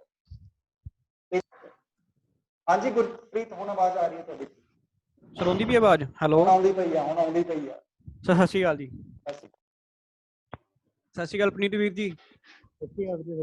ਹਾਂ ਵੀਰ ਜੀ, ਮੇਰਾ ਕੁਐਸਚਨ ਇਹ ਸੀਗਾ, ਜਦੋਂ ਤੁਸੀਂ ਆਪਣੇ ਨੋਟਸ ਤਿਆਰ ਕਰ ਰਹੇ ਸੀਗੇ, ਮਤਲਬ ਕਿ ਸਰ ਦੇ ਨੋਟਸ ਤੋਂ ਇਲਾਵਾ ਮਤਲਬ ਕਿ ਤੁਹਾਡਾ ਕੋਈ ਹੋਰ ਕੋਈ ਸਰੋਤ ਵਗੈਰਾ ਜਿੱਥੋਂ ਕੋਈ ਤੁਸੀਂ ਐਡੀਸ਼ਨ ਵਗੈਰਾ ਕੀਤੀ ਹੋਵੇ ਮਾੜਾ ਮੋਟਾ, ਬਸ ਉਹੀ ਪੁੱਛਣਾ ਸੀਗਾ ਵੀਰੇ। ਮੈਂ ਪਹਿਲਾਂ ਦੱਸਿਆ ਵੀ ਸੀ ਸ਼ੁਰੂ 'ਚ, ਤੇ ਮੇਰੇ ਕੋਲੇ ਸੀਗੀਆਂ ਕੁਛ MA ਦੀਆਂ ਕਿਤਾਬਾਂ ਸੀਗੀਆਂ, ਪਰ ਉਹ ਮੈਂ ਜਦੋਂ ਪੜ੍ਹ ਕੇ ਉਦੋਂ ਬਾਅਦ ਸਰ ਨਾਲ ਡਿਸਕਸ ਕੀਤੀਆਂ ਸੀ। ਹੁਣ ਆਏ ਸੀਗਾ ਵੀ ਮੰਨ ਲਓ 40-50 ਪੇਜਾਂ ਦੇ ਜਿਵੇਂ ਅਸੀਂ ਕੋਈ ਪੜ੍ਹੇ ਤਾਂ ਸਾਨੂੰ ਉਹਦੇ 'ਚ ਕੋਈ ਇੱਕ ਅੱਧੀ ਲਾਈਨ ਜਾਂ ਦੋ ਤਿੰਨ ਲਾਈਨਾਂ ਮਿਲੀਆਂ ਹੋਣਗੀਆਂ। ਹਾਂਜੀ। ਤੇ ਉਦੋਂ ਮੈਂ ਇਹੀ ਦੇਖਿਆ ਸੀ ਵੀਰੇ ਵੀ ਕਿਉਂਕਿ ਪ੍ਰੀ ਤੇ ਮੇਨਸ 'ਚ ਕੋਈ ਬਾਹਲਾ ਟਾਈਮ ਨਹੀਂ ਹੁੰਦਾ, ਜਾਂ ਪ੍ਰੀ ਤੋਂ ਪਹਿਲਾਂ ਵੀ ਕਿੰਨਾ ਕੁ ਟਾਈਮ ਹੁੰਦਾ, 2-3 ਮਹੀਨੇ ਪ੍ਰੀ ਦੇ ਵੀ ਨਿਕਲ ਜਾਂਦੇ ਆ। ਤਾਂ ਆਪਣੇ ਕੋਲ ਟਾਈਮ ਨਹੀਂ ਹੈਗਾ ਵੀ ਆਪਾਂ ਸਰਚ ਕਰੀ ਜਾਈਏ। ਹਾਂਜੀ। ਕਰਨੇ ਚਾਹੁੰਦੇ ਹੋ ਵੈਲ ਐਂਡ ਗੁੱਡ, ਕਰ ਸਕਦੇ ਹੋ, ਤੁਹਾਡੀ ਪਰਸਨਲ ਕਪੈਸਿਟੀ ਆ। ਪਰ ਗੱਲ ਐ ਆ ਜਾਂਦੀ ਹੈ ਵੀ ਆਪਾਂ ਪੇਪਰ ਦੇਣਾ ਨਾ ਪਹਿਲਾਂ। ਹੁਣ ਜਿੰਨਾ ਤੁਸੀਂ ਜੇ ਸਾਰਾ ਵਾਲਾ ਮਟੀਰੀਅਲ ਦੇਖੋਗੇ, ਠੀਕ ਹੈ, ਤੁਸੀਂ ਮੈਂ ਤੁਹਾਨੂੰ ਇੱਕ ਗੱਲ ਕਹਿਣਾ, ਤੁਸੀਂ ਆਹ ਦੇਖਿਓ ਕੀ ਕਹਿੰਦੇ ਹੁੰਦੇ ਆ, ਸਾਹਿਤਕ ਆਲੋਚਨਾ ਵਾਲਾ ਪਾਰਟ ਦੇਖਿਓ। ਹਾਂਜੀ। ਨੋਟਸ ਦਿੱਤੇ ਹੋਏ ਆ। ਮੈਂ ਤੁਹਾਨੂੰ ਕਹਿਣਾ MA ਵਾਲੀ ਕਿਤਾਬ 'ਚ ਜਾਂ ਤੁਸੀਂ ਕਿਸੇ ਹੋਰ ਦੇ ਨੋਟਸ ਦੇਖਣੇ ਉਹ ਵੀ ਦੇਖ ਲਿਓ, ਤੁਹਾਨੂੰ ਇੰਨਾ ਮਟੀਰੀਅਲ ਮਤਲਬ ਉਹ ਨਹੀਂ ਹੋਣਾ। ਉਹ ਤੁਸੀਂ ਐਂ ਕਹੋਗੇ ਨਹੀਂ ਯਾਰ ਇਹ ਵੀ ਜ਼ਿਆਦੇ ਆ, ਠੀਕ ਹੈ। ਇਹਦੇ 'ਚੋਂ ਵੀ ਮੈਂ ਕਹਿੰਦਾ ਮਤਲਬ ਆਹ ਚੀਜ਼ਾਂ ਯਾਦ ਕਰਨੀਆਂ ਵਧੀਆ ਗੱਲ ਤਾਂ ਹੀ ਰਹੂਗੀ ਜੇ ਆਪਾਂ ਜਿਹੜੀ ਚੀਜ਼ ਹੈਗੀ ਆਪਾਂ ਉਹਨੂੰ ਡੈਡੀਕੇਟਲੀ ਉਹਨੂੰ ਹੀ ਤਿਆਰ ਕਰੀਏ, ਠੀਕ ਹੈ। ਪਰ ਜੇ ਤੁਹਾਡਾ ਮਨ ਨਹੀਂ ਮੰਨ, ਜਾਂ ਮਤਲਬ ਹਰੇਕ ਦੇਖੋ ਸਟੂਡੈਂਟ ਆਪਣੇ ਹਰੇਕ ਦਿਮਾਗ 'ਚ ਆਹੀ ਹੁੰਦਾ ਵੀ ਯਾਰ ਮੈਂ ਆਹ ਵੀ ਪੜ੍ਹਦਾ, ਆਹ ਨਾ ਰਹਿ ਜੇ, ਉੱਧਰੋਂ ਉਹ ਨਾ ਰਹਿ ਜੇ। ਤੇ ਪਰ ਜਦੋਂ ਤੁਸੀਂ ਦੇਖੋਗੇ ਤੁਹਾਨੂੰ ਆਪਦਾ ਫਰਕ ਪਤਾ ਲੱਗ ਜੂਗਾ, ਤੁਹਾਨੂੰ ਆਪਦਾ ਵੀ ਪਤਾ ਲੱਗ ਜੂਗਾ ਵੀ ਨਹੀਂ ਯਾਰ ਇੱਧਰ ਮੈਂ ਟਾਈਮ ਵੇਸਟ ਕਰਨੀ ਚਾਹੀਦੀ, ਜੇ ਇਹੀ ਯਾਦ ਕਰ ਲਾਂ, ਇਹੀ ਕਿਤੇ ਹੋਰ ਪੜ੍ਹ ਲਾਂ ਤਾਂ ਬਹੁਤ ਵਧੀਆ ਗੱਲ ਆ। ਬਾਕੀ ਗੱਲ ਹੁਣ ਜਿਹੜੀਆਂ MA ਦੀਆਂ ਕਿਤਾਬਾਂ ਹੁੰਦੀਆਂ ਉਹ ਯੂਨੀਵਰਸਿਟੀ ਵਾਲਿਆਂ ਖਾਤਰ ਲਿਖੀਆਂ ਹੋਣਗੀਆਂ, ਠੀਕ ਹੈ। ਯੂਨੀਵਰਸਿਟੀ ਐਗਜ਼ਾਮੀਨੇਸ਼ਨ ਦਾ ਮਤਲਬ ਕਦੇ ਵੀ ਐਂ ਨਹੀਂ ਹੁੰਦਾ ਵੀ ਆਪਾਂ ਹਰੇਕ ਬੰਦੇ ਨੇ ਮੈਕਸੀਮਮ ਸਕੋਰ ਕਰਨਾ ਜਾਂ ਉਹ ਕਰਨਾ। ਉੱਥੇ ਆਪਾਂ ਨੂੰ ਸਿਰਫ ਪਾਸ ਪਰਸੈਂਟੇਜ ਚਾਹੀਦੀ ਆ, ਠੀਕ ਹੈ। ਜੇ ਉੱਥੇ ਕੋਈ ਮਤਲਬ ਮਿਸ ਪ੍ਰਿੰਟਿੰਗ ਹੋਈ ਹੋਈ ਜਾਂ ਉੱਥੇ ਕੋਈ ਉਹ ਹੋਈ ਕੀ ਕਹਿੰਦੇ ਹੁੰਦੇ ਨਾਟ ਵੈਲ ਰੈਕਗਨਾਈਜ਼ਡ ਵਿਊਜ਼ ਐਕਸਪ੍ਰੈਸਡ ਹੋਏ, ਤਾਂ ਉਹ ਜੇ ਆਪਾਂ ਇਨਕਾਰਪੋਰੇਟ ਕਰਾਂਗੇ, ਇਹ ਬਹੁਤ ਕੰਪੀਟੀਟਿਵ ਪੇਪਰ ਆ ਵੀਰੇ, ਤੇ ਮਾੜਾ ਵੀ ਇੱਧਰ ਉੱਧਰ ਕੰਮ ਹੋਇਆ ਖਰਾਬ ਹੋ ਸਕਦਾ। ਬਾਕੀ ਜੇ ਤੁਸੀਂ ਹੁਣ ਜੇ ਤੁਸੀਂ ਕਿਸੇ ਨੋਟਸ ਦੀ ਗੱਲ ਕਰੋਗੇ ਤਾਂ ਨੋਟਸ ਤੁਸੀਂ ਦੇਖਣੇ ਚਾਹੁੰਦੇ ਹੋ ਦੇਖ ਲਿਓ, ਪਰ ਮੈਂ ਤੁਹਾਨੂੰ ਮਤਲਬ ਇੰਨੀ ਕੁ ਗਰੰਟੀ ਕਹਿ ਸਕਦਾ ਯਾਰ, ਤੁਹਾਨੂੰ ਵੱਧ ਹੀ ਮਿਲੂਗਾ ਕੰਟੈਂਟ। ਕਿਉਂਕਿ ਮੈਂ ਪਤਾ ਕੀ ਹੈ, ਮੇਰੇ ਨਾਲ ਮੁੰਡੇ ਸੀਗੇ, ਉਹ ਆਪਾਂ ਐਵੇਂ ਕਹੀਏ ਉਹ ਹੋਰ ਇੰਸਟੀਚਿਊਟ ਤੋਂ ਪੜ੍ਹੇ ਵੀ ਆ, ਤੇ ਉਹਨਾਂ ਦੇ ਮੈਂ ਨੋਟਸ ਦੇਖੇ ਵੀ ਆ, ਮੈਂ ਆਪ ਵੀ ਦੇਖੇ ਸੀ ਵੀ ਕਿੰਨਾ ਕੁ ਕੰਟੈਂਟ ਕਿੰਨੇ ਕੁ ਲਿਖਿਆ, ਪੇਜ ਕਿੰਨੇ ਕੁ ਲਿਖੇ ਆ, ਜਾਂ ਕਿੰਨਾ ਕੁ ਕੋਈ ਵੀ ਟੌਪਿਕ ਨੂੰ ਉਹ ਆ। ਤਾਂ ਜਦੋਂ ਤੁਹਾਡੇ ਇਹ ਸਾਰੇ ਫਿੰਗਰਟਿਪਸ ਹੋਏ ਇਹ ਨੋਟਸ, ਫਿਰ ਜੋ ਕੋਈ ਮਰਜ਼ੀ ਪੜ੍ਹ ਲਈ, ਜਿਹੜਾ ਮਰਜ਼ੀ ਮਤਲਬ ਜਿੰਨੇ ਵੀ ਤੈਨੂੰ ਜੇ ਕਿਤਾਬਾਂ ਮਿਲਦੀਆਂ ਤੁਸੀਂ ਪੜ੍ਹ ਲਿਓ, ਪਰ ਪਹਿਲਾਂ ਆਪਣਾ ਫੋਕਸ ਇਹੀ ਹੋਣਾ ਚਾਹੀਦਾ। ਇਹ ਨਾ ਹਰੇਕ ਮਤਲਬ ਜੋ ਕਿ UPSC ਦੀ ਤਿਆਰੀ ਕਰਦਾ, ਤੇ ਟੀਚਰ ਜਾਂ ਆਪਣੇ ਕੋਈ ਵੀ ਜਿਹੜਾ ਹੋਏ ਵੀ ਪਏ ਆ, ਉਹ ਸਾਰੇ ਇੱਕੋ ਹੀ ਗੱਲ ਕਹਿੰਦੇ ਆ ਵੀ ਵੀਰੇ ਸੋਰਸ ਨੂੰ ਮਿਨੀਮਾਈਜ਼ ਰੱਖੋ, ਠੀਕ ਹੈ, ਮਤਲਬ ਵੱਧ ਰਿਵਾਈਜ਼ ਕਰੋ, ਤੇ ਉਹਨਾਂ ਚੋਂ ਕਿਤੇ ਇੱਧਰ ਉੱਧਰ ਨਾ ਹੋਵੇ ਕੰਮ। ਹਾਂਜੀ ਬਿਲਕੁਲ ਜੀ। ਇਹ ਹਮੇਸ਼ਾ ਹਰੇਕ ਦੀ ਇੱਕ ਕਾਮਨ ਚੀਜ਼ ਆਪਾਂ ਨੂੰ ਮਿਲਦੀ ਆ। ਤਾਂ ਆਈਡੀਅਲ ਸਿਚੁਏਸ਼ਨ ਇਹੀ ਆ ਵੀ ਆਪਾਂ ਇੱਕ ਚੀਜ਼ ਨੂੰ ਮਤਲਬ ਵੀ ਉਹ ਕਹਿੰਦੇ ਮੰਨੈ ਤਰੇ ਤਾਰੇ ਗੁਰਸਿੱਖ। ਹਾਂਜੀ ਹਾਂ। ਮਤਲਬ ਫਿਰ ਉਹ ਕੰਮ ਆ ਵੀ ਆਪਾਂ ਇੱਕ ਚੀਜ਼ 'ਚ ਜੇ ਭਤੀਜੇ ਹੋਏ ਆ ਤਾਂ ਆਪਾਂ ਉਹਨੂੰ ਫੋਲੋ ਕਰੀਏ, ਠੀਕ ਹੈ, ਤਾਂ ਪ੍ਰੋਪਰਲੀ ਆਪਾਂ ਨੂੰ ਬੈਨੀਫਿਟ ਹੁੰਦਾ। ਠੀਕ ਹੈ ਜੀ। ਹੈਲੋ। ਹਾਂਜੀ ਬੋਲੋ ਬੋਲੋ। ਠੀਕ ਹੈ ਵੀਰ ਜੀ, ਧੰਨਵਾਦ ਜੀ ਬਹੁਤ ਬਹੁਤ। ਕੋਈ ਗੱਲ ਨਹੀਂ ਵੀਰੇ, ਕੋਈ ਗੱਲ ਨਹੀਂ। ਮੈਨੂੰ ਏਦਾਂ ਲੱਗਦਾ ਕਿ ਸਕ੍ਰਿਪਟਡ ਹੋਣ ਦੇ ਦੋਸ਼ ਨਾ ਲੱਗ ਜਾਣ। ਹਾਂਜੀ ਸਰ। ਸਾਰੀ ਗੱਲਬਾਤ ਸਕ੍ਰਿਪਟਡ ਹੈ, ਪਹਿਲਾਂ ਪੁਨੀਤ ਨਾਲ ਬੈਠ ਕੇ ਤਿਆਰੀ ਕੀਤੀ ਵੀ ਪੁਨੀਤ ਆਹ ਗੱਲਾਂ ਬੋਲਣੀਆਂ ਨੇ। ਸਰ ਨਹੀਂ ਜੀ, ਮੈਨੂੰ ਜਿਹੜਾ ਕੀ ਗੱਲ ਆ, ਜਿਹੜਾ ਪਰਸਨਲ ਬੈਨੀਫਿਟ ਆਪ ਨੂੰ ਮਿਲਿਆ ਹੋਵੇ ਤਾਂ ਕੀ ਕਹਿੰਦੇ ਹੁੰਦੇ ਆ, ਹੁਣ ਉਹ ਤਾਂ ਆਪਾਂ ਜੇ ਕੋਈ ਜਾਣਦਾ ਉਹਨੂੰ ਵੀ, ਮੈਂ ਜੇ ਕੋਈ ਮੈਨੂੰ ਜਾਣਦਾ ਉਹ ਤਾਂ ਪਤਾ ਲੱਗ ਹੀ ਜਾਊਗਾ ਜੀ, ਆਪਾਂ ਵੀ ਆਪਦੇ ਦਿਲ ਤੋਂ ਕਿਵੇਂ। ਇੱਕ ਚੀਜ਼ ਹੋਰ ਵੀ ਹੈ, ਆਪਾਂ ਟਾਈਮ ਟੂ ਟਾਈਮ ਨਾ ਆਪਣਾ ਮਟੀਰੀਅਲ ਹੈ ਜਿਹੜਾ ਉਹਦੇ ਵਿੱਚ ਕੁਛ ਨਾ ਕੁਛ ਐਡੀਸ਼ਨਸ ਕਰਦੇ ਰਹਿੰਦੇ ਹਾਂ, ਸਾਰੇ ਸਟੂਡੈਂਟਸ ਨੂੰ ਪਤਾ ਹੀ ਆ, ਔਰ ਆਪਣੀ ਕੋਸ਼ਿਸ਼ ਵੀ ਹੁੰਦੀ ਹੈ ਕਿ ਸਾਰਿਆਂ ਨੂੰ ਪ੍ਰੋਵਾਈਡ ਕਰਵਾ ਦਈਏ, ਜਾਂ ਆਫਿਸ ਤੋਂ ਲੈ ਲਓ ਹਾਰਡ ਕਾਪੀ ਤੇ ਮੇਰੀ ਕਿਸੇ ਕੋਰਸ ਕਰਾਂਗੇ। ਹਰ ਸਾਲ ਉਹ ਮਟੀਰੀਅਲ ਆਪਣਾ ਕੁਛ ਨਾ ਕੁਛ ਨਵੀਆਂ ਚੀਜ਼ਾਂ ਲੈ ਕੇ ਆਉਣੇ ਆ ਹਰ ਵਾਰ, ਕਿਉਂਕਿ ਆਪ ਨੂੰ ਇਹ ਲੱਗਦਾ ਕਿ ਨਹੀਂ ਕੁਛ ਚੇਂਜਸ ਚਾਹੀਦੀਆਂ ਨੇ, ਕਿਉਂਕਿ ਗੱਲ ਕੀ ਹੈ ਨਾ, ਇਹ ਕੰਟੀਨਿਊਸ ਪ੍ਰੋਸੈਸ ਹੈ, ਠੀਕ ਹੈ। ਜੇ ਅਸੀਂ 4 ਸਾਲ ਪਹਿਲਾਂ ਵਾਲੀ ਚੀਜ਼ ਉਹੀ ਐਜ਼ ਇਟ ਇਜ਼ ਰੱਖਾਂਗੇ ਤੇ 2-3 ਚੀਜ਼ਾਂ ਦੇਖਣ ਵਾਲੀਆਂ, ਜਿਹੜੇ 2 ਸਾਲ ਪਹਿਲਾਂ ਬੱਚੇ ਪੜ੍ਹ ਗਏ ਉਹ ਵੀ ਅੱਜ ਅਪੀਅਰ ਹੋ ਰਹੇ ਆ ਬੜੇ ਸਾਰੇ, ਤੇ ਆਪਾਂ ਨੂੰ ਵੀ ਪਤਾ ਹੈ ਨਾ, ਉਹਦੇ 'ਚ ਵੀ ਫਿਰ ਇੱਕ ਕਾਪੀ ਹੋ ਜਾਂਦੀ ਹੈ, ਠੀਕ ਹੈ। ਤਾਂ ਇੱਕ ਆਪਣੇ ਆਪ ਨੂੰ ਵੀ ਲੱਗਦਾ ਕਿ ਨਹੀਂ ਇੱਕ ਫਰੈਸ਼ਨੈਸ ਚਾਹੀਦੀ ਹੈ ਮਟੀਰੀਅਲ ਵਿੱਚ, ਨਵੀਆਂ ਚੀਜ਼ਾਂ ਨੇ ਜਿਹੜੀਆਂ ਲੈ ਕੇ ਆਓ, ਕਿਉਂਕਿ ਮਾਰਕੀਟ ਦੇ ਵਿੱਚ ਬੜੇ ਨਵੇਂ ਕੋਈ ਨਾ ਕੋਈ ਸਰਚ ਪੇਪਰ ਆਉਂਦੇ ਰਹਿੰਦੇ ਆ, ਠੀਕ ਹੈ। ਬਾਕੀ ਤੁਸੀਂ ਵੈਬਸਾਈਟ 'ਤੇ ਦੇਖਿਆ ਕਿ ਸਾਡੀ ਬਕਾਇਦਾ ਐਡਵਾਈਜ਼ਰੀ ਟੀਮ ਹੈ, PhD ਸਕਾਲਰਸ ਦੀ, ਜਿਹੜੇ ਕਿ ਅਸਿਸਟੈਂਟ ਪ੍ਰੋਫੈਸਰ ਨੇ ਕਾਲਜਿਸ ਦੇ ਵਿੱਚ, ਉਹਨਾਂ ਦੀ ਐਡਵਾਈਜ਼ਰੀ ਟੀਮ ਹੈ, ਉਹਨਾਂ ਨਾਲ ਟੀਮ ਦੇ ਵਿੱਚ ਗੱਲਬਾਤ ਚੱਲਦੀ ਰਹਿੰਦੀ ਹੈ, ਠੀਕ ਹੈ ਨਾ। ਬਾਕੀ ਹੁਣ ਸਾਡਾ ਕੰਮ ਹੀ ਇਹ ਹੈ, ਅਸੀਂ ਹੋਰ ਕਰਨਾ ਵੀ ਕੀ ਹੈ, ਸਾਰਾ ਦਿਨ ਲਿਟਰੇਚਰ ਦੇ ਨਾਲ ਖੇਡਦੇ ਰਹਿੰਦੇ ਹਾਂ, ਕੁਛ ਨਾ ਕੁਛ ਜੋ ਸਿਲੇਬਸ ਦੇ ਰਿਗਾਰਡਿੰਗ ਮਿਲਦਾ ਉਹਨੂੰ ਆਪਾਂ ਇਹਦੇ ਵਿੱਚ ਸ਼ਾਮਲ ਕਰ ਲਈਦਾ। ਹਾਂਜੀ ਅੰਗਰੇਜ਼ ਸਿੰਘ ਵੇਟ ਕਰ ਰਹੇ ਹੋ ਬੜੇ ਟਾਈਮ ਤੋਂ। ਹਾਂਜੀ ਪਲੀਜ਼। ਇਹ ਸਾਨੂੰ ਬੜੀ ਖੁਸ਼ੀ ਹੁੰਦੀ ਵੀ ਅੰਗਰੇਜ਼ ਨੂੰ ਵੀ ਪੰਜਾਬੀ ਪੜ੍ਹਨ ਲਾਤਾ ਅਸੀਂ, ਇਹ ਬਹੁਤ ਖੁਸ਼ੀ ਹੁੰਦੀ। ਅੰਗਰੇਜ਼ ਆਵਾਜ਼ ਨਹੀਂ ਆ ਰਹੀ ਤੁਹਾਡੀ, ਅਨਮਿਊਟ ਹੈ ਜੀ। ਤੁਸੀਂ ਆਪਣੇ ਮਾਈਕ ਦੀ ਆਵਾਜ਼ ਵਧਾਓ ਥੋੜੀ ਜਿਹੀ ਸੈਟਿੰਗ ਵਿੱਚ ਜਾ ਕੇ, ਪਹਿਲਾਂ ਮੇਰੇ ਨਾਲ ਵੀ ਇਹੀ ਦਿੱਕਤ ਸੀ। ਹਾਂਜੀ ਸੈਟਿੰਗ ਦੇ ਵਿੱਚ ਜਾ ਕੇ ਮਾਈਕ ਦੀ ਆਵਾਜ਼ ਵਧਾ ਲਓ, ਆਵਾਜ਼ ਵਧਾਓ। ਇਦਾਂ ਹੀ ਗੁਰਪ੍ਰੀਤ, ਇਦਾਂ ਹੀ ਪੁਨੀਤ ਵੀ ਇਦਾਂ ਹੀ ਤਜਰਬੇ ਚੋਂ ਬੋਲ ਰਿਹਾ ਬਸ, ਹੋਰ ਕੁਝ ਵੀ ਨਹੀਂ। ਉਹੀ ਇਹ ਪਤਾ ਕੀ ਆ, ਜਦੋਂ ਮੈਂ ਕਿਸੇ ਨੂੰ ਮਤਲਬ ਥੋੜੇ ਟਾਈਮ ਪਹਿਲਾਂ ਜਦੋਂ ਮੈਂ ਤਿਆਰੀ ਸ਼ੁਰੂ ਕੀਤੀ ਸੀ, ਉਹੀ ਗੱਲ ਜਦੋਂ ਮੈਂ ਸ਼ੁਰੂ 'ਚ ਗੱਲ ਕੀਤੀ ਸੀ ਵੀ ਜਦੋਂ ਕਿਸੇ ਨੂੰ ਪੁੱਛ ਕੇ ਦੇਖ ਲਿਓ, ਕਿਸੇ ਨੂੰ ਵੀ ਕਿਹੜਾ ਆਪਸ਼ਨ ਲਈਏ, ਸਭ ਦਾ ਇੱਕ ਪੈਟ ਜਵਾਬ ਇਹੀ ਹੁੰਦਾ, ਸਾਰੇ ਆਪਸ਼ਨ ਬਰਾਬਰ ਆ, ਜਿਹੜਾ ਮਰਜ਼ੀ ਕਰ ਲਓ, ਆਪਦਾ ਇੰਟਰਸਟ ਰੱਖੋ, ਠੀਕ ਹੈ। ਉਹ ਆ ਮਤਲਬ ਮੇਰੇ ਕਹਿਣ ਦਾ ਮਤਲਬ ਇਹ ਆ ਵੀ ਹਰੇਕ ਨਾ ਬੜਾ ਜਰਨਲਾਈਜ਼, ਮਤਲਬ ਕੋਈ ਕਿਸੇ ਨੂੰ, ਜਾਂ ਜੇ ਕਿਸੇ ਨੂੰ ਪੁੱਛ ਲਓ ਵੀ ਤਿਆਰੀ ਕਿਵੇਂ ਕਰਨੀ ਆ, ਬਸ NCERTੀਆਂ ਪੜ੍ਹਨ ਲੱਗ ਜਾਓ, ਕੋਈ ਮਤਲਬ ਵੀ ਇੱਕ ਵੇਗ ਜਿਹੇ ਆਨਸਰ ਦੇ ਕੇ ਉਹ ਹੋ ਜਾਂਦੇ ਆ। ਮੈਂ ਤਾਂ ਜੇ ਕੋਈ ਕਹਿੰਦੇ ਹੁੰਦੇ ਨਾ ਵੀ ਆਪਦੇ ਕੋਈ ਭੈਣ ਨੂੰ ਦੱਸਣਾ ਹੋਵੇ, ਜਾਂ ਮੈਂ ਆਪਦੇ ਆਪ ਨੂੰ ਦੱਸਣਾ ਅੱਜ ਤੋਂ 1-2 ਸਾਲ ਪਹਿਲਾਂ ਵੀ ਭਈ ਆਹ ਚੀਜ਼ਾਂ ਕਰਨ ਵਾਲੀਆਂ, ਵੀ ਤਾਂ ਥੋੜਾ ਜਿਹਾ ਹੋ ਜਾਂਦਾ ਵੀ ਆਪਾਂ ਉਵੇਂ ਖੁੱਲ ਕੇ ਬੋਲ ਦਿੰਦੇ ਹਾਂ, ਨਹੀਂ ਤਾਂ ਜੀ। ਠੀਕ ਹੈ, ਬਿਲਕੁਲ ਬਿਲਕੁਲ। ਹਾਂਜੀ ਅੰਗਰੇਜ਼ ਹੋਇਆ ਰਿਜ਼ੋਲਵ ਇਸ਼ੂ? ਅੰਗਰੇਜ਼ ਫਿਨਿਸ਼? ਹਾਂਜੀ ਸਰ, ਹਾਂਜੀ ਮੈਂ ਪੁੱਛ ਲਾਂ ਸਰ? ਹਾਂਜੀ ਹਾਂਜੀ ਪੁੱਛੋ ਪਲੀਜ਼।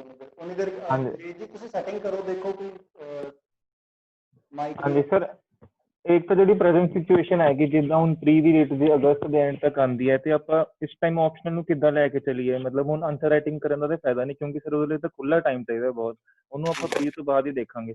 ਹੁਣ ਕਿਸ ਪੇਪਰ ਨਾਲ ਕਿੱਦਾਂ ਪੜ੍ਹੀਏ, ਕਿੱਦਾਂ ਕਰੀਏ, ਕਿੰਨਾ ਟਾਈਮ ਦਈਏ ਹਰ ਰੋਜ਼? ਪ੍ਰੀ ਨੂੰ ਵੀ ਆਪਾਂ ਅੰਡਰਮਾਈਨ ਕਰ ਕੀਤਾ ਜਾ ਸਕਦਾ। ਜੀ ਜੀ ਜੀ, ਆਪਾਂ ਇਹਦੇ ਵਿੱਚ ਪਹਿਲਾਂ ਵੀ ਗੱਲ ਕੀਤੀ ਸੀ। ਫਿਨਿਸ਼ ਲਾਸਟ ਜਿਹੜਾ ਆਪਣਾ ਸੈਸ਼ਨ ਸੀਗਾ ਜੂਨ ਤੇ ਫਾਰਮਲ ਬੜਾ ਰੱਖਿਆ ਸੀ, ਤਾਂ ਹੁਣ ਵੀ ਮੈਂ ਇਹ ਕਹਾਂਗਾ, ਕਿਉਂਕਿ ਆਪਾਂ ਵੇਟ ਕਰ ਰਹੇ ਸੀ 20 ਤਰੀਕ ਨੂੰ ਕੋਈ ਡੇਟ ਦੇ ਦੇਣਗੇ। ਅਗਰ ਕੋਈ 4 ਮਹੀਨੇ ਬਾਅਦ ਦੀ ਡੇਟ ਆਉਂਦੀ ਹੈਗੀ ਹੈ ਪ੍ਰੀ ਦੀ, ਤਾਂ ਆਪਾਂ ਆਨਸਰ ਰਾਈਟਿੰਗ ਬਕਾਇਦਾ ਸ਼ੁਰੂ ਕਰਾਂਗੇ। ਠੀਕ ਹੈ, ਮੈਂ ਉਹਦੇ ਵਾਸਤੇ ਪ੍ਰਬੰਧ ਕਰ ਲਿਆ ਸੀ, ਆਪਣੇ ਐਂਡ ਤੇ ਪ੍ਰਿੰਟਰ ਵਗੈਰਾ ਘਰੇ ਮੈਂ ਲਿਆ। ਤੇ ਹੁਣ ਪੁਆਇੰਟ ਇਹ ਆ ਜਾਂਦਾ ਕਿ ਅਜੇ ਡੇਟ ਨਹੀਂ ਆਈ ਹੈਗੀ ਕੋਈ। ਜੇ ਦੇਖੋ ਹੁਣ ਅਗਸਤ ਦੀ ਡੇਟ ਆ ਜਾਂਦੀ ਹੈ, ਠੀਕ ਹੈ, ਤਾਂ ਆਪਣੇ ਕੋਲੇ 5 ਜੂਨ ਨੂੰ ਤਾਂ ਅਨਾਉਂਸ ਕਰਨਗੇ। ਠੀਕ ਹੈ, ਵਿੱਚ ਜੁਲਾਈ ਤੇ ਅਗਸਤ। ਠੀਕ ਹੈ, ਤਾਂ ਇੱਕ ਚੀਜ਼ ਆ ਜਾਂਦੀ ਹੈ ਕਿ ਚਾਹੇ ਹੁਣ ਅਗਸਤ ਦੇ ਅੰਤ ਦੀ ਡੇਟ ਆ ਗਈ ਨਾ, ਤਾਂ ਵੀ 1.5 ਮਹੀਨਾ ਤਾਂ ਸਾਨੂੰ ਘੱਟੋ ਘੱਟ ਚਾਹੀਦਾ ਪ੍ਰੀ ਵਾਸਤੇ। ਠੀਕ ਹੈ, ਚਾਹੀਦਾ ਚਾਹੇ ਨਹੀਂ ਚਾਹੀਦਾ, ਪਰ ਸਾਈਕੋਲੋਜੀਕਲੀ ਅਸੀਂ ਟੋਟਲੀ ਸ਼ਿਫਟ ਹੋ ਜਾਵਾਂਗੇ। ਫਿਰ 1.5 ਮਹੀਨੇ ਚ ਆਨਸਰ ਰਾਈਟਿੰਗ ਲਿਟਰੇਚਰ ਅਸੀਂ ਬਹੁਤ ਵਧੀਆ ਨਹੀਂ ਕਰ ਪਾਵਾਂਗੇ। ਠੀਕ ਹੈ, ਤਾਂ ਮੈਂ ਉਦੋਂ ਵੀ ਆਪਾਂ ਇਹ ਗੱਲ ਕੀਤੀ ਸੀ ਕਿ ਆਪਾਂ ਹੁਣ ਰਿਵੀਜ਼ਨ ਕਰੋ, ਜਿੰਨੀ ਰਿਵੀਜ਼ਨ ਵੱਧ ਕਰ ਸਕਦੇ ਹੋ। ਜਿਹੜੇ ਟੌਪਿਕ ਤੇ ਤੁਹਾਨੂੰ ਲੱਗਦਾ ਕੋਈ ਇਸ਼ੂਜ਼ ਹੈਗੇ ਨੇ ਜਿਨ੍ਹਾਂ ਤੇ ਰਿਵੀਜ਼ਨ ਦੀ ਲੋੜ ਹੈ, ਉਹਨੂੰ ਰਿਵੀਜ਼ਨ ਕਰੋ ਫਿਰ, ਤਾਂ ਕਿ ਜਦੋਂ ਅਸੀਂ ਆਨਸਰ ਰਾਈਟਿੰਗ ਸ਼ੁਰੂ ਕਰੀਏ ਉਦੋਂ ਆਨਸਰ ਰਾਈਟਿੰਗ ਸਾਡੀ ਬਹੁਤ ਫਾਸਟ ਹੋ। ਇਹ ਤਜਰਬਾ ਗੁਰਜੀਤ ਦਾ ਰਿਹਾ ਹੋਇਆ। ਪਹਿਲਾਂ ਇਹਨਾਂ ਨੇ ਰਿਵੀਜ਼ਨ ਕੀਤੀ, ਆਨਸਰ ਰਾਈਟਿੰਗ ਬੜੀ ਤੇਜ਼ੀ ਨਾਲ ਕੀਤੀ ਸੀ ਪਿਛਲੇ ਦਿਨੀ, ਤੇ ਬਹੁਤ ਤੇਜ਼ੀ ਨਾਲ ਇੰਪਰੂਵਮੈਂਟਸ ਅਸੀਂ ਕੀਤੀਆਂ। ਗੁਰਜੀਤ ਇਹਦੇ ਤੇ ਦੱਸ ਸਕਦੇ ਆ। ਤੇ ਹਾਂਜੀ, ਹੈ ਨਾ ਗੁਰਜੀਤ, ਤੁਸੀਂ ਉੱਧਰ ਵੀ ਸ਼ੋਅ ਹੋਈ ਜਾਂਦੇ ਹੋ, ਇੱਧਰ ਵੀ ਸ਼ੋਅ ਹੋਈ। ਪਤਾ ਨਹੀਂ ਸਰ ਕੀ ਹੋ ਰਿਹਾ, ਮੇਰੀ ਆਵਾਜ਼ ਨਹੀਂ ਆ ਰਹੀ, ਮੈਨੂੰ ਲੱਗਦਾ। ਆਵਾਜ਼ ਆ ਰਹੀ ਹੈ। ਸਰ ਇੱਕ ਪੁਆਇੰਟ ਵਾਈਜ਼ ਤੇ ਪੈਰਾਗ੍ਰਾਫ ਵਾਲਾ ਪੁੱਛਣਾ ਸੀਗਾ ਕਿ ਆਨਸਰ ਵਿੱਚ ਕੋਈ ਵੀ ਕੁਐਸਚਨ ਆਏ ਤਾਂ ਪੁਆਇੰਟ ਵਾਈਜ਼ ਜਿੱਦਾਂ ਕਹਿੰਦੇ ਕਿ ਲਿਖੋ, ਵਧੀਆ ਕਲੈਰਿਟੀ ਰਹਿੰਦੀ ਹੈ ਐਗਜ਼ਾਮੀਨਰ ਲਈ, ਜਾਂ ਪੈਰਾਗ੍ਰਾਫ 'ਚ ਲਿਖੋ ਜੇ ਤੁਹਾਨੂੰ ਨਹੀਂ ਕੁਝ ਪੁਆਇੰਟਸ ਆਉਂਦੇ ਅੱਛੀ ਤਰ੍ਹਾਂ, ਫਿਰ ਤੁਸੀਂ। ਬਿਲਕੁਲ, ਉਹਦੇ ਵਿੱਚ ਇਹ ਹੈ ਫਿਨਿਸ਼ ਕੇ ਜਦੋਂ ਅਸੀਂ ਆਨਸਰ ਰਾਈਟਿੰਗ ਤੁਸੀਂ ਕਰੋਗੇ ਨਾ, ਆਨਸਰ ਟੂ ਆਨਸਰ ਵੇਰੀ ਕਰਦੀ ਹੈ ਸਥਿਤੀ। ਜਦੋਂ ਤੁਸੀਂ ਲਿਖੋਗੇ ਆਪਾਂ ਉਦੋਂ ਹੀ ਇਹਨੂੰ ਜਿਹੜਾ ਹੈਗਾ ਚੀਜ਼ ਦੱਸ ਸਕਦਾ। ਤੇ ਹਰੇਕ ਬੱਚੇ ਨਾਲ ਇਹ ਗੱਲ ਹੁੰਦੀ ਹੈ ਕਿ ਇੱਥੇ ਪੁਆਇੰਟ ਬਣਾਉਣੇ, ਆਪਾਂ ਇੱਥੇ ਪੈਰਾਗ੍ਰਾਫਸ ਬਣਾਉਣੇ ਹੈਗੇ ਆ। ਠੀਕ ਹੈ, ਪਰ ਉੱਥੇ ਆਪਾਂ ਸਾਰਾ ਕੁਝ ਪਰਸਨ ਟੂ ਪਰਸਨ ਵੇਰੀ ਕਰਦਾ। ਤੇ ਸਰ ਇੱਕ ਪੇਪਰ 2 ਦੇ ਸੈਕਸ਼ਨ ਵਿੱਚ ਤਨੀਰਾਮ ਚਾਤਰਿਕ ਦੀ ਇੰਨੀ ਸਾਰੀ ਪੋਇਮਸ ਹੈ, ਸਾਰੀ ਬੁੱਕਸ ਤਿੰਨੋਂ ਬੁੱਕਸ ਦੀ ਸਾਰੀ ਪੋਇਮਸ ਪੜ੍ਹਨੀਆਂ, ਕਿਉਂਕਿ ਕੋਈ ਵੀ ਪੋਇਮ ਆ ਜਾਂਦੀ ਹੈ ਪੇਪਰ 'ਚ ਤਾਂ ਪੜ੍ਹ ਲਓ, ਇੱਕ ਵਾਰੀ ਪੜ੍ਹਨੀਆਂ ਜ਼ਰੂਰੀ ਨੇ। ਠੀਕ ਹੈ, ਪਰ ਪੇਪਰ ਦੇ ਵਿੱਚ ਜਦੋਂ ਆਉਣੀ ਆ ਉੱਥੇ ਕਿਸੇ ਨੂੰ ਯਾਦ ਨਹੀਂ ਹੁੰਦਾ ਕਿੱਥੋਂ ਆਈ ਹੋਈ ਹੈ। ਹਾਂਜੀ ਸਰ, ਐਗਜ਼ਾਮੀਨਰ ਉਹ ਡਿਮਾਂਡ ਵੀ ਨਹੀਂ ਕਰਦਾ ਕਿ ਤੁਹਾਨੂੰ ਯਾਦ ਰਹੇ ਹੋਵੇ ਕਿੱਥੋਂ ਆਈ ਹੋਈ। ਉੱਥੇ ਸੇ ਮੈਂਸ਼ਨ ਕਰਨਾ ਹੈ ਕਿ ਜਿਹੜਾ ਹੈਗਾ ਇਹ ਜਿਹੜੀ ਕਵਿਤਾ ਇਹ ਧਨੀਰਾਮ ਚਾਤਰਿਕ ਦੀ ਰਚਨਾ ਹੈਗੀ ਹੈ। ਠੀਕ ਹੈ, ਕਿਤਾਬ ਦਾ ਨਾਮ ਯਾਦ ਰਹਿੰਦਾ, ਉਹ ਵੀ ਮੈਂ ਕਹਿਣਾ ਹੁੰਦਾ 200% ਸ਼ੋਰ ਹੋਣੇ ਚਾਹੀਦੇ ਕਿਹੜੀ ਕਿਤਾਬ ਚੋਂ ਆ। 150% ਸ਼ੋਰ ਵੀ ਹੈਗਾ ਤਾਂ ਵੀ ਨਹੀਂ ਲਿਖਣਾ ਆਪਾਂ, ਕਿਉਂਕਿ ਫਿਰ ਬਲੱਫ ਹੋ ਜਾਂਦਾ ਜੇ ਉਹ ਗਲਤ। ਪ੍ਰਸੰਗ ਸਹਿਤ ਵਿਆਖਿਆ ਕਿੱਦਾਂ ਕਰਾਂਗੇ ਜੇ ਸਾਨੂੰ ਪਤਾ ਹੀ ਨਹੀਂ? ਜਿੱਦਾਂ ਇਸ ਵਾਰ 2019 ਵਾਲੀ ਜਿਹੜੀ ਹੈ, ਇੱਕੋ ਰੁੱਖ ਦੇ ਟਾਨ ਹੋ ਤੁਸੀਂ ਤਿੰਨੇ ਲੱਖ ਵੱਖਰਾ ਵੱਖਰਾ, ਇਹ ਵਾਲੀ ਜਿਹੜੀ ਹੈਗੀ ਹੈ ਨਾ ਲਿਖਾਂਗੇ ਅਸੀਂ। ਦੇਖੋ ਨਹੀਂ ਲਿਖਦੇ ਵੀਰੇ, ਪ੍ਰਸੰਗ ਤਾਂ ਲਿਖ ਸਕਦੇ ਹਾਂ, ਪ੍ਰਸੰਗ ਤਾਂ ਲਿਖ ਸਕਦੇ ਹਾਂ ਅਸੀਂ, ਕਿਤਾਬ ਦਾ ਨਾਮ ਕਵਿਤਾ ਦਾ ਨਾਮ ਨਹੀਂ ਲਿਖਣਾ। ਕਿਉਂ ਪੁਨੀਤ? ਠੀਕ ਹੈ, ਇਦਾਂ ਹੀ ਕਰਕੇ ਆਏ ਸੀ ਤੁਸੀਂ? ਹਾਂਜੀ ਹਾਂਜੀ ਹਾਂਜੀ ਸਰ, ਬਿਲਕੁਲ ਜੀ। ਹੁਣ ਪਤਾ ਹੈ, ਚਲੋ ਇਹ ਤਾਂ ਕਵਿਤਾਵਾਂ ਨੇ ਬਹੁਤ ਜ਼ਿਆਦਾ, ਹਰੇਕ ਦੀਆਂ 70 ਕਵਿਤਾਵਾਂ ਤਿੰਨਾਂ 'ਚ ਹੀ। ਤੇ ਦੇਖੋ ਜੇ ਤਾਂ ਇੱਕ ਆਪਾਂ ਹੁਣ ਮੈਨੂੰ ਤਾਂ, ਮੈਂ ਵੀ ਕਹਾ ਮੈਂ ਪੜ੍ਹੀਆਂ ਵੀ ਸੀ, ਪਰ ਮੇਰੇ ਇਹ ਕਵਿਤਾ ਯਾਦ ਨਹੀਂ ਸੀ ਵੀ ਇਹ ਕਵਿਤਾ ਕਿੱਥੇ ਆ, ਜਿਹੜੀ ਇਹ ਆਈ ਸੀ ਇੱਕੋ ਰੁੱਖ ਦੇ ਤਿੰਨ ਵਾਲੀ। ਮੇਰੇ ਯਾਦ ਨਹੀਂ ਸੀ, ਨਹੀਂ ਯਾਦ, ਭਾਵੇਂ ਆਪਾਂ ਪੜ੍ਹ ਵੀ ਲਈਏ ਤਾਂ ਵੀ ਨਹੀਂ ਯਾਦ ਰਹਿਣੀਆਂ, ਕਿਉਂਕਿ ਕਿੰਨੀਆਂ ਕਵਿਤਾਵਾਂ ਹੋ ਗਈਆਂ ਤੁਸੀਂ ਆਪ। ਤੁਸੀਂ ਕਿੱਦਾਂ ਡੀਲ ਕੀਤਾ ਨੂੰ ਸਰ? ਇੱਕ ਤਾਂ ਇਹ ਆ ਵੀ ਜਿਹੜੀਆਂ, ਜਿਵੇਂ ਹੁਣ ਮੈਂ ਤਾਂ ਜਦੋਂ ਕਵਿਤਾਵਾਂ ਪੜ੍ਹ ਰਿਹਾ ਸੀ, ਵਿੱਚ ਜਦੋਂ ਨੋਟਸ 'ਚ ਨਾਂ ਵੀ ਲਿਖੇ ਹੋਏ ਸੀ ਵੀ ਆਹ ਕਵਿਤਾ 'ਚੋਂ ਆਇਆ, ਇਹ ਲਾਈਨ ਆਈ ਆ। ਠੀਕ ਹੈ, ਇੱਕ ਤਾਂ ਇਹ ਹੋ ਗਿਆ ਸੀ। ਤੇ ਉਦੋਂ ਮੈਂ ਜਿਹੜੇ ਮੰਨ ਲਓ ਇੱਕ ਦੋ ਕੁਛ ਕੁ ਕੋਰਸ ਇਹੋ ਜਿਹੇ ਸੀ ਜਿੱਥੇ ਕਵਿਤਾ ਦਾ ਨਾਂ ਨਹੀਂ ਲਿਖਿਆ ਸੀ, ਮੈਂ ਉਹ ਕਵਿਤਾ ਦਾ ਨਾਂ ਲਿਖ ਲਿਆ ਸੀ ਵੀ ਇਹ ਕਵਿਤਾ। ਤਾਂ ਇੱਕ ਤਾਂ ਆਪਾਂ ਨੂੰ ਹੁਣ ਜੇ ਤੁਸੀਂ ਐਂ ਦੇਖ ਲਓ, ਇੰਡੈਕਸ ਹੁੰਦਾ ਨਾ ਹਰੇਕ ਕਿਤਾਬ ਦਾ, ਹਰੇਕ ਉਹਦਾ ਵੀ ਉਸ 'ਚ ਕਿਹੜੀਆਂ ਕਿਹੜੀਆਂ ਕਵਿਤਾਵਾਂ, ਤਾਂ ਤੁਸੀਂ ਐਂ ਯਾਦ ਰੱਖ ਸਕਦੇ ਹੋ ਵੀ ਇਸ ਕਿਤਾਬਾਂ 'ਚ ਇਹ ਥੀਮਸ ਹੈਗੀਆਂ ਨੇ। ਠੀਕ ਹੈ, ਬਟ ਇਹ ਆ ਵੀ ਥੀਮਸ ਵੀ ਤਿੰਨਾਂ ਕਿਤਾਬਾਂ 'ਚ ਓਵਰਲੈਪ ਹੁੰਦੀਆਂ। ਹਾਂਜੀ, ਠੀਕ ਹੈ, ਇਹ ਹੁੰਦੀ ਇਹ ਥੋੜਾ ਜਿਹਾ ਫਿਰ ਉਹੀ ਗੱਲ ਹੈ, ਇਹ ਤਾਂ ਸ਼ੌਂਕ ਵਾਲੀ ਗੱਲ ਵੀ ਹੈਗੀ ਤੇ ਲੰਬਾ ਕੰਮ ਵੀ ਆ ਗਿਆ ਵੀ ਤੁਸੀਂ ਆਪ ਕਵਿਤਾਵਾਂ ਵੀ ਪੜ੍ਹ ਕੇ ਦੇਖੋ। ਤੁਹਾਨੂੰ ਆਏ ਹੁਣ ਇੱਕ ਤੁਹਾਨੂੰ ਦੱਸਦਾ, ਇੱਕ ਕਿਤਾਬ 'ਚ ਕਵਿਤਾ ਹੈਗੀ ਆ ਜਿਹਲਮ ਦਰਿਆ ਨੂੰ, ਇੱਕ ਕਿਤਾਬ 'ਚ ਕਵਿਤਾ ਹੈਗੀ ਆ ਝਰਨੇ ਨਾਲ ਗੱਲਾਂ। ਹਾਂਜੀ ਹਾਂਜੀ ਠੀਕ ਹੈ, ਜੇ ਤੁਸੀਂ ਸਿਰਫ ਉਹਦੇ ਉਹ ਪੜ੍ਹੇ ਹੋਏ ਆ ਆਪਣਾ ਮਤਲਬ ਵੀ ਤੁਹਾਨੂੰ ਐਂ ਪਤਾ ਵੀ ਅੱਛਾ ਇਹ ਨਦੀ ਨਾਲ ਗੱਲਾਂ ਵਾਲੀਆਂ ਦੋਨੇ ਹੋਏਗੀਆਂ, ਪਰ ਤੁਸੀਂ ਵੈਸੇ ਉਹਦਾ ਕੰਟੈਂਟ ਨਹੀਂ ਪੜ੍ਹਿਆ। ਵੈਸੇ ਆਲਦੋ ਇਹ ਦੋਨੇ ਨੋਟਸ 'ਚ ਲਿਖੇ ਹੋਏ ਆ ਸ਼ਾਇਦ, ਹਾਂ ਪੱਕਾ ਹੀ ਲਿਖੇ ਹੋਏ ਆ, ਬਟ ਜੇ ਤੁਸੀਂ ਨਹੀਂ ਫਿਰ ਤੁਸੀਂ ਇੱਥੇ ਕਨਫਿਊਜ਼ ਕਰ ਸਕਦੇ ਹੋ, ਤਾਂ ਇਸ ਲਈ ਇੱਥੇ ਨਾ ਲਿਖਣਾ ਚੰਗਾ। ਬਟ ਜੇ ਤੁਸੀਂ ਧਿਆਨ ਨਾਲ ਦੇਖੋਗੇ ਤਾਂ ਦੋਨਾਂ ਦੀ ਨਾ ਹਰੇਕ ਉਹੀ ਹੈ, ਜਦੋਂ ਕਵਿਤਾਵਾਂ ਤੁਸੀਂ ਪੜ੍ਹੋਗੇ ਤਾਂ ਤੁਹਾਨੂੰ ਐਂ ਯਾਦ ਮਤਲਬ ਵੀ ਇਹ ਤੁਸੀਂ ਦੇਖ ਲੈਂਦੇ ਪਿੱਛੇ ਲਿਖਣ ਦੀ ਸ਼ੈਲੀ ਕੀ ਆ। ਜਿਵੇਂ ਕਿ ਝਰਨੇ ਦੀਆਂ ਗੱਲਾਂ 'ਚ ਇੱਕ ਥਾਂ ਤੇ ਪ੍ਰਸ਼ਨ ਹੀ ਪ੍ਰਸ਼ਨ ਪੁੱਛ ਕੇ ਉਹਦੇ ਆਨਸਰ ਉੱਤੇ ਆਉਂਦੇ ਆ, ਤੇ ਜਿਹਲਮ ਦਰਿਆ ਨੂੰ ਐਂ ਨਹੀਂ ਹੈਗਾ, ਮਤਲਬ ਵੀ ਐਂ ਕੁਛ ਨਾ ਕੁਛ ਵੇਰੀਏਸ਼ਨਾਂ ਹੁੰਦੀਆਂ। ਤਾਂ ਫਿਰ ਉਹ ਥੋੜੀ ਜਿਹੀ ਲੰਬੀ ਗੱਲ ਆ ਗਈ ਵੀ ਤੁਸੀਂ ਉਹ ਕਹਿੰਦੇ ਆ ਕਵਿਤਾਵਾਂ ਨੂੰ ਯਾਦ ਕਿਵੇਂ ਰੱਖਣਾ, ਪਰ ਇੰਨੀ ਲੋੜ ਨਹੀਂ। ਜੇ ਇਹਨੂੰ ਯਾਦ ਰੱਖ ਲਓਗੇ ਤੁਸੀਂ, ਐਂ ਦੇਖੋ ਪ੍ਰੋਫੈਸਰ ਜਿਹੜੇ ਉਹ ਆਪਣੇ ਗੁਰਬਖਸ਼ ਸਿੰਘ ਪ੍ਰੀਤਲੜੀ ਦੀਆਂ ਕਿਤਾਬਾਂ ਨੇ 3, ਠੀਕ ਹੈ, ਉਹਦੇ 'ਚ ਵੀ 21, 20 ਤੇ 23 ਮਤਲਬ ਇੰਨੇ ਐਸੇ ਆ। ਠੀਕ ਹੈ, ਤੇ ਤਿੰਨਾਂ ਕਿਤਾਬਾਂ ਦੇ ਅਕ੍ਰੋਸ ਜਿਹੜੇ ਮਤਲਬ ਥੀਮਸ ਆ ਉਹ ਇੰਨੀਆਂ ਜ਼ਿਆਦਾ ਉਹ ਹੁੰਦੀਆਂ, ਮਿਕਸ ਹੁੰਦੀਆਂ, ਬਹੁਤ ਔਖਾ ਉਹਨੂੰ ਕਹਿੰਦੇ ਐਂ ਕਰਨਾ ਵੀ ਅੱਛਾ ਇਹ ਕਿਹੜੇ ਉਸ 'ਚੋਂ ਆ। ਜਿਵੇਂ ਕਿ ਗੁਰਬਖਸ਼ ਸਿੰਘ ਪ੍ਰੀਤਲੜੀ 'ਚ ਆਪਾਂ ਪ੍ਰੀਤ ਦਾ ਸੰਕਲਪ ਪੜ੍ਹਦੇ ਹਾਂ, ਠੀਕ ਹੈ, ਤਿੰਨਾਂ 'ਚ ਪ੍ਰੀਤ ਦੇ ਸੰਕਲਪ ਦੀਆਂ ਗੱਲਾਂ ਉਹ ਮਤਲਬ ਵੀ ਮਿਲਦੇ ਜੁਲਦੇ ਟੌਪਿਕ ਦੇ ਲੇਖ ਆਉਂਦੇ ਆ। ਤਾਂ ਆਪਾਂ ਉੱਥੇ ਨਹੀਂ ਕਰ ਸਕਦੇ ਤਾਂ ਤੁਸੀਂ ਬੇਫਿਕਰ ਰਹੋ, ਜੇ ਨਹੀਂ ਕਰ ਸਕਦੇ ਤਾਂ ਕੋਈ ਵੀ ਨਹੀਂ ਕਰਨਾ, ਕਿਸੇ ਨੇ ਵੀ ਨਹੀਂ ਕਰਨਾ। ਪਰ ਜੇ ਤੁਸੀਂ ਕਹਿੰਦੇ ਹੋ ਨਹੀਂ ਵੀ ਹਾਂ ਮੈਂ ਤਾਂ ਕਰਨਾ ਹੀ ਕਰਨਾ, ਫਿਰ ਵੀਰੇ ਲੰਬਾ ਰਸਤਾ ਹੈਗਾ। ਤੁਸੀਂ ਮਤਲਬ ਲੇਖ ਪੜ੍ਹੋ, ਠੀਕ ਹੈ, ਉਹਨਾਂ ਨੂੰ ਅੰਡਰਸਟੈਂਡ ਕਰੋ, ਆਪਦੇ ਨੋਟਸ ਬਣਾਓ ਕਿ ਅੱਛਾ ਮੈਂ ਹਰੇਕ ਜਿਹੜੇ 60 ਦੇ 60 ਲੇਖ ਆ ਉਹਨਾਂ ਨੂੰ ਕਿਵੇਂ ਕਿਵੇਂ ਯਾਦ ਰੱਖਣਾ। ਬਟ ਕੋਈ ਏਡਾ ਇਸ਼ੂ ਨਹੀਂ ਹੈਗਾ। ਅੱਛਾ, ਇਹ ਪੋਇਮ ਸੀਗੀ, ਇਸ ਵਿੱਚ ਬਸ ਮਤਲਬ ਬੁੱਕ ਦਾ ਨਾਮ ਤੇ ਆਥਰ ਦਾ ਨਾਮ ਲਿਖ ਕੇ ਛੱਡ ਦਈਏ, ਮਤਲਬ ਜਿੱਦਾਂ ਉਹ ਨਹੀਂ ਆਉਂਦੇ? ਬੁੱਕ ਦਾ ਨਾਮ ਵੀ ਨਹੀਂ ਹੈਗਾ ਯਾਦ, 100% ਸ਼ੋਰ ਨਹੀਂ ਹੈਗਾ ਤਾਂ ਰਹਿਣ ਦਿਓ ਫਿਰ। ਬਸ ਮਤਲਬ ਅੱਛਾ ਧਨੀਰਾਮ ਚਾਤਰਿਕ ਲਿਖ ਕੇ ਛੱਡ ਦੇਣਾ? ਹਾਂ, ਇਹ ਕਵਿਤਾ ਇਹ ਮਤਲਬ ਇਹ ਕਾਵ ਟੋਟਾ ਧਨੀਰਾਮ ਚਾਤਰਿਕ ਦੇ ਕਾਵ ਸੰਗ੍ਰਹਿ ਵਿੱਚੋਂ ਲਿਆ ਗਿਆ ਹੈ, ਠੀਕ ਹੈ, ਤੇ ਉਹਦੇ ਮਤਲਬ ਜੋ ਪ੍ਰਸੰਗ ਲਿਖਦੇ ਹੁੰਦੇ ਆਪਾਂ ਉਵੇਂ ਕਵਰ ਕਰ ਦਿਆਂਗੇ। ਦੇਖੋ ਇਹਦਾ ਜਿਹੜਾ ਪ੍ਰਸੰਗ ਹੈ ਕਿ ਗੱਲ ਕੀ ਕੀਤੀ ਹੋਈ ਹੈ, ਇਹਦੇ 'ਚ ਕੀ ਸੁਨੇਹਾ, ਉਹ ਤਾਂ ਅਸੀਂ ਕਵਿਤਾ ਦੇ ਟੋਟੇ 'ਚੋਂ ਲੱਭ ਵੀ ਲੈਂਦੇ ਹਾਂ ਜੇ ਅਸੀਂ ਪ੍ਰੋਪਰਲੀ ਇਹਨਾਂ ਚੀਜ਼ਾਂ ਨੂੰ ਪੜ੍ਹਿਆ ਹੋਇਆ, ਨੋਟਸ ਪੜ੍ਹੇ ਹੋਏ ਆ, ਧਨੀਰਾਮ ਚਾਤਰਿਕ ਦੀ ਕਲਾਸ ਵੀ ਪੜ੍ਹੀ ਹੋਈ ਹੈ, ਉਹ ਲਿਖਣੀ ਆ ਅਸੀਂ। ਸਰ ਇਹ ਦੇਖੋ ਨਾ, ਜਿੱਦਾਂ 2019 ਵਾਲਾ ਇਸ ਤੋਂ ਸਮਝ ਆਉਂਦਾ ਕੁਝ, ਇੱਕੋ ਰੁੱਖ ਦੇ ਟਾਂ ਨੂੰ ਤੁਸੀਂ ਤਿੰਨ ਕੌਣ ਹੈ ਇਹੀ ਪਤਾ ਨਹੀਂ, ਲੱਖ ਵੱਖਰਾ ਵੱਖਰਾ ਨਾ ਹੋਵੇ, ਰਲ ਕੇ। ਇਹ ਜਦੋਂ ਆਪਾਂ ਪੜ੍ਹਦੇ ਹਾਂ ਨਾ, ਇਹ ਜਦੋਂ ਆਪਾਂ ਜਿਵੇਂ ਹੁਣ ਪੜ੍ਹਦੇ ਹਾਂ ਤਾਂ ਆਪਾਂ ਨੂੰ ਸਮਝ ਮਤਲਬ ਥੋੜਾ ਜਿਹਾ ਦੇਖੋ ਗੈਸ ਵਰਕ ਹੈਗਾ, ਪਰ ਆਪਾਂ ਨੂੰ ਐਂ ਵੀ ਪਤਾ ਵੀ ਧਨੀਰਾਮ ਚਾਤਰਿਕ ਨੇ ਧਾਰਮਿਕ ਸੁਹਿਰਦਤਾ ਦੀ ਗੱਲ ਕੀਤੀ ਸੀ।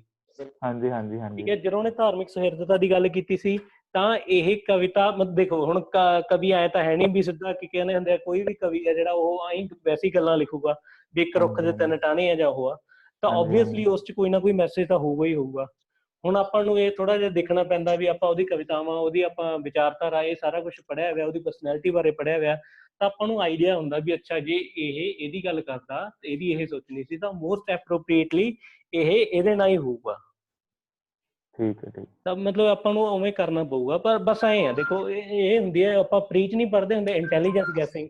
ਹਾਂਜੀ ਹਾਂਜੀ, ਇਹਦਾ ਕੋਈ ਇਲਾਜ ਹੀ ਹੈ ਨਹੀਂ, ਇਹ ਕਰਨੀ ਪਊਗੀ ਆਪਾਂ ਨੂੰ। ਠੀਕ ਹੈ, ਠੀਕ। ਇਹੋ ਜਿਹੀ ਆ ਗਈ ਹੁਣ, ਉਹ ਤੁਸੀਂ ਸ਼ੁਕਰ ਕਰੋ ਆਪਾਂ ਨੂੰ ਉਹ ਨਹੀਂ ਆਉਂਦੇ, ਕੀ ਕਹਿੰਦੇ ਹੁੰਦੇ ਆ, ਸੰਤ ਸਿੰਘ ਸੇਖੋਂ ਦੇ ਜਿਹੜੇ ਆਲੋਚਨਾ ਵਾਲੇ ਕਿਤਾਬਾਂ ਨੇ 3 ਪਈਆਂ, ਜੇ ਉਹਦੇ ਚੋਂ ਕੋਈ ਪ੍ਰਸੰਗ ਆਊਗਾ ਉਹ ਆਪਾਂ ਨੂੰ ਬਿਲਕੁਲ ਐਂ ਵੀ ਨਹੀਂ ਪਤਾ ਲੱਗਣਾ ਵੀ ਕਿਹੜੀ ਕਿਤਾਬ ਚੋਂ ਆਏ। ਬਸ ਜੇ ਮਤਲਬ ਹੋ ਸਕਦਾ, ਕਿਉਂਕਿ ਕਈ ਵਾਰੀ ਚੀਜ਼ਾਂ ਇੱਕ ਦੂਜੇ ਨਾਲ ਮਿਲਦੀਆਂ ਜੁਲਦੀਆਂ ਹੁੰਦੀਆਂ, ਤਾਂ ਉਸ 'ਚ ਬਹੁਤ ਚਾਂਸ ਆ ਗਲਤੀ ਕਰਨ ਦੇ। ਵੀਰੇ ਅਸੀਂ ਤਾਂ ਉਹ 'ਚ ਵੀ ਤਾਂ ਕਨਫਿਊਜ਼ ਹੋ ਹੀ ਜਾਂਦੇ। ਬੁੱਲੇ ਸ਼ਾਹ ਜੀ ਦਾ ਕਈ ਵਾਰੀ ਉਹਨਾਂ ਨੇ ਹੀਰ ਦਾ ਜ਼ਿਕਰ ਕੀਤਾ ਤੇ ਹੀਰ ਦੀ ਖੁਦ, ਉਹਦੇ ਵਿੱਚ ਵੀ ਕਈ ਵਾਰੀ ਆਪਾਂ ਉਹਦੇ ਤਾਂ ਬਹੁਤ ਉਹਨਾਂ ਦੇ ਉਹ 'ਚ ਇੱਕ ਆਉਂਦਾ, ਉਹ 'ਚ ਮੇਰੇ ਇੱਕ ਪ੍ਰੀਵੀਅਸ ਈਅਰ 'ਚ ਆਇਆ ਸੀਗਾ। ਜੇ ਆਪਾਂ ਧਿਆਨ ਨਾਲ ਪੜ੍ਹੀਏ ਦੋਨਾਂ ਦੀ ਸ਼ਬਦਾਵਲੀ ਤੇ ਦੋਨਾਂ ਦੇ ਰਾਈਟਿੰਗ ਸਟਾਈਲ, ਜਿਵੇਂ ਉਹਨੂੰ ਉਹ ਕਹਿੰਦੇ ਹੁੰਦੇ ਵੀ ਕਿੰਨੀਆਂ ਮਾਤਰਾਵਾਂ ਆਉਂਦੀਆਂ, ਵੀ ਉਵੇਂ ਜੇ ਆਪਾਂ ਬਰੋਡਲੀ ਦੇਖੀਏ ਥੋੜਾ ਜਿਹਾ ਫਰਕ ਹੈਗਾ। ਬੁੱਲੇ ਸ਼ਾਹ ਦੀ ਜਿਹੜੀ ਲੈਂਗੁਏਜ ਆ ਉਹ ਬਹੁਤ ਰੀਸੈਂਟ ਆ, ਹਾਲਾਂਕਿ ਹੈ ਤਾਂ ਦੋਨਾਂ ਦਾ ਪੀਰੀਅਡ ਤਾਂ ਇੱਕੋ ਹੀ ਆ, ਪਰ ਉਹ ਜਿਹੜਾ ਉਹ ਜੇ ਆਪਾਂ ਨੂੰ ਐਂ ਲੱਗਦਾ ਵੀ ਜਦੋਂ ਆਪਾਂ ਬੁੱਲੇ ਸ਼ਾਹ ਪੜ੍ਹਦੇ ਹਾਂ ਵੀ ਅੱਜ ਦੀ ਕਿਸੇ ਪੰਜਾਬੀ ਕਵਿਤਾ ਨੂੰ ਪੜ੍ਹੀ ਜਾਂਦੇ ਹਾਂ, ਉਹਨਾਂ ਦੀਆਂ ਕਾਫੀਆਂ ਵੀ ਉਹਨਾਂ ਦੀਆਂ ਵੀ ਬਥੇਰੀਆਂ 100 ਮੈਨੂੰ ਲੱਗਦਾ 50 ਦੇ ਅਰਾਊਂਡ ਕਾਫੀਆਂ ਨੇ, ਉਹਨਾਂ ਨੂੰ ਆਪਾਂ ਪੜ੍ਹੀਏ ਵੀ ਮਤਲਬ ਵੀ ਆਪਾਂ ਤੁਹਾਨੂੰ ਲੱਗੂਗਾ ਵੀ ਅੱਛਾ ਅੱਜ ਤਾਂ ਆਪਾਂ ਵੀ ਅੱਜ ਦੀ ਕਵਿਤਾ ਪੜ੍ਹ ਰਹੇ ਹਾਂ ਕੋਈ। ਸਾਰੇ ਸ਼ਾਹ ਤਾਂ ਮਤਲਬ ਆਪਦੀ ਕਵਿਤਾ 'ਚ ਆਪਦਾ ਨਾਂ ਲਿਖੀ ਜਾਂਦੇ ਆ, ਦੱਸ ਹੀ ਦਿੰਦੇ ਆ। ਸਰ ਇੱਕ ਲਾਸਟ ਟ੍ਰੀਵਲ ਇਸ਼ੂ ਹੈ ਥੋੜਾ ਜਿਹਾ ਹੈਂਡਰਾਈਟਿੰਗ। ਕਨੇਸ਼ ਜੀ ਇੱਕ ਮਿੰਟ, ਆਪਾਂ ਅੰਗਰੇਜ਼ ਜੀ ਬਹੁਤ ਟਾਈਮ ਤੋਂ ਵੇਟ ਕਰ ਰਹੇ ਆ ਹਨਾ, ਫਿਰ ਉਹਨਾਂ ਨੇ ਕਹਿਣਾ ਸਾਰੇ ਪੰਜਾਬੀ ਲੱਗੇ ਹੋਏ ਆ, ਮੇਰੀ ਗੱਲ ਸੁਣਦੇ। ਡਿਸਕ੍ਰਿਮੀਨੇਸ਼ਨ। ਅੰਗਰੇਜ਼ੀ ਦਾ ਕੁਐਸਚਨ, ਉਹ ਮਾਈਕ ਨਹੀਂ ਉਹਨਾਂ ਦਾ ਚੱਲ ਰਿਹਾ ਹੈਗਾ। ਅੰਗਰੇਜ਼ੀ ਦਾ ਕੁਐਸਚਨ ਕੀ ਹੈ, ਕਹਿੰਦੇ ਵੀ ਕੀ ਆਪਾਂ ਆਪਣੇ ਆਨਸਰਸ ਦੇ ਵਿੱਚ ਫਲੋ ਡਾਇਗਰਾਮਸ ਵਗੈਰਾ ਬਣਾ ਸਕਦੇ ਹਾਂ ਆਨਸਰ ਨੂੰ ਯੂਨੀਕ ਬਣਾਉਣ ਲਈ? ਹਾਂਜੀ ਪੁਨੀਤ ਜੀ। ਬਿਲਕੁਲ ਬਣਾ ਸਕਦੇ ਹਾਂ, ਪਰ ਉਹੀ ਗੱਲ ਆ ਜਾਂਦੀ ਆ ਵੀ ਜਿਹੜੀ ਟਾਈਮ ਹੈ ਮਤਲਬ ਆਪਣੀ ਟੈਸਟ ਕੀਤੀ ਹੈ ਪਹਿਲਾਂ, ਆਪਾਂ ਉੱਥੇ ਉਹੀ ਚੀਜ਼ ਮਤਲਬ ਕਰਾਂਗੇ। ਜਿਵੇਂ ਆਪਾਂ ਉੱਥੇ ਆਪਾਂ ਹਰੇਕ ਤੁਹਾਡੀ ਵੀ ਘਟ ਗਈ ਭਾਵੇਂ ਪੰਜਾਬੀ ਦੀ ਆਨਸਰ ਰਾਈਟਿੰਗ ਆ, ਹਰੇਕ ਉੱਥੇ ਇੱਕ ਗੱਲ ਜ਼ਰੂਰ ਆਉਂਦੀ ਆ ਵੀ ਆਪਾਂ ਉੱਥੇ ਇਨਵੈਂਸ਼ਨ ਨਹੀਂ ਕਰਨੀ ਕੋਈ ਨਵੀਂ, ਮਤਲਬ ਟਾਈਮ ਹੀ ਨਹੀਂ ਹੈਗਾ। ਕਿਉਂਕਿ ਜੇ ਉੱਥੇ ਆਪਾਂ ਗਲਤ ਕਰਤਾ ਉੱਥੇ ਬੈਕਫਾਇਰ ਹੋਣ ਦੇ ਚਾਂਸਸ ਜ਼ਿਆਦੇ ਆ। ਤਾਂ ਜਿਹੜੀ ਵੀ ਆਪਾਂ ਐਕਸਪੈਰੀਮੈਂਟ ਕਰਨੇ ਆਪਾਂ ਪਹਿਲਾਂ ਕਰਕੇ ਉੱਥੇ ਬੰਦੂਕਾਂ ਲੈ ਕੇ ਜਾਣੀਆਂ ਜਿਹੜੀਆਂ ਚੱਲਦੀਆਂ ਹੋਣ। ਠੀਕ ਹੈ, ਰਾਈਟ। ਹਾਂਜੀ ਗੁਰਪ੍ਰੀਤ ਜੀ, ਤੁਹਾਡਾ ਕੋਈ ਕੁਐਸਚਨ ਹੈ? ਨਹੀਂ ਸਰ, ਨਹੀਂ ਮੈਂ ਬਸ ਹੈਲੋ। ਓਕੇ, ਹਾਂਜੀ ਕਨੇਸ਼ ਜੀ, ਮੇਰੇ ਖਿਆਲ ਚ ਲਾਸਟ ਕੁਐਸਚਨ ਹੀ ਹੈ, ਫਿਰ ਆਪਾਂ ਬਸ ਵਾਈਂਡ ਅਪ ਕਰ ਦਿਆਂਗੇ।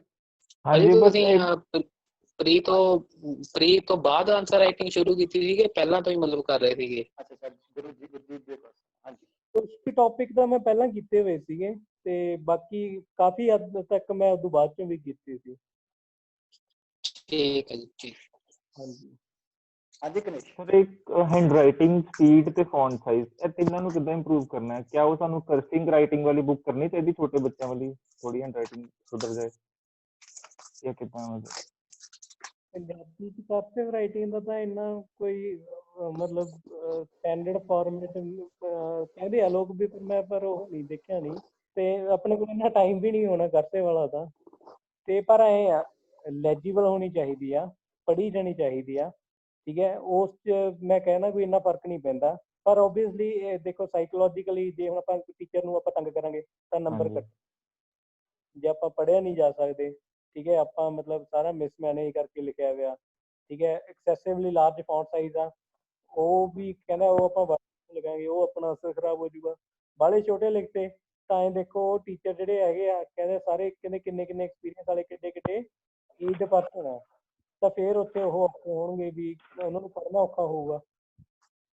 ਤਾਂ ਇੱਕ ਸਾਨੂੰ ਕਿਸੇ ਟੀਚਰ ਨੇ ਕਿਹਾ ਸੀਗਾ ਵੀ ਜਿੰਨਾ ਐਗਜ਼ਾਮੀਨਰ ਨੂੰ ਤੁਸੀਂ ਤੰਗ ਕਰੋਗੇ ਉਹਨਾਂ ਨੰਬਰ ਘੱਟ ਦੇਊਗਾ।